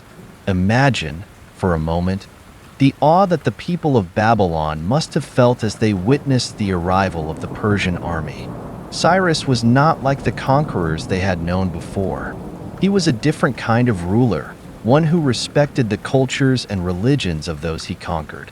Cyrus allowed the people of Babylon to continue their way of life, respecting their gods and customs. His approach marked a new era, one where conquest didn't necessarily mean oppression. But for Mesopotamia, this was also an ending. The region would no longer be the independent center of civilization it had once been. It would become part of a larger world, its cities and culture woven into the fabric of a vast empire. The cycles of conquest and empire in Mesopotamia reveal a profound truth about human societies. The drive for power and influence is timeless, but so too is the inevitability of change. Mesopotamia's rulers sought to create empires that would last, but each one ultimately fell, undone by the same forces that had propelled it to greatness: ambition, rivalry, and the struggle to control limited resources. This cycle of rise and fall teaches us that empires, no matter how powerful, are always vulnerable to the forces of time, to the challenges of governance, and to the ambitions of others. Today, Mesopotamia's story resonates as a reminder of both the power and the fragility of human ambition. The cities and empires that once dominated the region are now ruins, their walls broken, their monuments worn by time. But the lessons they offer endure. Mesopotamia shows us that ambition can drive societies to achieve incredible things, but it also reminds us that unchecked ambition, without a foundation of unity and justice, often leads to instability. Each of Mesopotamia's empires reached for greatness, but each one fell, leaving behind a legacy of resilience, creativity, and a cycle that would repeat throughout history. As we leave the ancient ruins of Mesopotamia, we are reminded that the quest for power is as old as civilization itself, and so too are the consequences of that quest. The cycles of conquest and empire in Mesopotamia offer a lesson on the importance of balance, the need to pursue greatness, but not at the expense of stability and unity. Mesopotamia's rulers dreamed of empires that would last forever, but the very forces that drove them forward ultimately led to their decline. Their story reminds us that no matter how great an empire may seem, it is always bound by the cycles of time, the ebb and flow of human ambition and resilience. Picture yourself standing in the center of ancient Babylon, a bustling city with wide streets and towering ziggurats. Traders haggle in the marketplace, farmers bring their goods from the fields, and citizens move through the streets with a sense of purpose. Above it all stands a stone monument, inscribed with symbols, cuneiform script chiseled into stone, forming a code that will change Mesopotamian society forever. This is the Code of Hammurabi, a set of laws that goes beyond simple rules to define the very fabric of civilization, a statement that justice and order must be upheld by the ruler and followed by the people. Hammurabi was more than a king. He was a visionary leader who understood that governing a complex society required more than military strength or divine endorsement.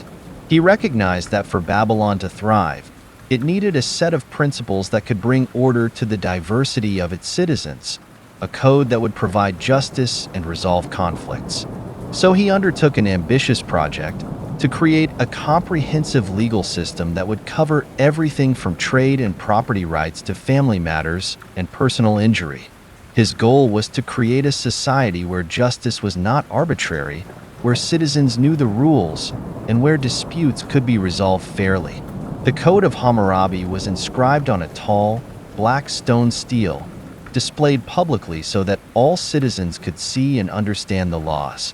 At the top of the stele, an image depicted Hammurabi receiving the laws from Shamash, the sun god and god of justice, underscoring the idea that these laws were not merely the will of the king, but divinely inspired principles. By linking his laws to the gods, Hammurabi reinforced their authority and legitimacy, creating a sense of order that extended beyond mere human governance. This wasn't just a code. It was a vision for society, one that sought to ensure that justice prevailed. The principles within Hammurabi's code were based on a concept of reciprocity, famously summed up as an eye for an eye, a tooth for a tooth. This principle, known as lex talionis, was meant to ensure that punishment was proportionate to the crime, that justice was balanced.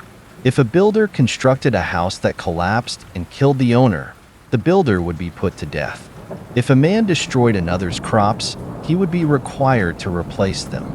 This sense of measured justice was intended to protect the community from the excesses of revenge and to prevent conflicts from spiraling out of control. But the Code of Hammurabi also reveals much about the social structure of Babylon. The laws were not the same for everyone. Punishments varied depending on one's status. If a noble harmed a commoner, the punishment would be lighter than if a commoner harmed a noble. Slaves, too, had their own set of rules, and the code reflected the reality of a stratified society, where people's rights and responsibilities depended on their place in the social hierarchy. Though by modern standards this may seem unfair, in Hammurabi's time, it was a progressive step.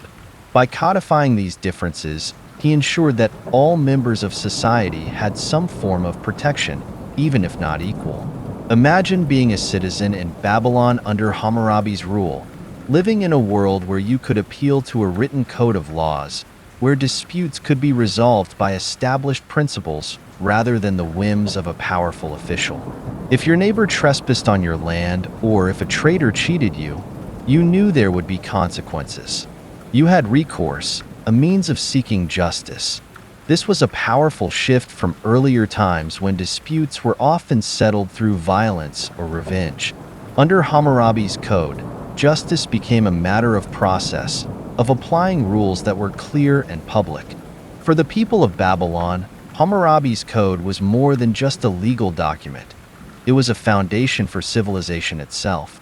By setting down laws, Hammurabi created a social contract, a set of mutual obligations that bound the people to each other and to the state. It fostered trust, an understanding that individuals were protected under the law and that their grievances would be heard. This sense of order and predictability was essential for the growth of trade, the stability of families, and the safety of communities. Hammurabi's code was an early recognition of the idea that governance is not just about power, but about justice, a principle that would resonate through the centuries. Today, we see the legacy of Hammurabi's code in the legal systems around the world. Although our modern laws differ greatly, the underlying ideas of justice, reciprocity, and the importance of protecting the vulnerable remain. Hammurabi's code set a precedent that laws should be public, that they should protect citizens, and that they should promote a fair and orderly society. In many ways, it was a blueprint for the rule of law, an idea that a just society is one where individuals are held accountable, where conflicts can be resolved without resorting to violence, and where justice is accessible to all.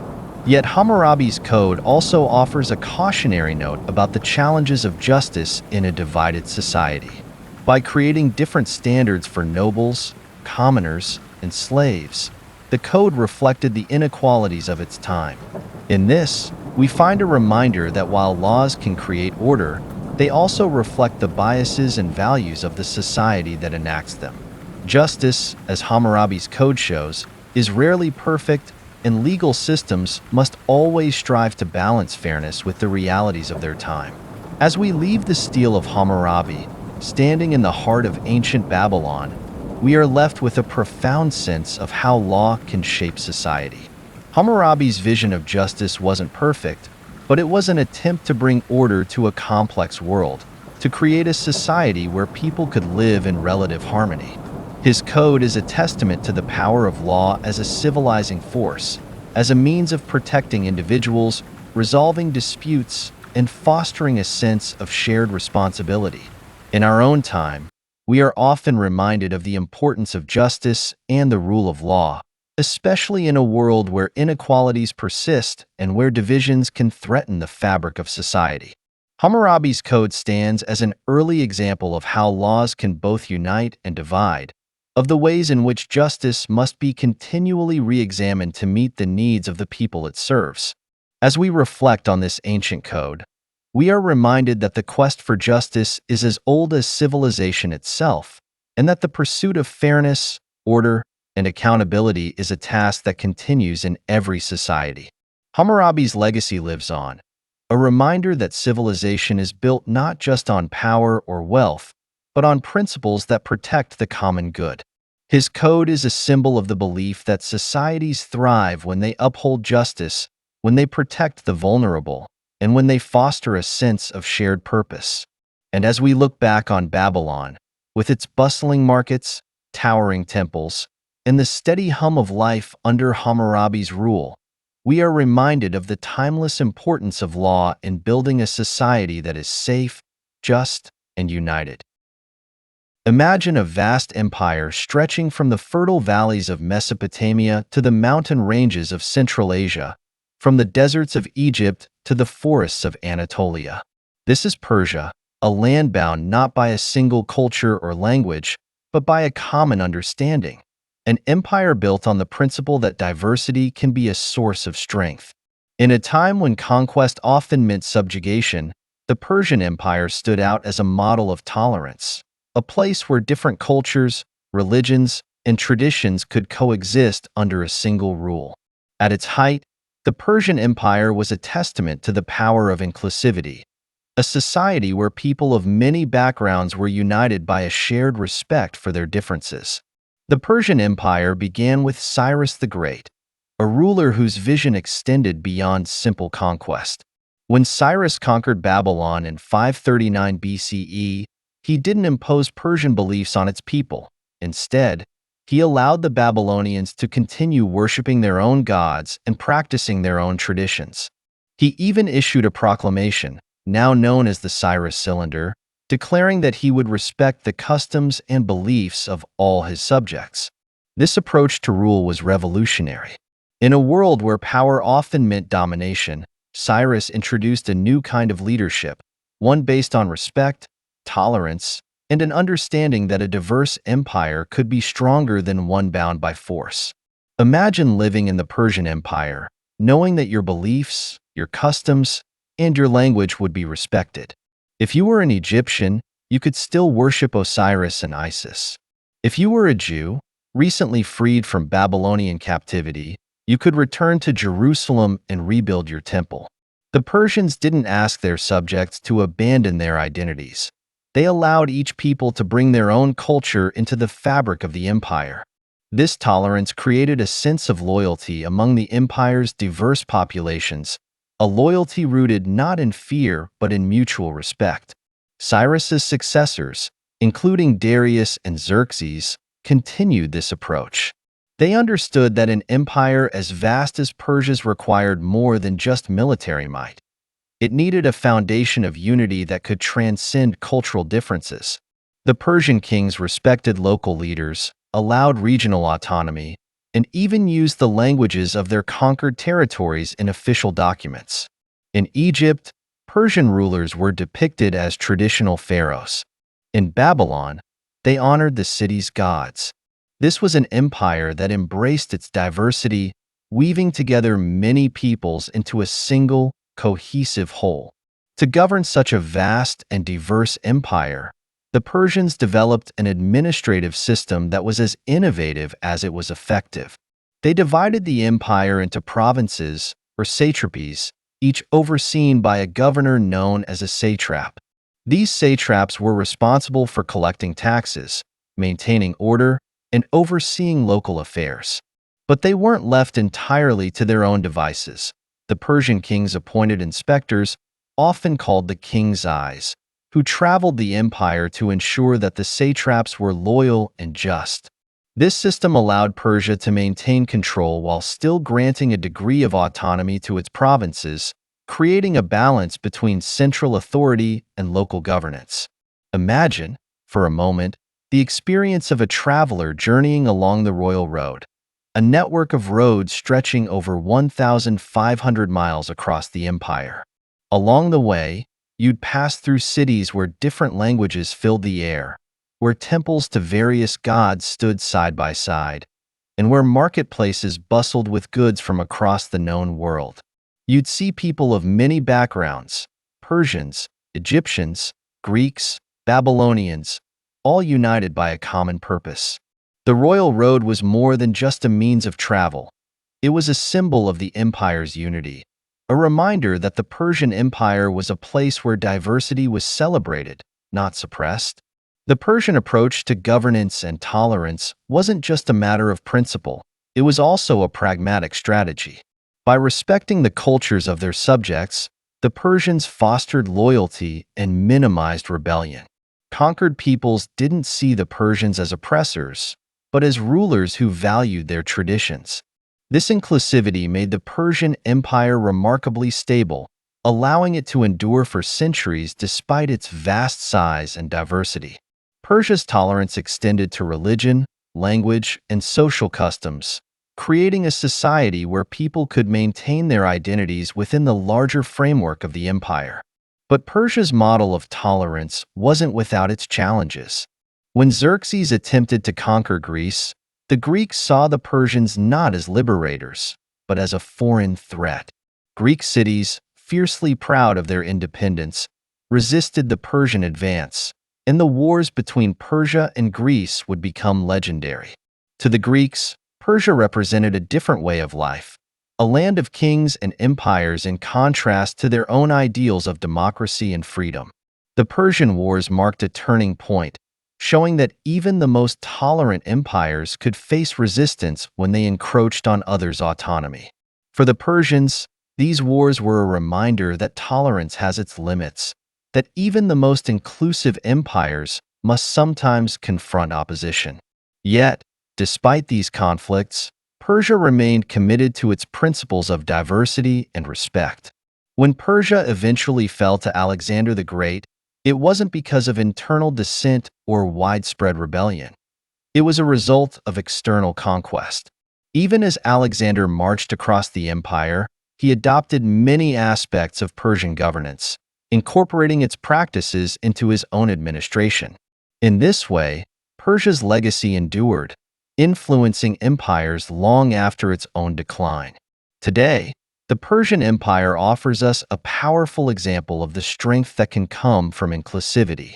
In a world that often seems divided by culture, religion, and identity, Persia's story reminds us that diversity can be a source of unity rather than division. By respecting the differences of their subjects, the Persians built an empire that was resilient, stable, and remarkably cohesive.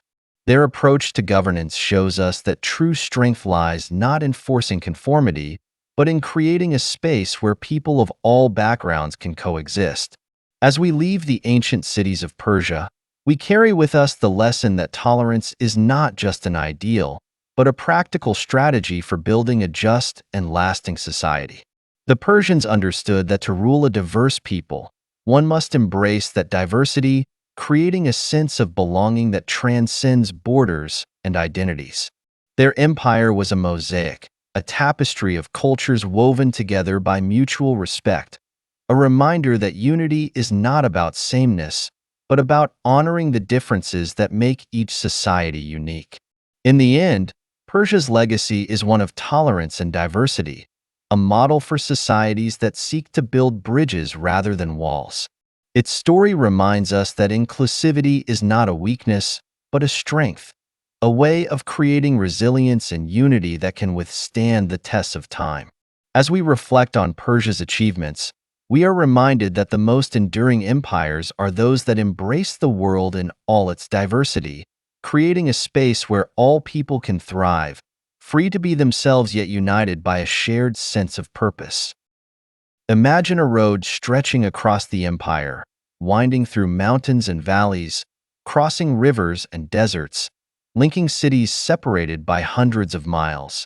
This is the Royal Road of Persia, a marvel of ancient infrastructure and one of the most important symbols of Persian unity. Built under the rule of Darius the Great, the Royal Road was more than a thoroughfare. It was the lifeblood of the empire, a network that connected the far reaches of Persia and allowed it to thrive as one of the most extensive and diverse empires in history. For the Persian Empire, communication was essential. Spanning a territory that stretched from the Mediterranean to the borders of India, the empire encompassed countless languages, religions, and cultures. Maintaining control over such a vast domain required an infrastructure that could overcome the natural barriers separating its regions. The Royal Road allowed for just that, linking the empire's most important cities and providing a direct line for communication, trade, and governance. By establishing such a road, the Persians achieved something remarkable. They created a sense of unity across an incredibly diverse land, allowing people from distant regions to feel connected to the central authority in Persepolis and Susa. The Royal Road was no ordinary path. It was a well-maintained, efficiently managed route that stretched over 1,500 miles, from Sardis in Asia Minor to Susa in southwestern Iran. Along the way, there were relay stations, rest stops, and way stations for couriers and travelers. These stations were stocked with fresh horses and provisions, enabling messages to be relayed with astonishing speed. Persian couriers, known as angaros, would carry royal messages day and night, riding through rain, heat, and snow. The historian Herodotus famously marveled at their dedication, writing, "Neither snow, nor rain, nor heat, nor gloom of night stays these couriers from the swift completion of their appointed rounds." This motto, later adopted by postal services, captures the remarkable efficiency and determination of the Persian communication system. Imagine being a traveler or a merchant on the royal road. As you journey, you would pass through a landscape that shifts from arid deserts to lush river valleys, from rocky mountains to fertile plains. Each region has its own language, its own customs, its own way of life. Yet, as you move from one way station to the next, you find the same familiar symbols of Persian rule, the same infrastructure that binds the empire together. The road is a reminder that, despite its diversity, the Persian Empire is united, its people connected by a network that reaches across the known world. For the Persian kings, the royal road was a powerful tool of governance. Messages could be sent across the empire in a matter of days, allowing the king to respond swiftly to any crisis, from revolts to foreign invasions. This rapid communication enabled the Persian rulers to maintain a tight grip on their vast empire, ensuring that regional governors, or satraps, remained loyal and that their actions aligned with the king's policies. The satraps themselves benefited from the royal road, using it to relay reports, send tribute, and request assistance. This constant flow of information created a dynamic relationship between the central authority and the regions, enabling the Persian kings to govern effectively and with minimal delay. The royal road wasn't just for official business. It was also a route for commerce and cultural exchange. Traders moved along its length, carrying goods from one end of the empire to the other. From Sardis to Susa, merchants brought Persian carpets, Mesopotamian grain, Egyptian papyrus, and Indian spices, creating a vibrant network of trade that enriched the empire and fostered economic growth. This commerce wasn't limited to material goods. It also included ideas, technologies, and knowledge. The royal road became a corridor for cultural exchange, allowing different regions to share their beliefs, practices, and innovations. Greek philosophers, Egyptian priests, and Mesopotamian astronomers all traveled its length, contributing to a vibrant tapestry of knowledge and culture that flourished under Persian rule. Imagine the bustling markets in the cities along the royal road. Stalls filled with exotic goods from distant lands, traders speaking in multiple languages, artisans displaying their crafts. This wasn't just trade. It was the lifeblood of a multicultural empire, a way for the people of Persia to experience the diversity within their own borders. The royal road made it possible for the empire's subjects to see themselves as part of something larger, as participants in a vast and interconnected world. The road wasn't merely a physical path. It was a bridge between cultures, a means of creating unity through shared experiences and exchanges. The Persian commitment to infrastructure went beyond the royal road. Darius the Great also oversaw the construction of canals, irrigation systems, and other public works that improved agriculture, transportation, and trade throughout the empire. One of his most ambitious projects was the construction of a canal that connected the Nile to the Red Sea, allowing ships to travel from the Mediterranean to the Indian Ocean.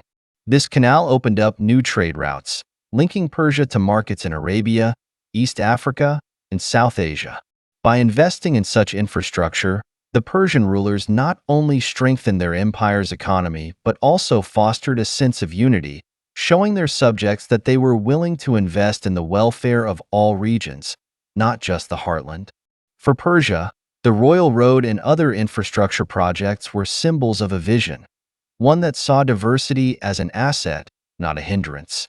By connecting people from different regions, the Persians created a sense of belonging that transcended individual cultures and identities. This inclusivity was a hallmark of Persian rule, a reflection of their belief that a diverse empire could be stronger if its people felt connected and valued. The road and its related infrastructure showed the empire's commitment to integration, to creating a world where different languages, religions, and customs could coexist within a single, unified system.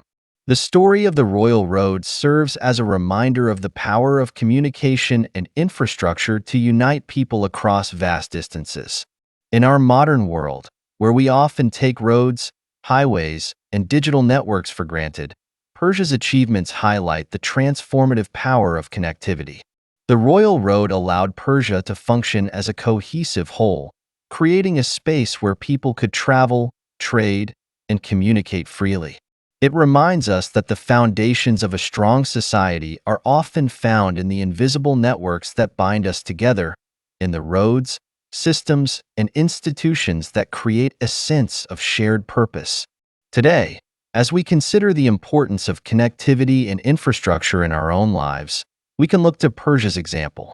Their commitment to building and maintaining a vast network of roads and canals shows us that even in the ancient world, leaders understood the importance of communication, the value of bringing people together. The Royal Road wasn't just a feat of engineering. It was a statement about the kind of empire Persia aspired to be, a place where diversity was celebrated, where people could move freely, and where unity was achieved through respect and connection. As we leave the ancient stones of the Royal Road behind, we carry with us a lesson that resonates across the ages, that the strength of an empire, or any society, lies in its ability to connect its people, to create pathways that bridge distances, both physical and cultural. Persia's infrastructure was more than a means of travel. It was a framework for unity, a reminder that when people are connected, they can achieve greatness together. Imagine the flickering light of a sacred fire, burning in a temple high on a Persian plateau, its flames dancing in the cool desert air. This fire represents more than just warmth or illumination. To the ancient Persians, it is a symbol of purity, a reminder of their connection to the divine and their commitment to truth. In the heart of the Persian Empire, Zoroastrianism wasn't just a religion. It was a way of life, a framework for understanding the world and guiding the actions of rulers and citizens alike. This belief system, founded by the prophet Zoroaster, taught that life was a cosmic battle between good and evil, truth and deceit, and it shaped Persia's approach to governance, justice, and social order. At the heart of Zoroastrianism was the concept of dualism, the belief in two opposing forces, Ahura Mazda, the god of light, truth, and goodness, and Angra Mainyu, the spirit of darkness, deceit, and chaos. The followers of Zoroastrianism believed that each individual had a role to play in this eternal struggle, that every thought, word, and action contributed to either the light or the darkness. This cosmic battle wasn't confined to the heavens. It played out in the lives of every person, from the humblest farmer to the king himself. The rulers of Persia, who embraced Zoroastrianism as a guiding philosophy, understood that their role was more than just political, it was spiritual. They were seen not merely as leaders, but as champions of order and justice, tasked with upholding the values of truth and righteousness. Imagine the Persian king, seated on his throne, aware that his actions would be judged not only by his people, but by Ahura Mazda himself.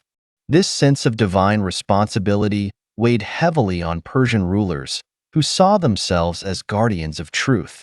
For them, governance was an extension of their faith, a way to align the earthly realm with the principles of justice and order. They believed that by ruling justly, they could help to bring about harmony in the world, fulfilling their sacred duty to stand on the side of light and truth. This moral framework provided a strong foundation for Persian governance, setting a standard that distinguished Persia from many of its contemporaries. One of the most remarkable aspects of Persian rule was its emphasis on justice and fairness. While other empires often ruled through fear, Persia's leaders sought to create a society governed by principles that reflected their Zoroastrian beliefs. They viewed their subjects not as conquered peoples but as partners in a shared mission to create a just and harmonious world. This approach to governance fostered loyalty and trust among Persia's diverse populations, creating a sense of unity that transcended cultural and religious differences. The Persian Empire became a place where people could live according to their own beliefs, where justice was not an arbitrary force but a guiding principle rooted in the values of the empire's religion. Consider the administrative system that the Persians put in place. The empire was divided into provinces, each governed by a satrap who was responsible for upholding the laws and ensuring that justice was maintained. But the satraps were not left to act on their own. They were monitored by royal inspectors, known as the king's eyes, who reported directly to the king. This system wasn't just about maintaining control. It was a way to ensure that justice was applied fairly across the empire, that the principles of truth and order were upheld in every corner of Persia. The king's duty to protect his people and maintain order wasn't merely political. It was a sacred responsibility, one that aligned with the teachings of Zoroastrianism. Imagine living in Persia as a common citizen, aware that your ruler was bound by a commitment to justice, that the empire's laws and governance were guided by a belief in truth and righteousness. This belief system wasn't just a set of abstract principles. It was woven into daily life, influencing everything from the way disputes were settled to the way leaders conducted themselves. For the Persians, religion and governance were inseparable. To rule justly was to honor Ahura Mazda, to create a society where truth could flourish. This emphasis on ethical governance set Persia apart, creating a legacy of fairness that resonated even among its subjects of diverse faiths. Zoroastrianism also emphasized the importance of free will. In the eyes of the Persians, every person had the ability and the responsibility to choose between good and evil. This belief in free will extended to the king himself. He was not above the cosmic struggle, but a part of it. His choices, too, would determine whether he aligned with the forces of light or darkness. This perspective fostered a sense of humility among Persian rulers, a recognition that their power came with an obligation to uphold moral principles. Unlike some rulers who saw themselves as gods, the Persian kings understood that they were accountable not only to their subjects but to the divine principles they believed governed the universe. For the Persians, this belief in cosmic justice created a sense of purpose, a mission to bring order to the world. But it also created a model for coexistence within the empire. Zoroastrianism taught respect for different beliefs, as long as those beliefs did not promote deception or chaos. This philosophy allowed the Persians to embrace the diversity of their empire, creating a society where various religions and cultures could coexist peacefully. While Zoroastrianism remained the official faith, the Persian rulers respected the practices of other religions, understanding that their role was not to impose their beliefs, but to foster an environment where truth and order could thrive. However, as with any system, the Persian approach had its limits. The conflicts between Persia and Greece highlighted the challenges of balancing moral principles with the realities of power and ambition. When Xerxes attempted to conquer Greece, his campaign was driven partly by a desire to expand the empire, but also by a belief that he was bringing order to a chaotic world. To the Greeks, however, Xerxes represented a threat to their freedom and autonomy. The clash between Persia and Greece was as much a conflict of ideals as it was a military struggle, a battle between two ways of life, each one convinced of its own virtue. This conflict with Greece serves as a reminder that even the most principled rulers must contend with the complexities of power. Persia's leaders may have seen themselves as champions of justice, but in the eyes of those they sought to conquer, they were still an empire seeking to expand its influence. This tension between ideals and ambition is a theme that has echoed throughout history, a reminder that even the noblest intentions can be tested by the pursuit of power.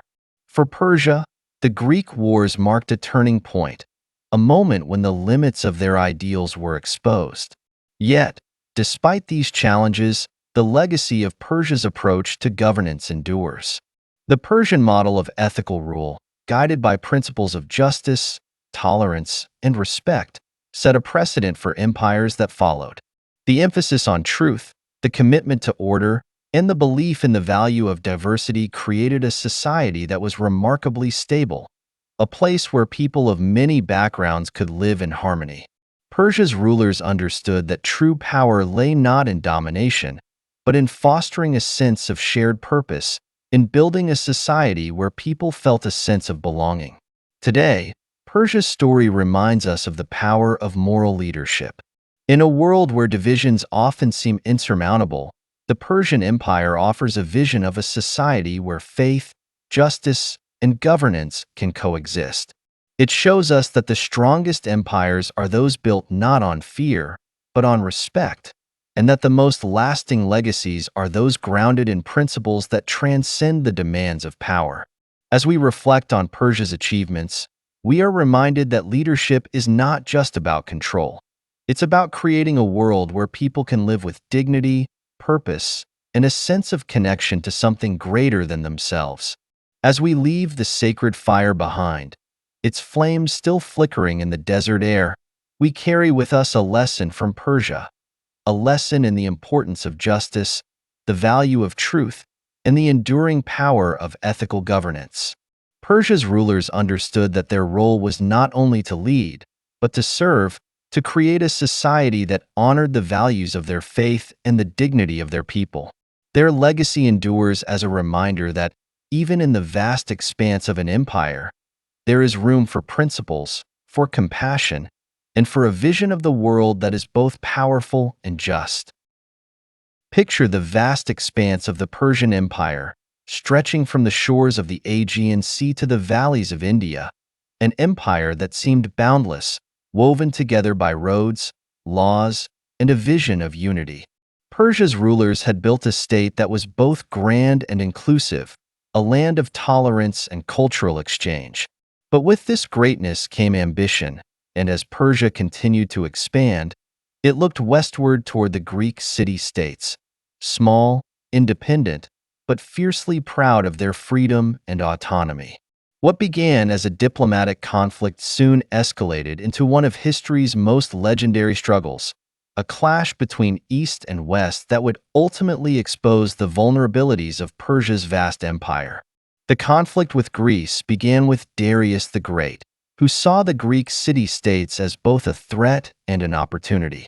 Greek colonies along the western coast of Asia Minor, many of them subject to Persian rule, were often rebellious, resisting the empire's authority.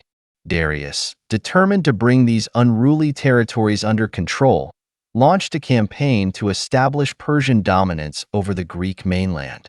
To him, this was more than just a political maneuver. It was an opportunity to extend Persia's influence, to bring the light of Persian order to a chaotic and fragmented land. Imagine the Persian army preparing for this campaign, a force of unimaginable size, assembled from every corner of the empire. Soldiers from Babylon, Egypt, Phoenicia, and Persia itself marched under the banner of the great king, united in their purpose. But to the Greeks, this vast force was a threat to their way of life. Unlike Persia, Greece was not a single empire. It was a collection of independent city-states, each with its own identity, customs, and government. Athens, Sparta, Thebes, and Corinth were rivals, often at odds with each other, yet fiercely united in their belief in freedom and self-determination. They saw Persia's campaign not as an offer of stability, but as an attempt to extinguish their independence. The first major clash between Persia and Greece came at the Battle of Marathon in 490 BCE.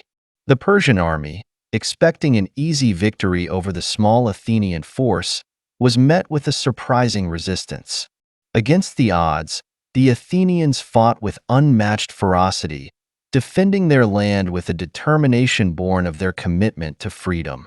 The battle ended in a stunning victory for Athens, a moment that would become legendary in Greek history and send a message to the Persian Empire that Greece would not be easily subdued. For Persia, the loss at Marathon was a setback, but not a deterrent. 10 years later, Xerxes, the son of Darius, launched a massive invasion of Greece, assembling one of the largest armies the world had ever seen. Determined to avenge his father's defeat and to bring Greece under Persian control, Xerxes led his forces across the Hellespont, constructing a bridge of boats to move his army into Europe. This campaign was a display of Persian power and ambition, a testament to the empire's ability to mobilize resources on an unprecedented scale. Imagine the sight of Xerxes' army as it marched toward Greece, a vast sea of soldiers stretching as far as the eye could see, accompanied by supply wagons, war chariots, and the elite immortals, Persia's most fearsome warriors. This was not merely an army. It was the embodiment of Persian might, a force meant to demonstrate to the world that no land was beyond the reach of the great king. Yet, for all its power, Persia's campaign faced unforeseen challenges. The rugged terrain of Greece, with its mountains and narrow passes, made it difficult for such a large force to maneuver. The Persian army, accustomed to the vast plains of Asia, struggled in this unfamiliar landscape, where every hill and valley became a potential trap. The famous stand at Thermopylae, where a small force of Greek warriors held the narrow pass against the Persians, became a symbol of Greek defiance. Though the Persians ultimately overwhelmed the defenders, the resistance they encountered revealed the limits of their power. Persia's strength lay in its size and unity, but Greece's strength lay in its independence, its citizens' willingness to fight for their way of life. For every inch of Greek soil, Persia paid a heavy price, facing a people who were driven not by loyalty to a king, but by a fierce sense of freedom. The turning point in the conflict came at the Battle of Salamis, a naval engagement that showcased Greece's tactical ingenuity. The Persian fleet, large and formidable, was lured into the narrow straits where the smaller, more maneuverable Greek ships could strike with precision.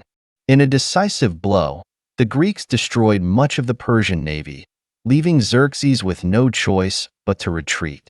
Though the Persians would continue to occupy parts of Greece for a time, their dreams of total conquest were shattered. The wars with Greece exposed a vulnerability in the Persian Empire, a reminder that size and power alone could not guarantee victory. For Persia, the Greek wars marked a humbling moment, a recognition that even the mightiest empires had limits. The conflict drained Persia's resources and weakened its hold on its western territories. Although the empire remained a dominant power, the wars revealed the dangers of overreach, the risks of extending authority into lands where local resistance was fierce.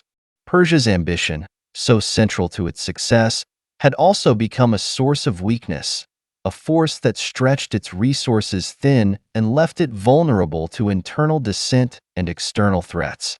The Persian Empire, though wounded, survived the wars with Greece. But the legacy of these conflicts lingered, a reminder of the costs of ambition and the challenges of managing a vast and diverse empire. Persia's leaders learned that conquest had limits, that even the most powerful empires must consider the practicalities of governance. The Greek wars showed Persia that unity could not always be imposed from above, that the spirit of a people could be just as formidable as an army.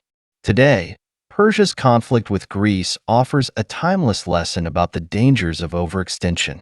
The Persian Empire, for all its strengths, faced a reality that still resonates with modern societies: the need for balance between ambition and sustainability, between expansion and stability. As we look back on this chapter in history, we are reminded that the greatest empires are often brought low not by external enemies alone, but by the weight of their own ambitions. The desire to grow, to conquer, to extend one's reach can be powerful, but it must be tempered by an awareness of the limitations of power. Imagine the aftermath of these wars, as Persian leaders reflected on the lessons learned from their encounter with Greece. They understood that their empire, vast and diverse, was strongest when it respected the autonomy of its regions, when it focused not only on expansion but on the well-being of its people. Persia's experience serves as a reminder that strength is not just a matter of size or might, but of balance, a balance between ambition and caution, between unity and respect for difference. As we leave the fields of Marathon, the narrow pass of Thermopylae, and the straits of Salamis behind, we carry with us a lesson from Persia's experience with Greece, that empires, like individuals, must know their limits. The Persian Empire was built on a foundation of tolerance, respect, and cultural exchange, values that made it resilient. But when it reached beyond what it could sustain, it faced the consequences of overreach. The Greek wars remind us that true power is not about conquering lands or subjugating peoples. It is about creating a society where people feel connected, respected, and part of something greater than themselves. In the end, Persia's ambition was both its strength and its weakness, a driving force that built one of history's greatest empires, but also led it into costly conflicts. As we reflect on Persia's legacy, we are reminded that the most lasting achievements come from a foundation of balance, that even the mightiest empires must be mindful of the fine line between greatness and hubris. Persia's story with Greece endures as a reminder that no empire, no matter how vast, is immune to the consequences of overreach, and that the truest strength lies not in conquest, but in the wisdom to know when enough is enough. Imagine standing in the agora, the bustling heart of Athens, surrounded by the sounds of voices debating, merchants haggling, and the occasional laughter of children playing nearby. This isn't just a marketplace. It's a gathering place, a forum where citizens come together to discuss ideas, argue about policy, and take an active role in the decisions that shape their lives. Athens is alive with the spirit of inquiry and participation, a city where the very concept of governance is being reimagined. In this unique place, the seeds of democracy are beginning to sprout, giving birth to ideals that will echo across centuries and shape the future of human civilization. Unlike the vast empires of Egypt, Persia, or Babylon, Athens was small, its power concentrated in a single city-state. But what Athens lacked in size, it made up for in its influence over the human spirit. Here, in this relatively modest city, a new form of governance was taking shape, one where citizens, not kings or priests, would hold power. This was democracy in its earliest form, a system where free male citizens could gather, debate, and vote on matters affecting their community. For the first time in recorded history, ordinary people had a say in how they were governed, and this newfound power would transform Athens into a beacon of intellectual and cultural achievement. The heart of Athenian democracy was the assembly, a gathering where citizens could voice their opinions, propose laws, and make decisions by majority vote. Imagine being a citizen of Athens, standing in the Nix, an open hill where the assembly met. You'd listen as speakers put forth their arguments, debating issues from taxes to military campaigns. Some speakers were passionate, others were strategic, each one presenting their ideas to the crowd. When the debate was over, it would be time to vote. Each citizen, regardless of wealth or birth, had a voice, a role in shaping the future of Athens. But Athenian democracy was more than just a system of voting. It was an experiment in civic engagement, a belief that citizens could, and should, take responsibility for their society. This idea of active citizenship fostered a deep sense of pride and belonging among Athenians. They were not subjects, ruled by a distant power. They were participants in a grand project, a shared endeavor to create a just and thriving society. For the people of Athens, democracy wasn't merely a form of government. It was a way of life, a commitment to being involved, informed, and invested in the common good. As democracy flourished, so too did intellectual life. Athens became a magnet for thinkers, artists, and scholars, each one drawn to the city's atmosphere of openness and inquiry. Philosophers like Socrates, Plato, and Aristotle walked its streets, engaging in conversations that would lay the foundations of Western philosophy. The Academy, founded by Plato, became a place of learning where students could explore questions of ethics, metaphysics, and the nature of knowledge itself. In Athens, ideas were not confined to temples or palaces.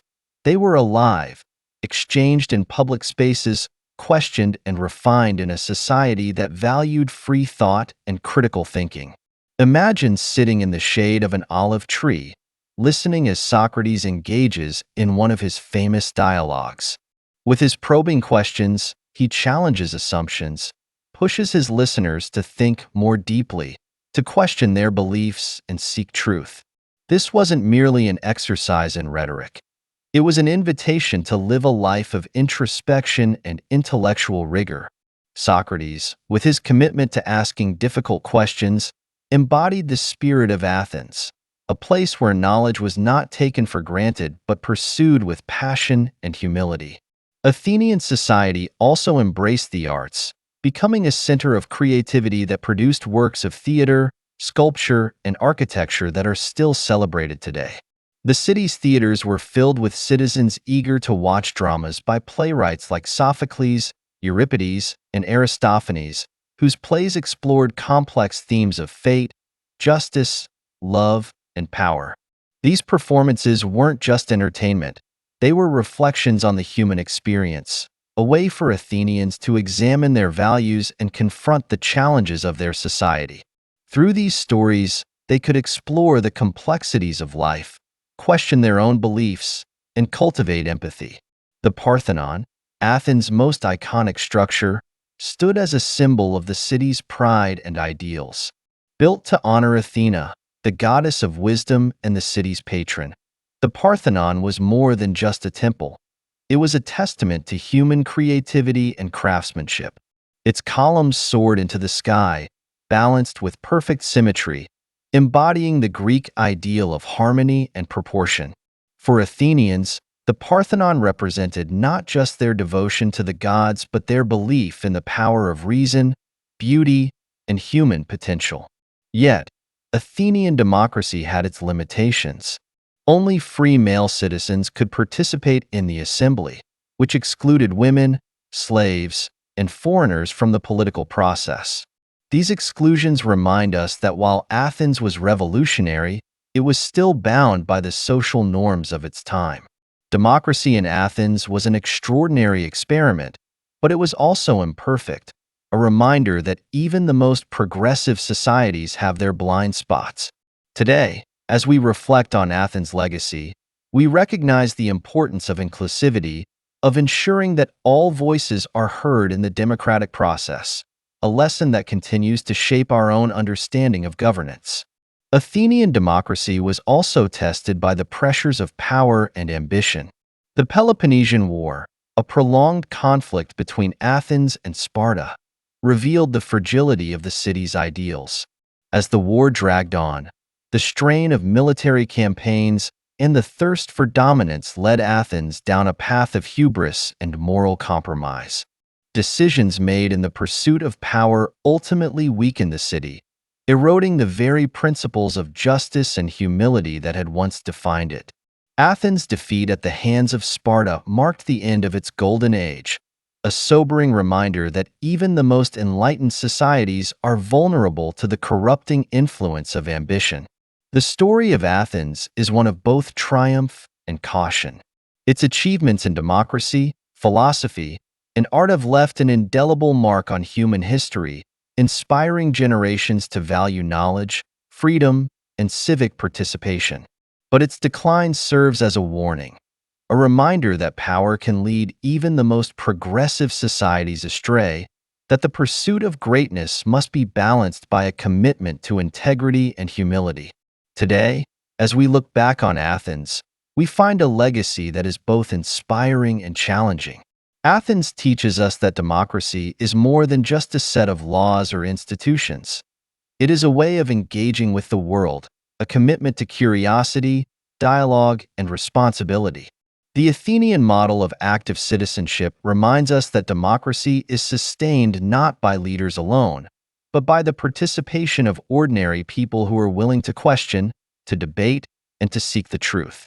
In our own time, where democratic ideals are often tested, Athens remains a beacon of hope, a reminder of what is possible when people come together to shape their society. It shows us that true freedom lies not in isolation, but in the connections we build with others, in the shared responsibility of working toward a common good. The spirit of Athens lives on in every community that values knowledge, justice, and the courage to ask difficult questions. As we leave the Agora, the Parthenon, and the streets where philosophers once walked, we carry with us the enduring lessons of Athens. Democracy is not easy. It requires vigilance, humility, and a willingness to listen. But as Athens reminds us, it is also a path to enlightenment, a way of life that empowers us to reach our fullest potential. The legacy of Athens is a call to engage, to think, and to act with integrity, a reminder that the pursuit of knowledge and the commitment to justice are the true pillars of a lasting civilization. Imagine a city with no towering temples or grand marketplaces, no ornate theaters or statues to the gods. Instead, the people of this city are focused, their lives dedicated to discipline, training, and a single unyielding purpose: to defend and strengthen their homeland. This is Sparta, a society unlike any other in ancient Greece, a place where every aspect of life is geared toward one goal: creating the perfect soldier. For Sparta, power wasn't measured by wealth, art, or philosophy. It was measured by strength, discipline, and unity, by the ability to hold the line and protect their way of life. While Athens celebrated freedom, democracy, and intellectual pursuits, Sparta was built on a foundation of duty, obedience, and martial excellence. From a young age, Spartan children were taught that they were part of something greater than themselves, a society where individual desires were sacrificed for the common good. For Spartans, loyalty to their city-state was absolute, a bond forged through rigorous training and unwavering commitment to Sparta's ideals. Imagine being a child in Sparta. At the age of 7, you'd leave your family to join the Agoge, a state-run education and training program designed to prepare young Spartans for a life of service. Here, you'd learn survival skills, military tactics, and the values of endurance and self-sacrifice. This was no ordinary education. It was an indoctrination into a way of life where toughness and resilience were paramount. The Agoge wasn't just about teaching skills. It was about creating unity, forging a bond among Spartan youth that would make them into a disciplined, unbreakable fighting force. In Sparta, every citizen was expected to contribute to the state's defense. Spartan men trained to be warriors, while women were raised to be strong and self-sufficient, tasked with maintaining the home and raising future soldiers. Unlike other Greek city-states, Spartan women enjoyed a surprising degree of autonomy. They were encouraged to be physically fit and outspoken, viewed as essential to the stability and strength of the city. Spartan women were taught that their role was to produce and support warriors, a duty they took with the same seriousness as the men's commitment to battle. This unique role for women distinguished Sparta from other Greek societies, giving them a level of influence and respect rarely seen in the ancient world. The central feature of Spartan society was its communal lifestyle. Spartans were expected to put aside personal wealth and ambition, living in simplicity and sharing resources with their fellow citizens. Private luxury was frowned upon. The Spartans valued austerity, believing that material wealth would weaken their society, distracting them from their true purpose. For Spartans, their loyalty was to the city-state above all else. Every meal, every possession, every moment was a reminder that they were part of a greater whole, a society that depended on unity and discipline to survive. At the heart of Sparta's military prowess was the phalanx, a tightly organized formation where each soldier's shield protected the man next to him. This formation required absolute trust, as each Spartan relied on his comrades for survival. In battle, the phalanx moved as one, a wall of shields and spears advancing with unwavering discipline. The Spartans weren't just skilled warriors. They were masters of coordination and teamwork, their unity making them one of the most feared military forces in the ancient world. For the Spartans, the phalanx was more than just a battle tactic. It was a symbol of their society, a place where each individual played a role, supporting and protecting the others, creating a whole that was greater than the sum of its parts. But Sparta's strength also came with limitations. While their focus on discipline and simplicity created a resilient society, it left little room for innovation, creativity, or personal freedom. Unlike Athens, where intellectual pursuits and open debate thrived, Sparta had little interest in philosophy, art, or democratic ideals. The pursuit of knowledge and culture took a back seat to the demands of military preparedness. For the Spartans, the risks of distraction were too great, the price of vulnerability too high. They chose strength over flexibility, security over diversity, and in doing so, they built a society that was remarkably stable but also rigid, resistant to change. Imagine living in Sparta as an adult, knowing that your life's purpose was set from birth, that your role was to serve the state without question. While this created a sense of unity and purpose, it also meant sacrificing individuality and personal ambitions. Spartans were taught that their worth lay not in personal achievements, but in their contributions to the collective. For some, this was a noble calling. For others, it may have felt like a burden. Sparta's society demanded complete devotion, and those who couldn't or wouldn't conform were often marginalized or excluded. Sparta's rigid structure also created tensions with its neighbors. While other Greek city-states valued alliances, trade, and cultural exchange, Sparta remained largely isolated, suspicious of foreign influence. Its strict adherence to tradition made it wary of new ideas, and its focus on strength left little room for compromise. This isolation meant that Sparta had few allies, relying instead on its own might to maintain its independence. In times of war, this approach made Sparta a formidable opponent, but in times of peace, it left the city-state with limited resources and few diplomatic connections. The tensions between Sparta and other Greek city-states eventually culminated in the Peloponnesian War, a brutal conflict with Athens that would test Sparta's endurance and resilience. While Sparta's military might ultimately lead to its victory over Athens, the war took a toll on both city-states, weakening Greece as a whole. For Sparta, the victory came at a high cost, draining its resources and leaving its society stretched thin. The Peloponnesian War showed that while Sparta's model of strength and discipline was effective in battle, it was not always suited to the complexities of a changing world.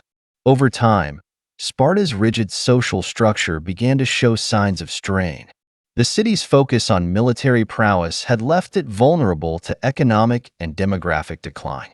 As the population of full citizens dwindled and Sparta struggled to maintain its strict social order, it became increasingly difficult for the city-state to sustain itself. The very qualities that had made Sparta strong, its discipline, its simplicity, its focus on martial excellence, became weaknesses as the demands of the world around it changed. Sparta had built a society that was resilient but inflexible, strong but unable to adapt to new challenges. Today, Sparta's legacy is one of both admiration and caution. Its commitment to discipline, unity, and sacrifice has inspired generations, a reminder of the power of collective purpose and dedication. Yet Sparta's story also serves as a warning, a reminder that strength without adaptability can become a liability, that a society focused solely on defense and discipline may struggle to thrive in times of peace. Sparta teaches us that power and resilience are invaluable, but they must be balanced by openness and the ability to evolve. As we leave Sparta, we carry with us the lessons of its unique approach to society. a model that valued unity and sacrifice above all else, creating a disciplined and powerful city-state. Sparta's strength lay in its ability to create a society where each individual was committed to the collective, where every citizen played a role in defending their homeland. But its limitations remind us that even the strongest societies must adapt, that flexibility and openness are essential for survival in a changing world. The legacy of Sparta endures, a testament to the power of discipline and unity, but also a reminder of the risks of a rigid, unyielding way of life. Sparta shows us that greatness can come from sacrifice, that strength is forged in the fires of discipline. But it also teaches us that true resilience requires the courage to grow, to question, and to change. As we look back on Sparta's story, we are reminded that strength is not just about defense. It is about balance, about finding ways to thrive in both times of conflict and peace. Imagine two of the most powerful city-states of ancient Greece, Athens and Sparta, standing side by side on a map. Together, they are the heart of Greek civilization, a land of contrasting ideals and remarkable achievements. Yet, despite their shared culture and heritage, these two cities are locked in a struggle for supremacy, each convinced of its own superiority. What began as a rivalry fueled by ideological and political differences will soon escalate into a full-scale war, plunging all of Greece into a conflict that will last for nearly 3 decades. This is the Peloponnesian War, a confrontation that will test the resilience of both Athens and Sparta and ultimately reveal the destructive power of division. The seeds of the Peloponnesian War were sown in the aftermath of the Persian Wars, a conflict in which the Greek city-states had united to repel a common enemy. Their victory over Persia had left Greece triumphant and confident, yet the alliance that had been forged in the face of invasion was fragile.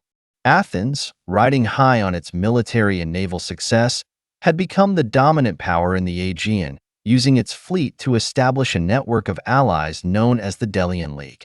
This league, ostensibly formed to defend against future Persian threats, soon became a tool for Athenian expansion as the city began to exert control over its allies, transforming them into subjects rather than partners. To the Athenians, their empire was a source of pride, a symbol of their ingenuity, courage, and commitment to democracy. But to other Greek city-states, particularly Sparta and its allies in the Peloponnesian League, Athens' actions represented a threat. Sparta, with its disciplined, militaristic society, had always been wary of Athens' ambition and influence. Where Athens valued democracy and individualism, Sparta prized order, duty, and collective strength. These two cities, each proud of its way of life, saw the other's values as a challenge to its own, a fundamental difference that would make reconciliation increasingly difficult. Imagine the tension growing as Athens and Sparta move closer to open conflict.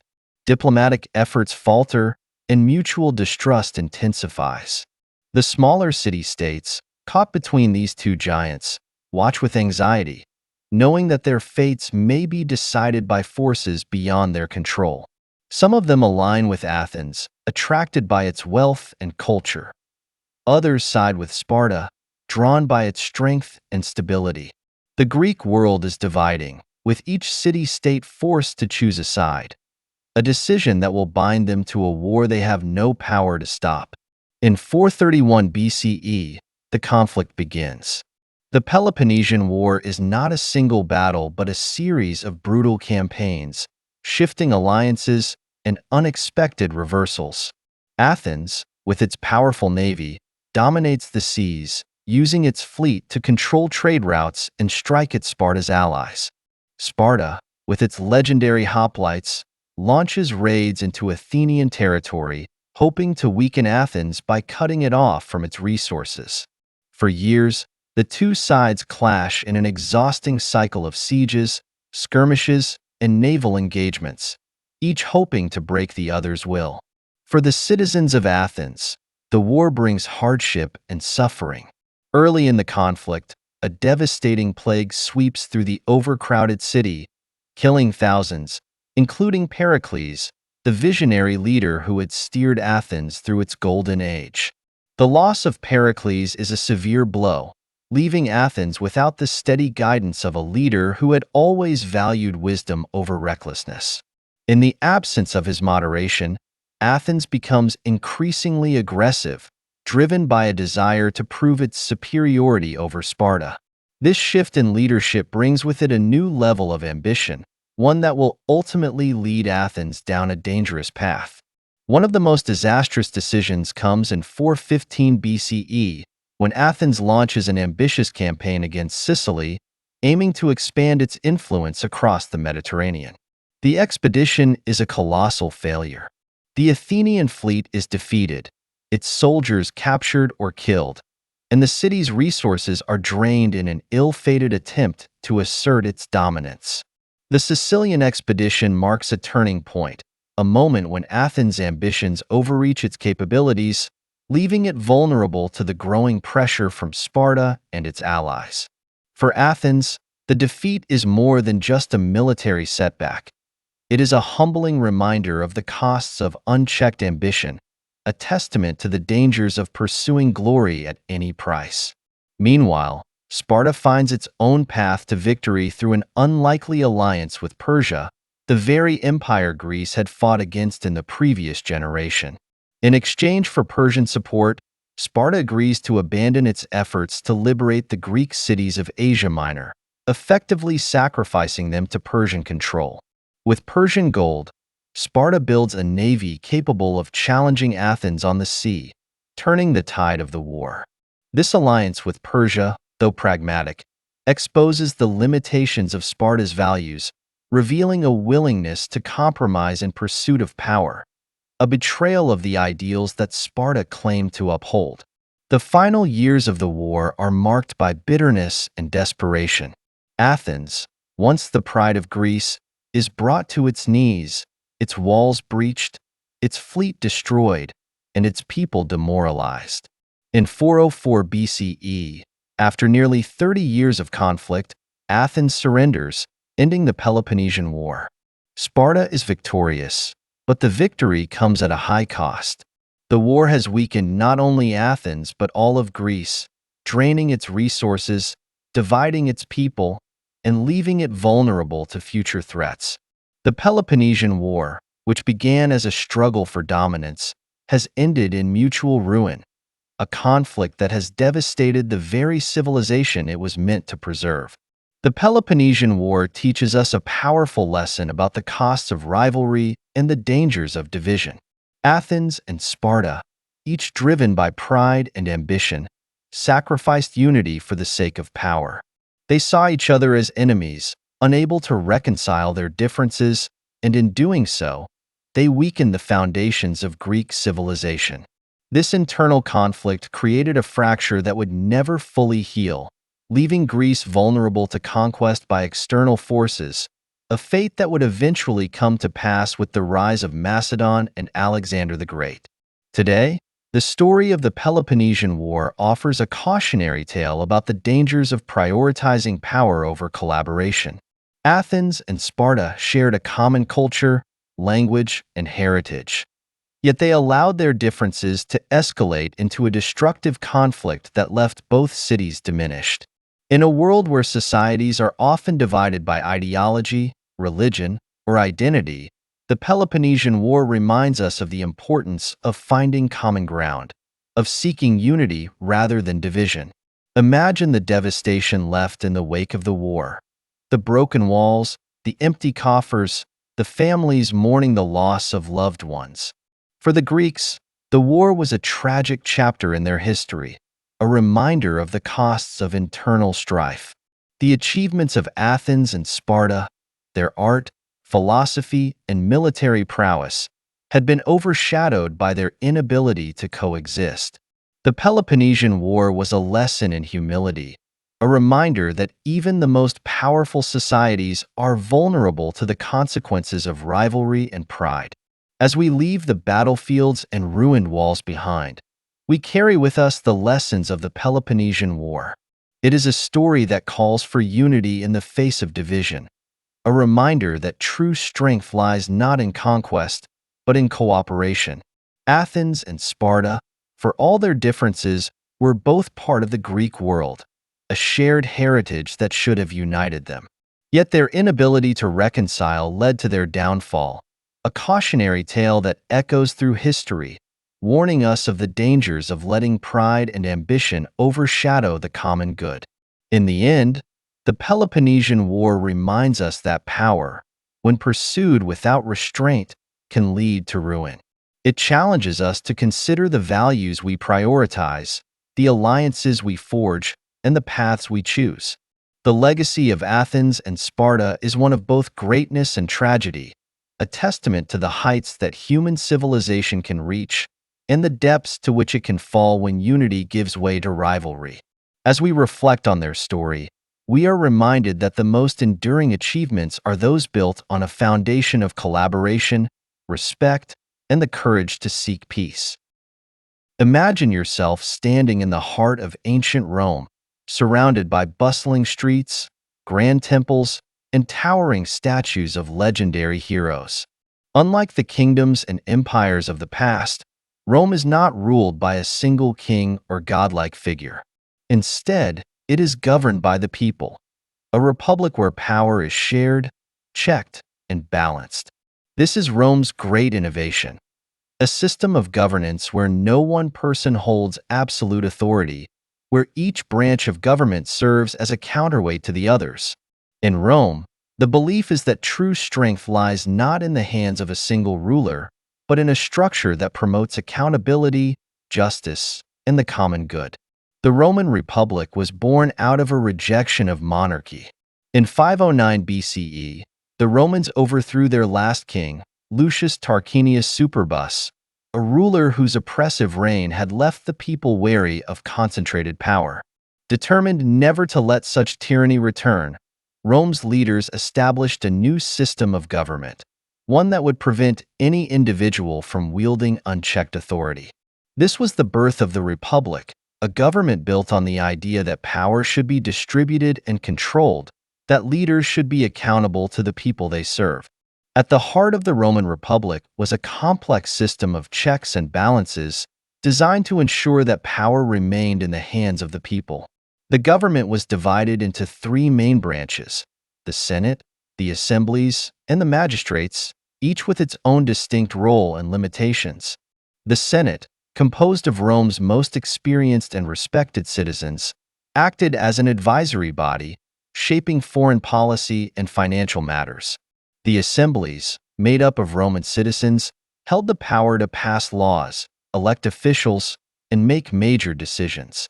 The magistrates, including the consuls, were the executive leaders, responsible for enforcing laws and leading the military. Each branch was powerful, but its authority was limited by the others, creating a system that encouraged cooperation and discouraged tyranny. Imagine being a Roman citizen, knowing that your voice counted, that the leaders who governed you were chosen by the people and accountable to them. If you were a plebeian, a common citizen, you would have a role in the assembly, voting on laws and electing magistrates. If you were a patrician, a member of Rome's aristocracy, you might have a seat in the Senate, advising on critical decisions. This balance of power wasn't perfect. It often favored the wealthy and privileged. But it was a step toward the idea that governance should be a shared responsibility, a structure that recognized the importance of representing different voices in society. The consuls, the highest officials in the Republic, exemplified this commitment to limiting power. Each year, 2 consuls were elected to serve jointly, with each holding the authority to veto the other's actions. This system of dual leadership ensured that no single individual could make unilateral decisions, that every action required consultation and compromise. The consul's term was limited to a single year, preventing them from becoming entrenched in power and encouraging a constant renewal of leadership. This system of limited terms, veto power, and shared authority was revolutionary, a model of governance that promoted both stability and accountability. But the Roman Republic was not without its conflicts. The division between the patricians, the aristocratic class, and the plebeians, the common people, often led to tensions and struggles for equality. The plebeians, who made up the majority of Rome's population, resented the patricians' control over the Senate and the legal system, which often favored the wealthy. This tension eventually led to the conflict of the orders, a prolonged struggle for political and social rights. Over time, the plebeians gained greater representation through the establishment of the tribune of the plebs, an office designed to protect the rights of the common people and veto actions that threatened their interests. The tribunes became powerful voices in the Republic, ensuring that the government served all citizens, not just the elite. Imagine the role of a tribune in the Roman Republic, a representative of the people with the power to challenge the decisions of the Senate, to stand up for the rights of the common citizen. The tribunes were both respected and feared, wielding significant influence over Rome's political landscape. Their existence reminded the patricians that their authority was not absolute, that Rome's strength came from its diversity and inclusion of all classes. The tribune of the plebs was a powerful check on the dominance of the patrician class, a counterbalance that helped to maintain social harmony and prevent abuse of power. This system of checks and balances allowed Rome to grow and thrive, transforming from a small city-state into a powerful republic that dominated the Italian peninsula. Rome's model of governance was resilient, adaptable, and remarkably effective in managing the complex needs of a growing population. The Republic provided a framework for unity, a way for diverse communities and interests to coexist within a single political structure. It fostered a sense of civic duty, a belief that citizens had a responsibility to participate in governance and protect the welfare of the state. This commitment to shared power and accountability created a society where people felt invested in their government, where the laws were respected because they were created by representatives of the people. Yet, the Roman Republic was not immune to the temptations of power. As Rome expanded, gaining wealth, territory, and influence, the Republic began to face challenges that would ultimately test its principles. Military conquests brought immense wealth to Rome, but this prosperity also led to corruption, greed, and an erosion of the values that had once defined the Republic. Ambitious generals, driven by personal glory and wealth, began to amass power, challenging the authority of the Senate and the traditional checks and balances. The rise of figures like Julius Caesar exemplified this shift, as Rome's generals gained unprecedented influence over the state. Caesar, a charismatic and ambitious leader, built a loyal army and used his military success to gain political power. His crossing of the Rubicon River in 49 BCE, an act that defied the Senate's authority, marked a turning point for the Republic. It was a direct challenge to the principles of shared power and accountability, a step toward autocracy that would ultimately lead to the end of the Republic. Though Caesar claimed to act in the name of the people, his rise revealed the fragility of Rome's political system and the risks of concentrated power.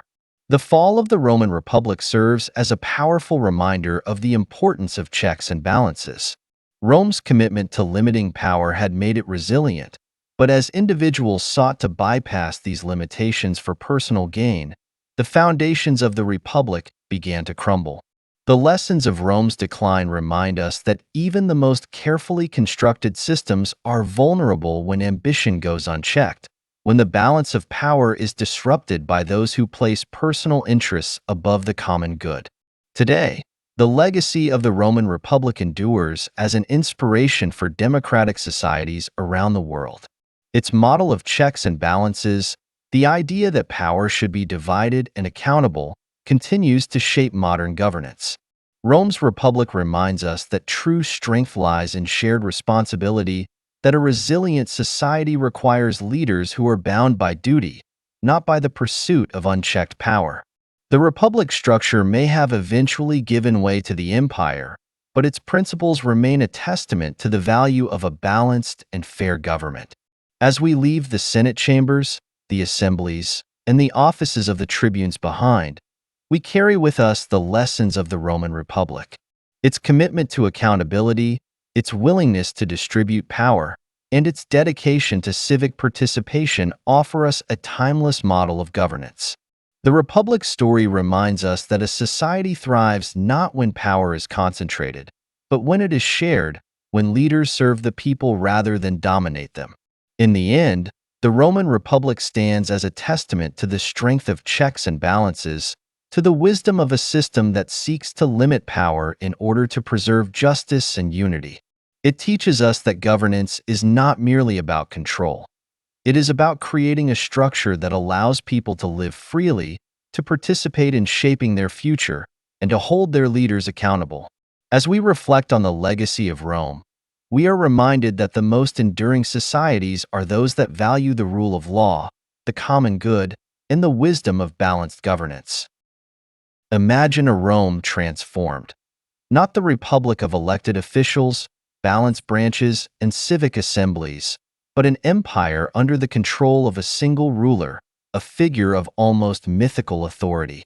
This is Rome after the fall of the Republic, a city that has exchanged its checks and balances for the stability and efficiency of centralized rule. The transition from the Republic to the Empire was not swift. It came slowly, shaped by internal struggles, wars, and a society fatigued by decades of political turmoil. And at the heart of this transformation was a man named Augustus, Rome's first emperor, whose reign would set the stage for a new era of imperial power and influence. The Republic had ended not with a single act, but with years of civil conflict, ambition, and shifting allegiances. The assassination of Julius Caesar in 44 BCE had plunged Rome into chaos, as rival factions vied for control of the state. It was in this power vacuum that Octavian, Caesar's adopted son and heir, rose to prominence. Through strategic alliances, military victories, and shrewd political maneuvering, Octavian emerged victorious, defeating his rival Mark Antony and Cleopatra at the Battle of Actium in 31 BCE. With Rome at his feet, he took the name Augustus, meaning the revered one, and assumed control over the state. The Roman Republic was no more, replaced by the Roman Empire, an autocratic system where ultimate authority rested in a single ruler. Imagine being a Roman citizen in the early days of Augustus' reign. After years of war and uncertainty, there is a palpable sense of relief, a feeling that Rome has finally found stability. Augustus presents himself not as a tyrant, but as a restorer of peace, a leader who has ended the bloodshed and restored order.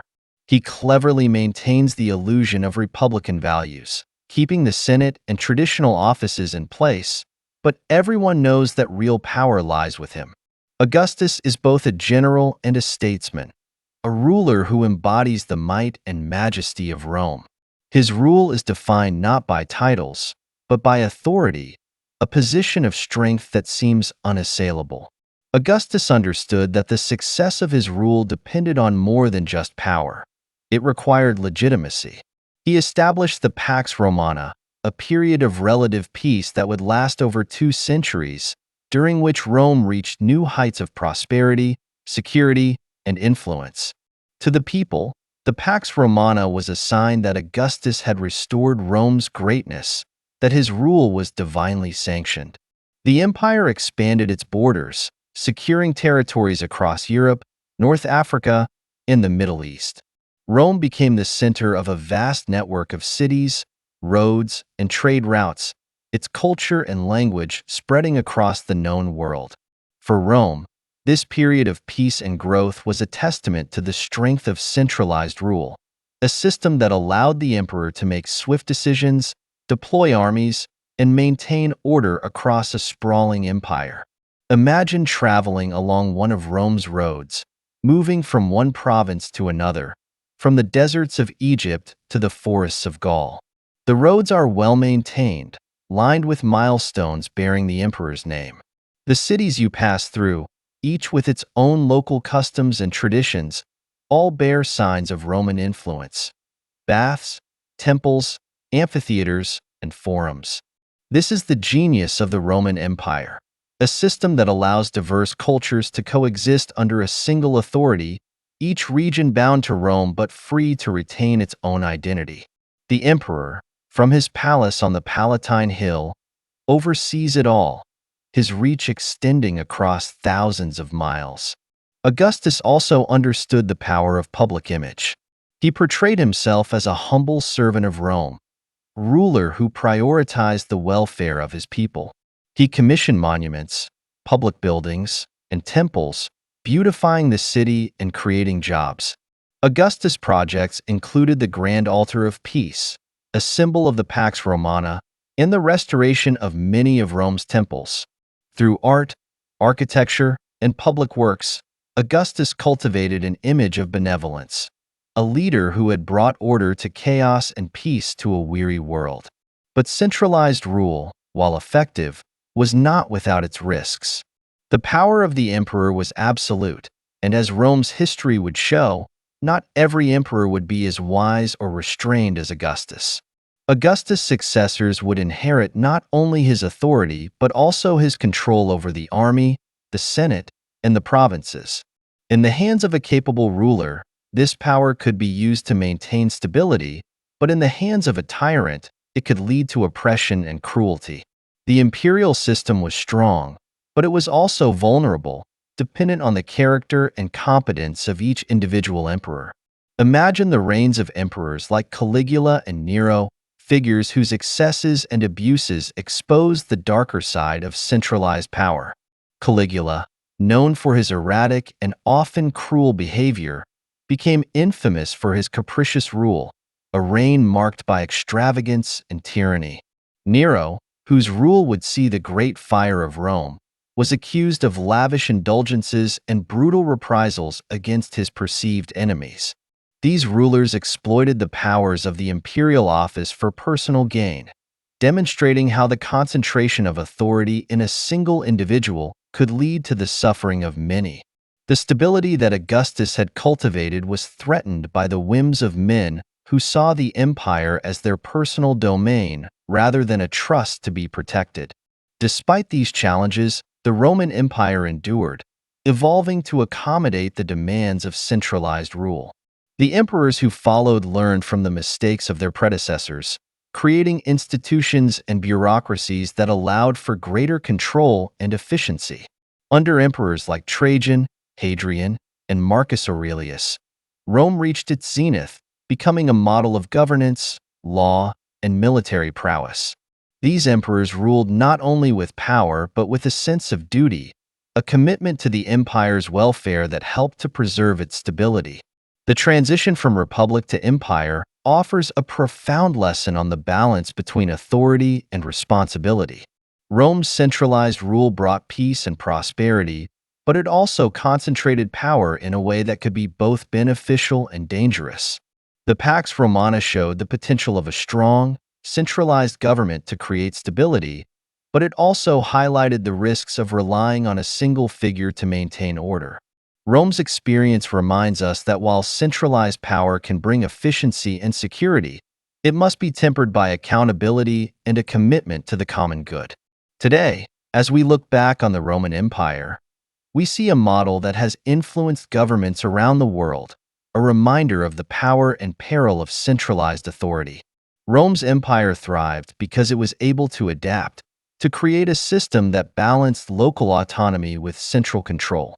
Its roads, laws, and institutions created a network that held diverse peoples together, a structure that allowed for unity without demanding uniformity. The empire's success lay not only in its military might but in its ability to govern a vast, multicultural world with a sense of order and purpose. As we leave the streets of Rome, the palaces of emperors, and the temples built in honor of the gods, we carry with us the lessons of the empire's rise. The Roman Empire reminds us that power, when centralized, can achieve remarkable things, but it also requires wisdom, restraint, and a respect for the people it governs. Augustus' legacy endures as a testament to the potential of strong leadership, but Rome's history also warns us of the dangers that arise when power becomes an end in itself.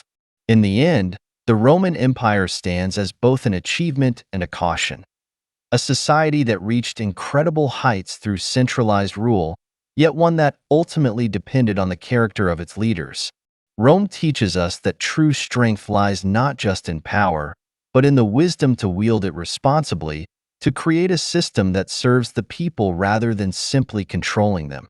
As we reflect on Rome's transition from republic to empire, we are reminded that power is a double-edged sword, one that can bring peace and prosperity but also lead to oppression if left unchecked. Imagine the vast expanse of the Roman Empire, stretching from the windswept shores of Britannia to the deserts of Egypt, from the mountains of Hispania to the rivers of Mesopotamia.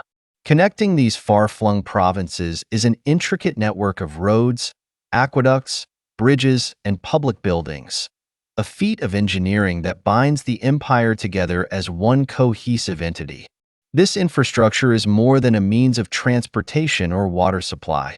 It is the very backbone of Rome, a system that enables trade, communication, and governance across thousands of miles. The Romans, through their remarkable ingenuity, have built a society that not only thrives on conquest but is sustained by infrastructure that endures long after battles are won. The roads of Rome were legendary. Known as Vie Romani, or Roman roads, they were expertly constructed, laid with layers of stone and gravel to ensure durability, and crowned in the center to allow for proper drainage. Roman roads connected every corner of the empire, allowing legions to march swiftly from one province to another, merchants to trade goods across vast distances, and officials to communicate with the central authority in Rome.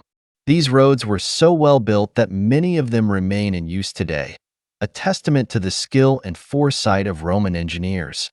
For the Romans, roads were a symbol of order, a visible representation of their empire's reach and unity. Imagine being a merchant traveling along the Via Appia, the road that connected Rome to southern Italy. As you journey, you pass other travelers, soldiers, priests, local traders, each on their way to different destinations. The milestones along the road indicate distances to various cities, reminders of the empire's scale. These roads aren't just paths, they are lifelines, creating an interconnected empire where people, ideas, and goods flow freely. Thanks to this network, Rome could administer its provinces effectively, ensuring that distant regions felt connected to the capital, a part of the Grand Roman project. But roads were just one piece of Rome's infrastructure. Perhaps one of the most impressive feats of Roman engineering was their aqueduct system, which brought fresh water from distant sources into cities, ensuring that people had access to clean water for drinking, bathing, and sanitation. The aqueducts, with their majestic arches spanning valleys and hillsides, stand as symbols of Rome's commitment to public welfare. By ensuring a steady water supply, the Romans created healthier, cleaner cities, reducing the risk of disease and improving the quality of life for citizens. Rome's aqueducts were marvels of hydraulic engineering, utilizing gravity to transport water across miles of challenging terrain, proving that Roman infrastructure wasn't just practical but also innovative. Imagine the relief of a citizen in a Roman city, knowing that fresh water was available daily, that the fountains and public baths were kept full. Water wasn't just a luxury, it was a necessity, and the aqueducts made it possible for urban centers to flourish. Cities like Rome, Carthage, and Antioch grew into bustling metropolises, supported by these lifelines that provided a constant flow of water. The aqueducts represented Rome's commitment to its people, a reminder that even in the most arid regions, the empire could provide for its citizens. Public baths, too, were an essential part of Roman infrastructure. Far from being mere places of cleanliness, the baths were centers of social life where citizens gathered to relax, exercise, and socialize. The baths, often grand and elaborate, featured heated pools, steam rooms, and gymnasiums, offering a place where people from all walks of life could meet and interact. For the Romans, the baths were more than just amenities. They were a reflection of Rome's civic pride. a place where the values of community, health, and relaxation were fostered. The grandest of these baths, such as the Baths of Caracalla and the Baths of Diocletian, were architectural masterpieces showcasing the empire's wealth, craftsmanship, and dedication to public welfare. Imagine entering one of these massive bath complexes, where the sounds of laughter and conversation echo through marble halls, where mosaics decorate the floors and statues line the walls. The baths are bustling with life.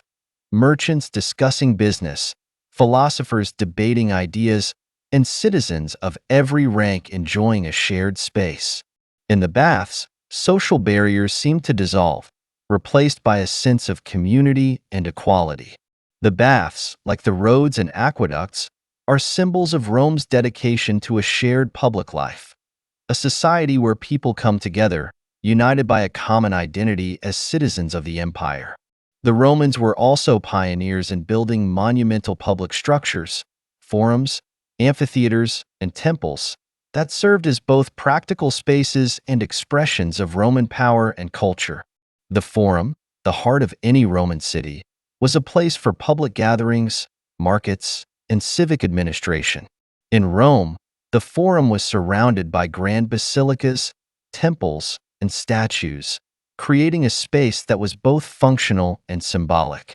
Here, citizens gathered for political discussions, legal proceedings, and public ceremonies, all within the shadow of Rome's architectural grandeur.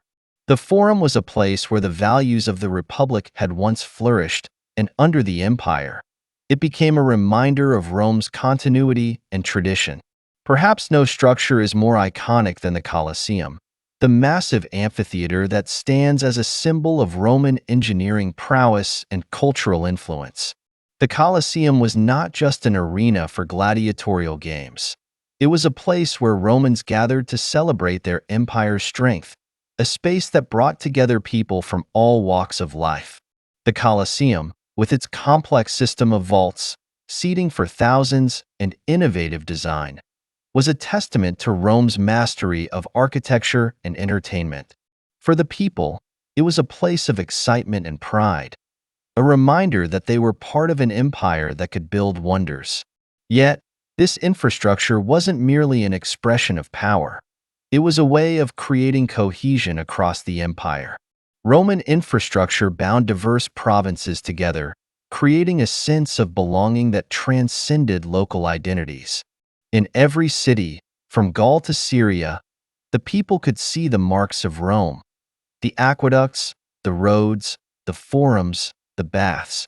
This shared infrastructure helped to unify a vast and culturally diverse empire, fostering a sense of loyalty and identity that connected distant regions to the center. For Rome, infrastructure was a means of governance, a tool that allowed the empire to maintain order and stability across its territories. By building roads and aqueducts, the Romans made it possible for soldiers, officials, and goods to move efficiently, creating a network that could respond quickly to threats or needs. This infrastructure enabled the Roman economy to thrive, facilitating trade and exchange across the empire. Rome's infrastructure was an investment not just in physical structures, but in the idea of a connected, enduring society. However, maintaining such extensive infrastructure was costly. As the empire expanded, the need for upkeep grew, stretching Rome's resources. The vast network of roads and aqueducts required constant repairs, and as the empire faced external pressures and internal decay, the burden of maintaining these structures became increasingly challenging. Over time, as Rome's political and economic strength waned, its infrastructure began to deteriorate, symbolizing the decline of the empire itself. The roads and aqueducts that had once connected the empire became neglected. The grand baths and forums fell into disrepair, reminders of a glorious past that was fading. Today, the remains of Rome's infrastructure stand as silent witnesses to its greatness. The roads that stretch across Europe, the arches of aqueducts that still stand, the ruins of forums and baths, all of these are reminders of Rome's lasting impact. Rome's infrastructure was more than just a means of transportation or water supply. It was a foundation for a thriving society, a model of how infrastructure can create unity, foster economic growth, and support public welfare. The lessons of Rome remind us that infrastructure is not just about building for the present, but about investing in the future, creating systems that support the health, stability, and prosperity of society. As we walk away from the ruins of aqueducts and roads, we carry with us the lessons of Rome's achievements. The Roman Empire thrived not just because of its military power, but because of its infrastructure, its commitment to connecting people and providing for their needs. Rome teaches us that the strength of a society lies in its ability to build systems that endure, to create structures that serve the people and foster unity. The legacy of Roman infrastructure endures, a reminder that true greatness is found not only in conquest, but in the vision to build something lasting and beneficial for all. Imagine standing at the borders of the Roman Empire, gazing into the forests of Germania or the deserts of Parthia, territories that seem endless and untamed. This is the edge of a vast empire, an expanse that stretches from the North Sea to the Nile, from the Atlantic to the Euphrates. Rome's reach is monumental, its influence unmatched. Yet, as you look closer, cracks begin to appear in the seemingly impenetrable facade. The Roman Empire, once the embodiment of power and stability, is beginning to show signs of strain. An empire stretched too thin, struggling to maintain control over lands that grow ever more distant from the heart of Rome. Rome's decline was not sudden. It was a slow, complex process shaped by a combination of internal and external pressures. At its height, the empire's size was both its greatest achievement and its most significant challenge. The vastness that had once been a testament to Rome's strength became an enormous burden, as the difficulties of managing, defending, and unifying such a sprawling territory began to mount. Rome was no longer the cohesive, resilient society it had been under the Republic or the early Empire. Now, it was a massive, unwieldy entity beset by political instability, economic challenges, and external threats that would ultimately lead to its fall. One of the primary challenges Rome faced was the difficulty of governing a diverse and expansive population. The empire included people from vastly different cultures, languages, and traditions, each with its own identity and loyalties. To maintain control, Rome had developed a system of provincial governors and local leaders who were expected to uphold Roman law and order. But as the empire expanded, the loyalty of these provincial leaders grew uncertain, and the communication between Rome and its far-flung territories became increasingly difficult. The empire's size made it hard to respond swiftly to local issues, creating a sense of alienation among the provinces and weakening the unity that had once bound Rome together. Imagine being a Roman citizen living on the outskirts of the empire, perhaps in Britannia or North Africa. For you, Rome feels distant, its influence waning with each passing year. While you may see Roman officials and soldiers in your town, their presence is sparse, and the laws and customs of Rome seem less relevant to your daily life. The loyalty that once connected these provinces to the heart of the empire is fraying, as local leaders gain more influence and Rome's ability to enforce its authority diminishes. This disconnect between the center and the periphery becomes one of the critical weaknesses in Rome's vast system, a reminder that size alone cannot guarantee strength. Economic strain also played a significant role in Rome's decline. The empire relied heavily on its vast territories for resources, but as its borders grew, so did the costs of maintaining and defending them. The Roman military, once a symbol of discipline and might, became an enormous financial burden. Rome's economy, which had thrived on conquest and plunder, was no longer as profitable, and the costs of securing the empire's borders drained its treasury. To fund its massive army and bureaucracy, Rome turned to heavy taxation, placing a significant burden on its citizens and creating resentment among the provinces. Imagine the impact of these taxes on an ordinary citizen. Farmers, merchants, and artisans, once the backbone of Roman society, now struggled under the weight of economic demands that seemed endless. The productivity and prosperity that had once defined the Roman economy were eroding, replaced by a sense of stagnation and decline. The gap between the wealthy elite and the struggling populace widened, creating social tensions that further weakened the empire's stability. The very infrastructure that had once unified Rome, its roads, aqueducts, and public buildings, began to suffer from neglect as resources were diverted to military expenses. External threats only compounded these issues. Along Rome's borders, various tribes and kingdoms, once deterred by the strength of the Roman legions, began to press against the empire's frontiers. In the east, the Persian Empire posed a constant threat, challenging Rome's influence and testing its defenses. In the north, Germanic tribes, driven by their own pressures and ambitions, began to move into Roman territory, launching raids and engaging in conflicts with local forces. The famous Gothic invasions, culminating in the sack of Rome in 410 CE, shocked the empire, revealing to the world that even Rome's heart was vulnerable. For centuries, the Roman military had been the empire's shield, a force that could hold back any threat. But as resources dwindled and internal divisions weakened the state, the once mighty legions became less effective. Rome increasingly relied on mercenaries, foreign soldiers with little loyalty to the empire, to fill its ranks. These mercenaries were skilled but fought for pay, not for Rome, and their presence signaled a shift away from the disciplined citizen soldiers who had once defined Rome's military.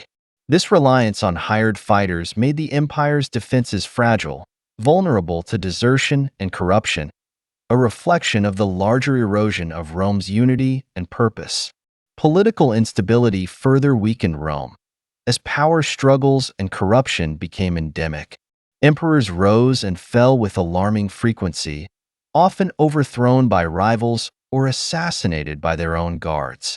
The Praetorian Guard, originally established to protect the emperor, became a powerful political force, sometimes deposing emperors who displeased them. This instability made it difficult for Rome to address its mounting challenges effectively, as each new ruler sought to consolidate power rather than resolve the deeper issues facing the empire. The sense of shared purpose that had once unified Rome was overshadowed by personal ambition and factionalism. Imagine the uncertainty of life in late Imperial Rome, where political intrigue and shifting alliances created a sense of chaos. Citizens no longer felt connected to a unified Roman identity. Instead, they saw an empire divided by competing interests, each one vying for power. The civic pride and loyalty that had once characterized Roman society were fading, replaced by a sense of disillusionment and resignation. For many, the empire had become a distant and impersonal force, a reminder of lost greatness rather than a source of inspiration. As the empire weakened, some leaders attempted reforms to restore stability. Diocletian, recognizing the challenges of governing such a vast territory, divided the empire into the Eastern and Western Roman empires, each with its own ruler. This division, while intended to make governance more manageable, ultimately hastened Rome's fragmentation, creating two competing centers of power. Constantine, who would later reunite the empire, attempted to strengthen its foundation by embracing Christianity, establishing a new capital at Constantinople, and seeking to unify the people under a common faith. But these efforts, while significant, could not reverse the long-term trends of decline. The fall of Rome reminds us of the limits of even the greatest empires. Rome had built a society of remarkable infrastructure, culture, and law, but its vastness became its vulnerability, a reminder that expansion must be balanced with sustainable governance. Rome's decline offers a cautionary tale about the dangers of overextension, about the importance of adaptability, and the need for unity in the face of external threats. The empire that had once seemed unbreakable was brought low not by a single event, but by a complex interplay of internal and external factors that revealed the fragility of even the mightiest states. Today, as we look back on the Roman Empire, we see both its achievements and its failures. Rome's infrastructure, legal system, and cultural influence remain testaments to its greatness, but its decline teaches us about the risks of unsustainable growth.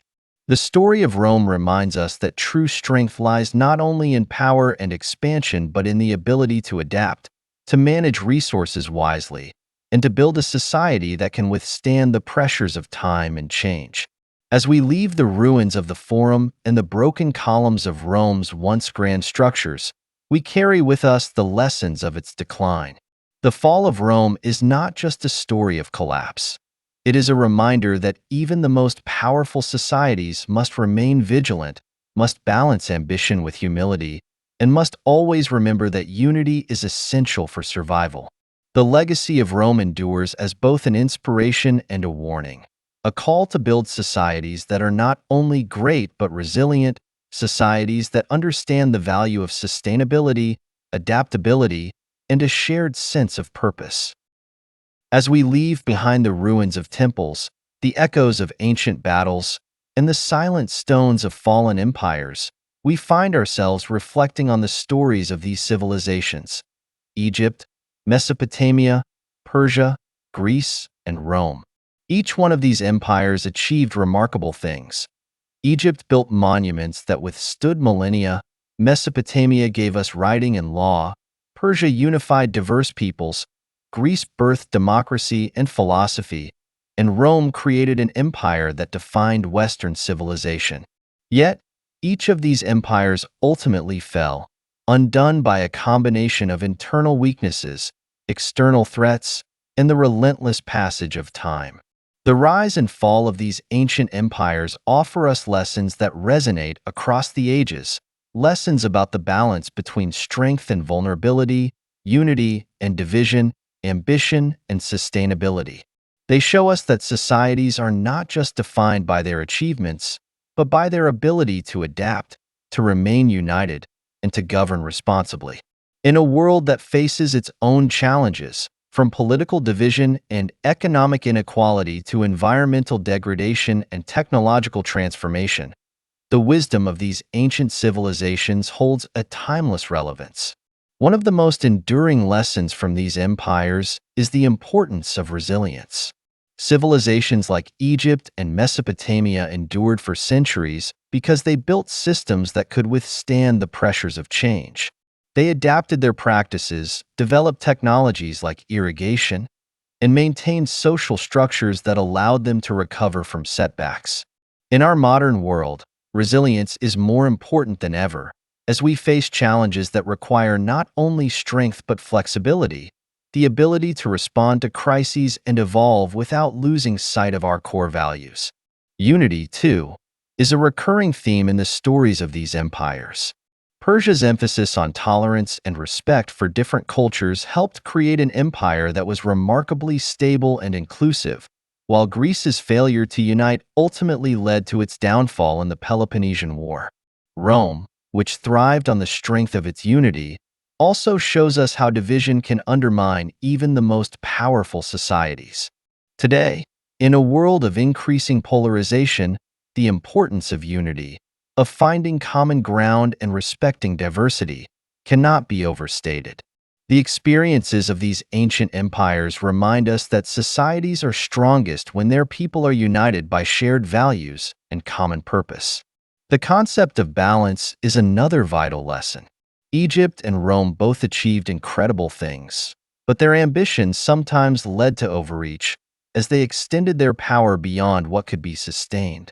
The stories of these empires remind us that growth must be managed responsibly, that strength and expansion are only beneficial when balanced by a commitment to sustainability.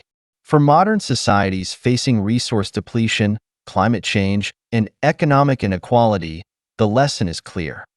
We must find ways to balance our ambitions with respect for the limits of our planet and our communities. Accountability is also a recurring theme. In Rome, The Republic thrived on its system of checks and balances, a structure that limited power and ensured that leaders served the people. But as the Republic gave way to the Empire, unchecked authority led to abuses of power, a vulnerability that ultimately contributed to Rome's decline. This shift highlights the importance of accountable governance, a principle that remains as relevant today as it was in ancient Rome. In a world where leaders and institutions wield significant power, the need for transparency, accountability, and a government that serves the public interest is more urgent than ever. Another profound lesson is the value of knowledge and culture. The intellectual achievements of Mesopotamia, Greece, and Rome laid the foundation for much of Western thought, philosophy, and science. These civilizations understood that knowledge was a form of power, a means of advancing society and understanding the world. In our era, where technology and knowledge shape every aspect of life, these empires remind us of the need to cultivate education, innovation, and critical thinking. They show us that societies that value knowledge and encourage curiosity are those that leave a lasting impact. Lastly, the ancient empires remind us of the impermanence of power. Even the most formidable societies are not immune to decline. Greece, for all its intellectual brilliance, was ultimately defeated by the Macedonians. Rome, which once ruled much of the known world, eventually fell to internal corruption and external invasions. These stories remind us that no society is invincible, that the pursuit of power must be tempered by a sense of humility and responsibility. In our own time, where global power dynamics are constantly shifting, the fall of these empires serves as a cautionary tale, a reminder that power must be used wisely, with a respect for the forces of history and the limits of human ambition. As we look to the future, the lessons of these ancient empires offer us guidance. They call us to build societies that are resilient, balanced, and united. Societies that value knowledge and hold power accountable. They challenge us to respect the diversity of cultures, to govern with integrity, and to prioritize the well-being of our people and our planet. The ancient empires achieved greatness because they dared to envision something beyond their present circumstances, to create systems that served their people and inspired the world. Today, we stand on the foundation they built, heirs to their wisdom and achievements. As we face the challenges of our time, we carry forward the lessons of these ancient empires, striving to build a world that honors their legacy while advancing toward a brighter future.